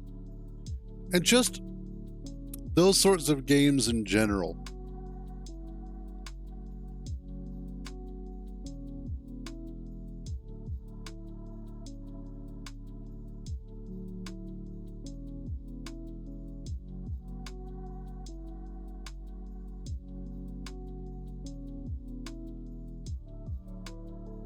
Oh, wow.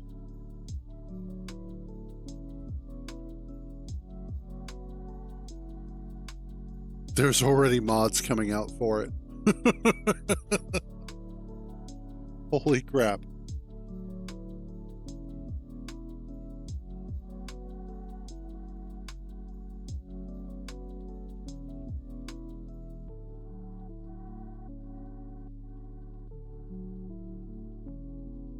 Oh, Jesus. So one of the Discords that I'm in for Space Engineers, they're talking about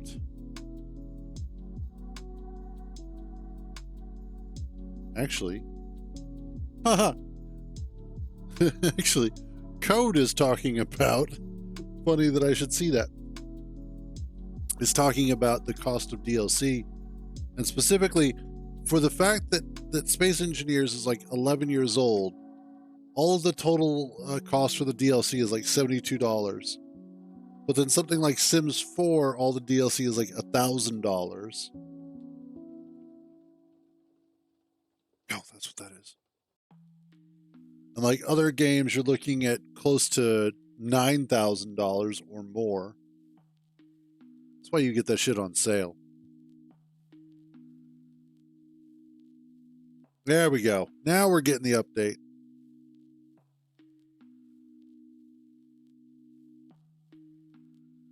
Well, these days.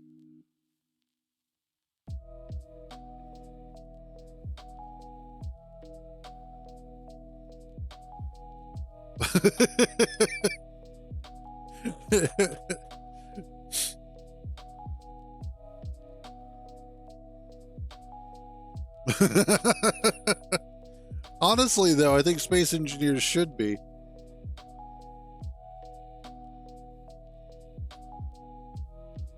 I don't know. You have to have Seaman Demons, though.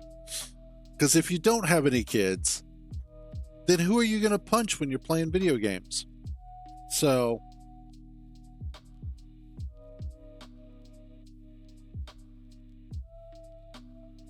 it was funny last night, though, playing GTA. And I'm just driving around, but I was watching the chat. And there were these two guys that got into a battle. Some guy named Thrasher with a V for an A and then a 3 for an E kind of thing. And then a barcode. And they got into a fairly long... How do you verify to 120%? No, that's broken.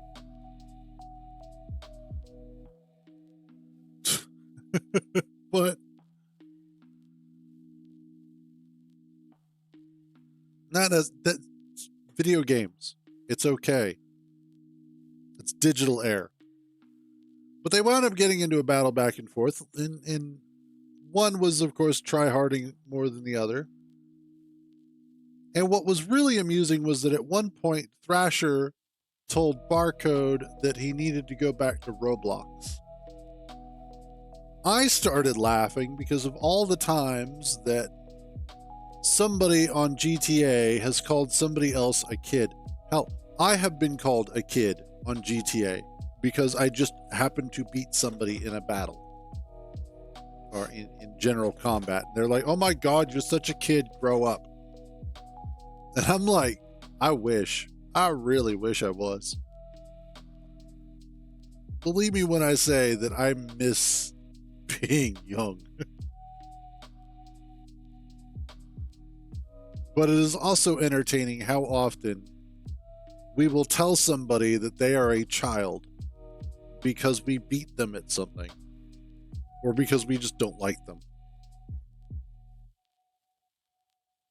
Good Lord, is it windy out today?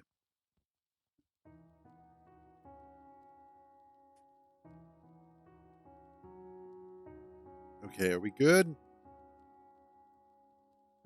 Almost. Seems to be stuck in an installing loop. I wonder if it's going through all of the mods right now, because that could be the other thing. I do have like, I don't know, 47 gigabytes worth of mods from the workshop.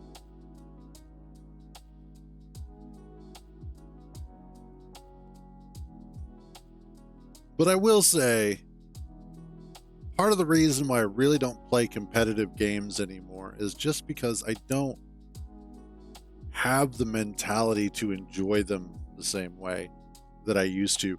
It's why I don't really do PvP in Space Engineers. It's why I don't enjoy certain games as much as most people do. I just don't care to get that invested. Like when I used to play Heroes of the Storm, I always wanted to just play with bots and kill them because that was a lot of fun.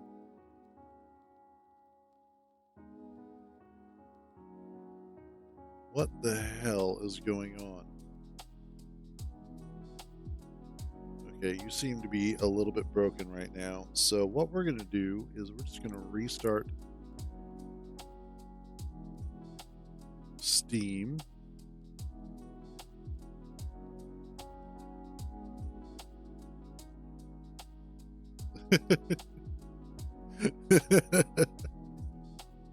Neo just messaged me. He's like, have you seen the new Space Engineers update? Oh my God. Yes. We were watching the stream.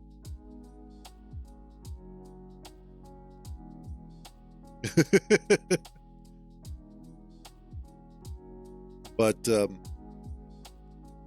yeah, when I played Heroes of the Storm, I always preferred to play against the bots because I understand how invested people would get in competitive gameplay. And I just don't have that in me. Planet Zoo is on sale.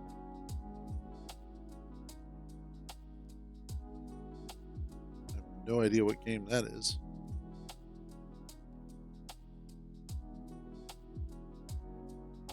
All right, let's see.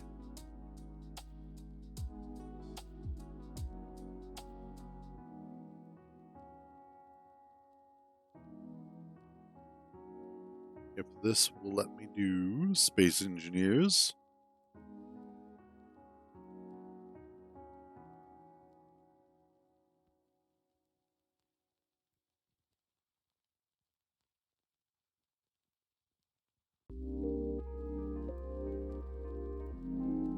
Maybe.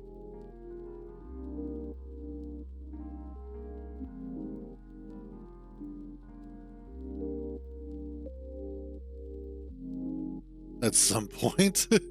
Come on.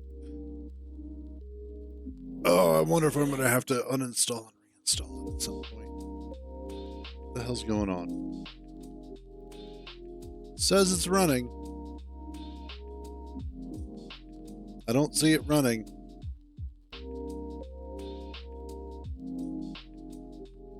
Oh, there it goes.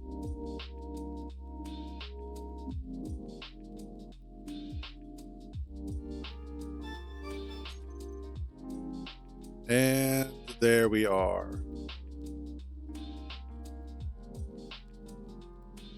And there goes contact. Okay, so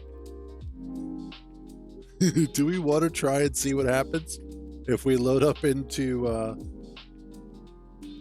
Of course you do. You son of a bitch. Alright, new game. Not red ship. Let's do star system.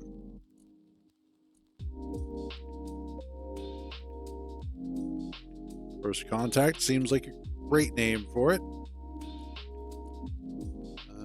Let's see. Enable spectator. Enable in-game scripts.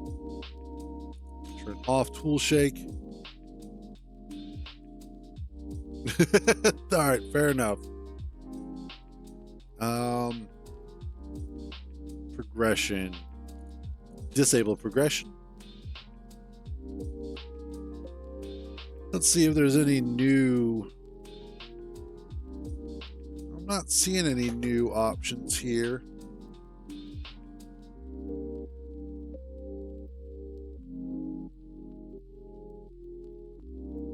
Nope, looks like it's all pretty much normal.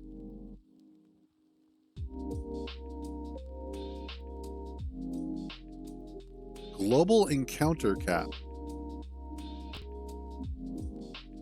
Now that's interesting. I guess it's how many you can come across at any given time. And especially if you're playing multiplayer.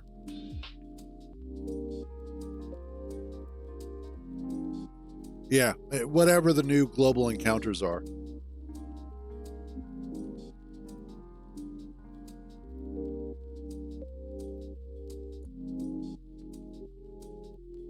Oh, okay. I didn't know about that one. All right. Choose mods. I think we're going to keep the mods simple for this right now.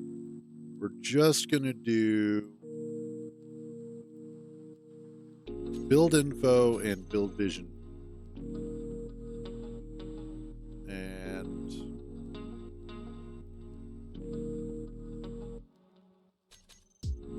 Norca. Where's my compass?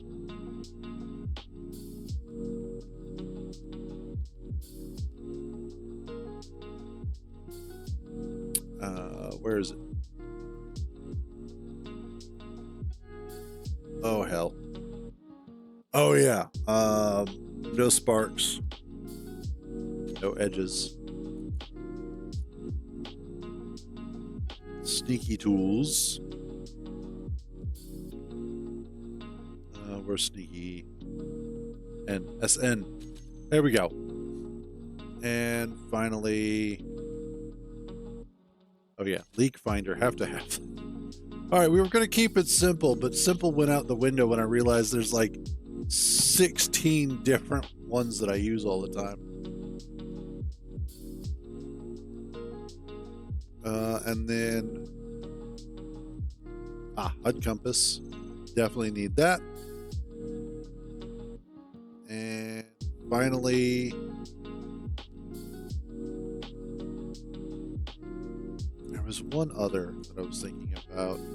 Oh yeah, autofill, automatic. Cool. That is literally the smallest mod list I can get away with without going, okay, now I have to pull my hair out.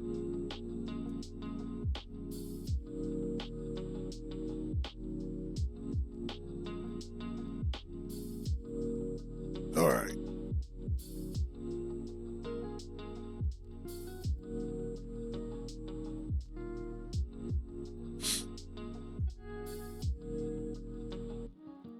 I love the fact that they have updated not just adding more blocks, but also updated how current ones work. Thank Christ.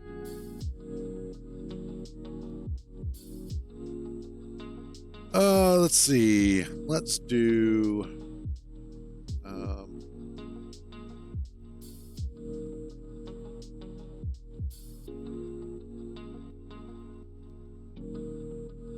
Oh hell, let's just do Earth-like.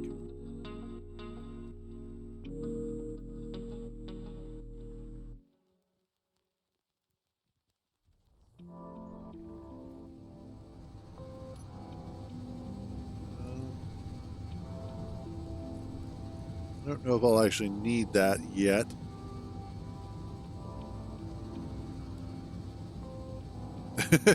Well, I kind of have to use a few mods, just that way it's bearable for on stream. Good location though. And there's an ice lake right there. Awesome. Oh, right off the bat.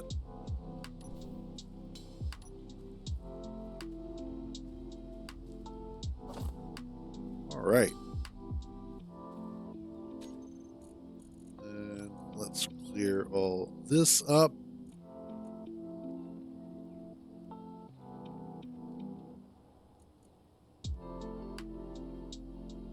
Just grab a hydrogen tank. Fill up that way, grab some and then, ooh. Oh, this is going to be so good. Grab these.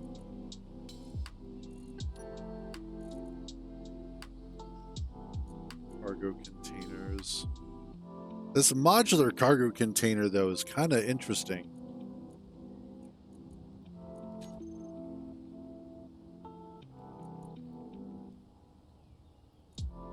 Nice. Lucky son of a bitch. There goes the Prototech battery.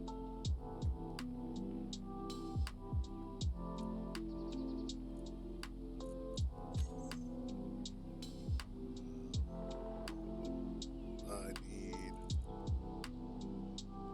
let's do scaffold, interior. And turbine.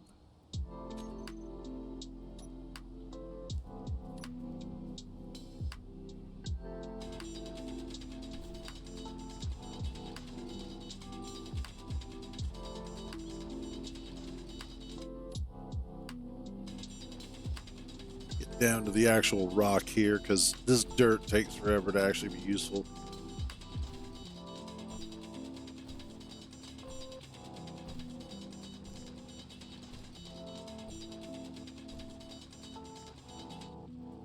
Go. Awesome. Rock and stone.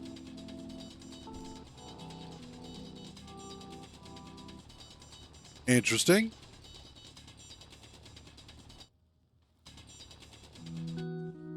So that's probably one of the global signals. Yeah, so it's probably one of the global ones.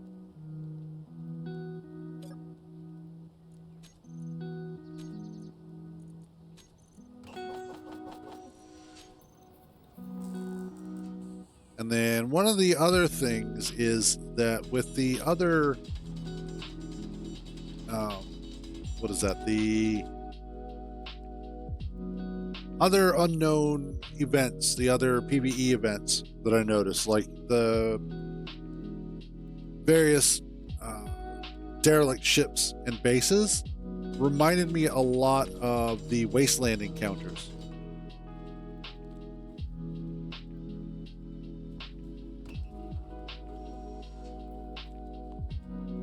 So it looks like what they've finally done is started taking stuff that people utilize pretty much on the regular when it comes to like default mods that people wind up installing and adding that in, and hopefully that should give a lot more longevity to PlayStation users, or at least people on console in general.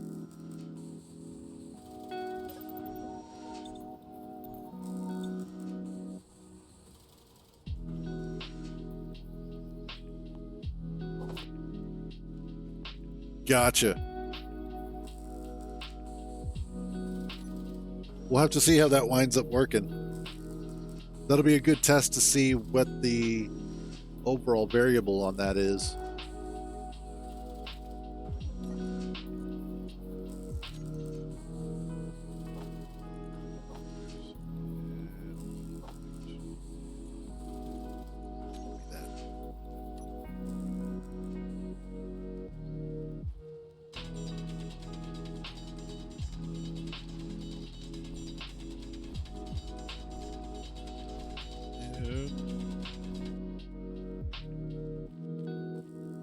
Yeah, absolutely it is.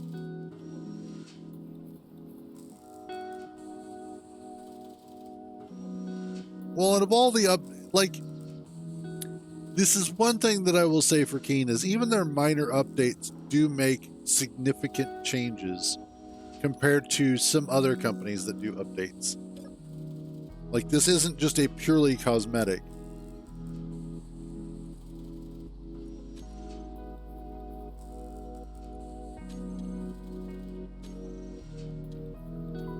There we go. Alright. Battery off. Or, sorry, antenna off, beacon off. Interior lights. Stop blinking. Yeah, basically.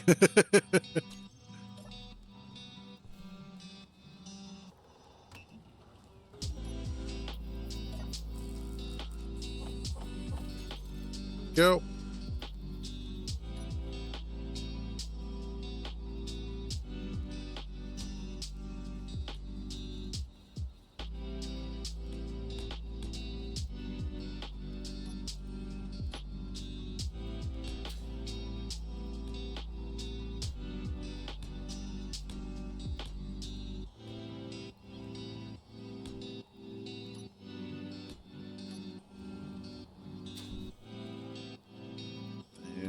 Battery goes there. Basic binary, basic assembler.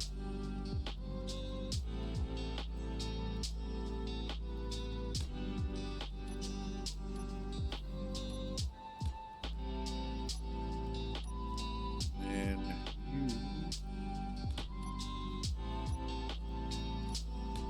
there. Like a so.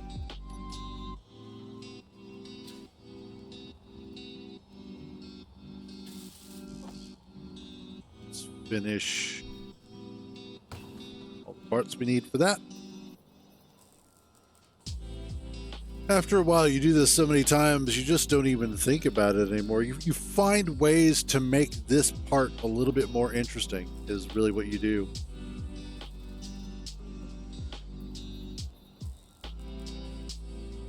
I don't know, it feels like they added chromatic aberration.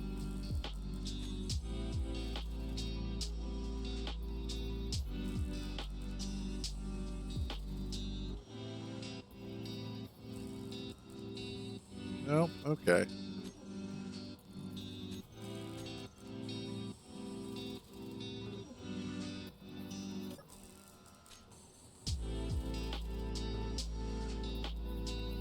That's gonna take a little bit.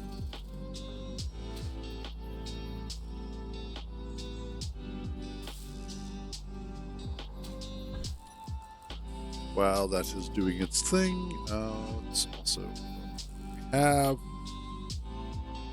more stone for the stone god.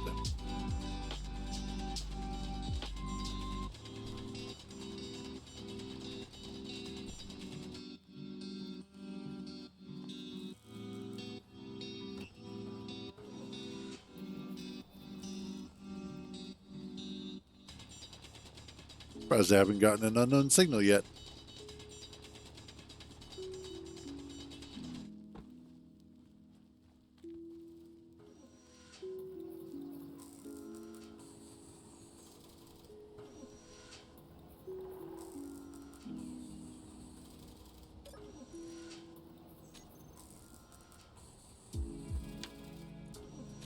Oh yeah.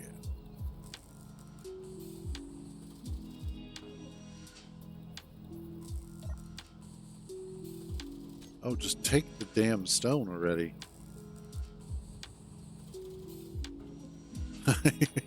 Here's what I can do. We'll just drop the boulder here for now.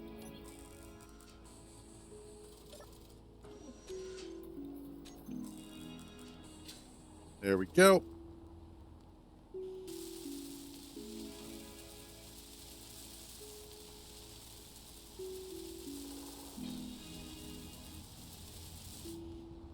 Oh, this is going to be so nice.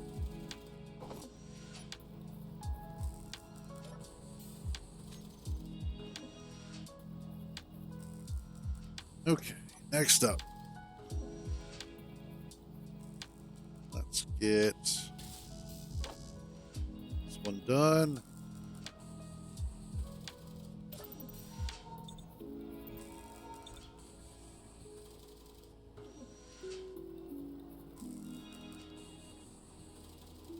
Oh, okay.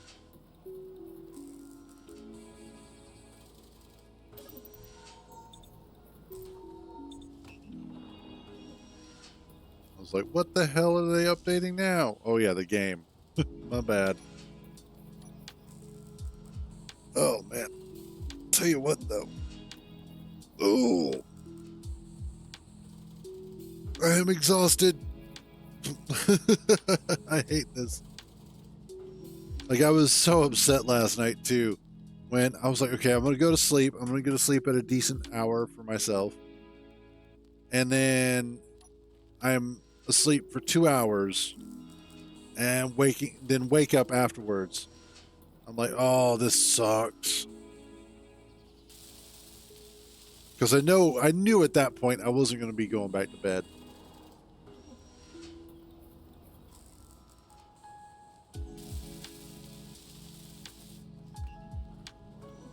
All right.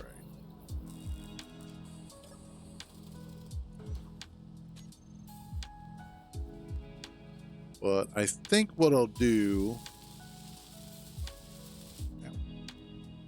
is we'll go ahead and we will wrap this up for today, because really this is just it's the same shit we always see. Nice.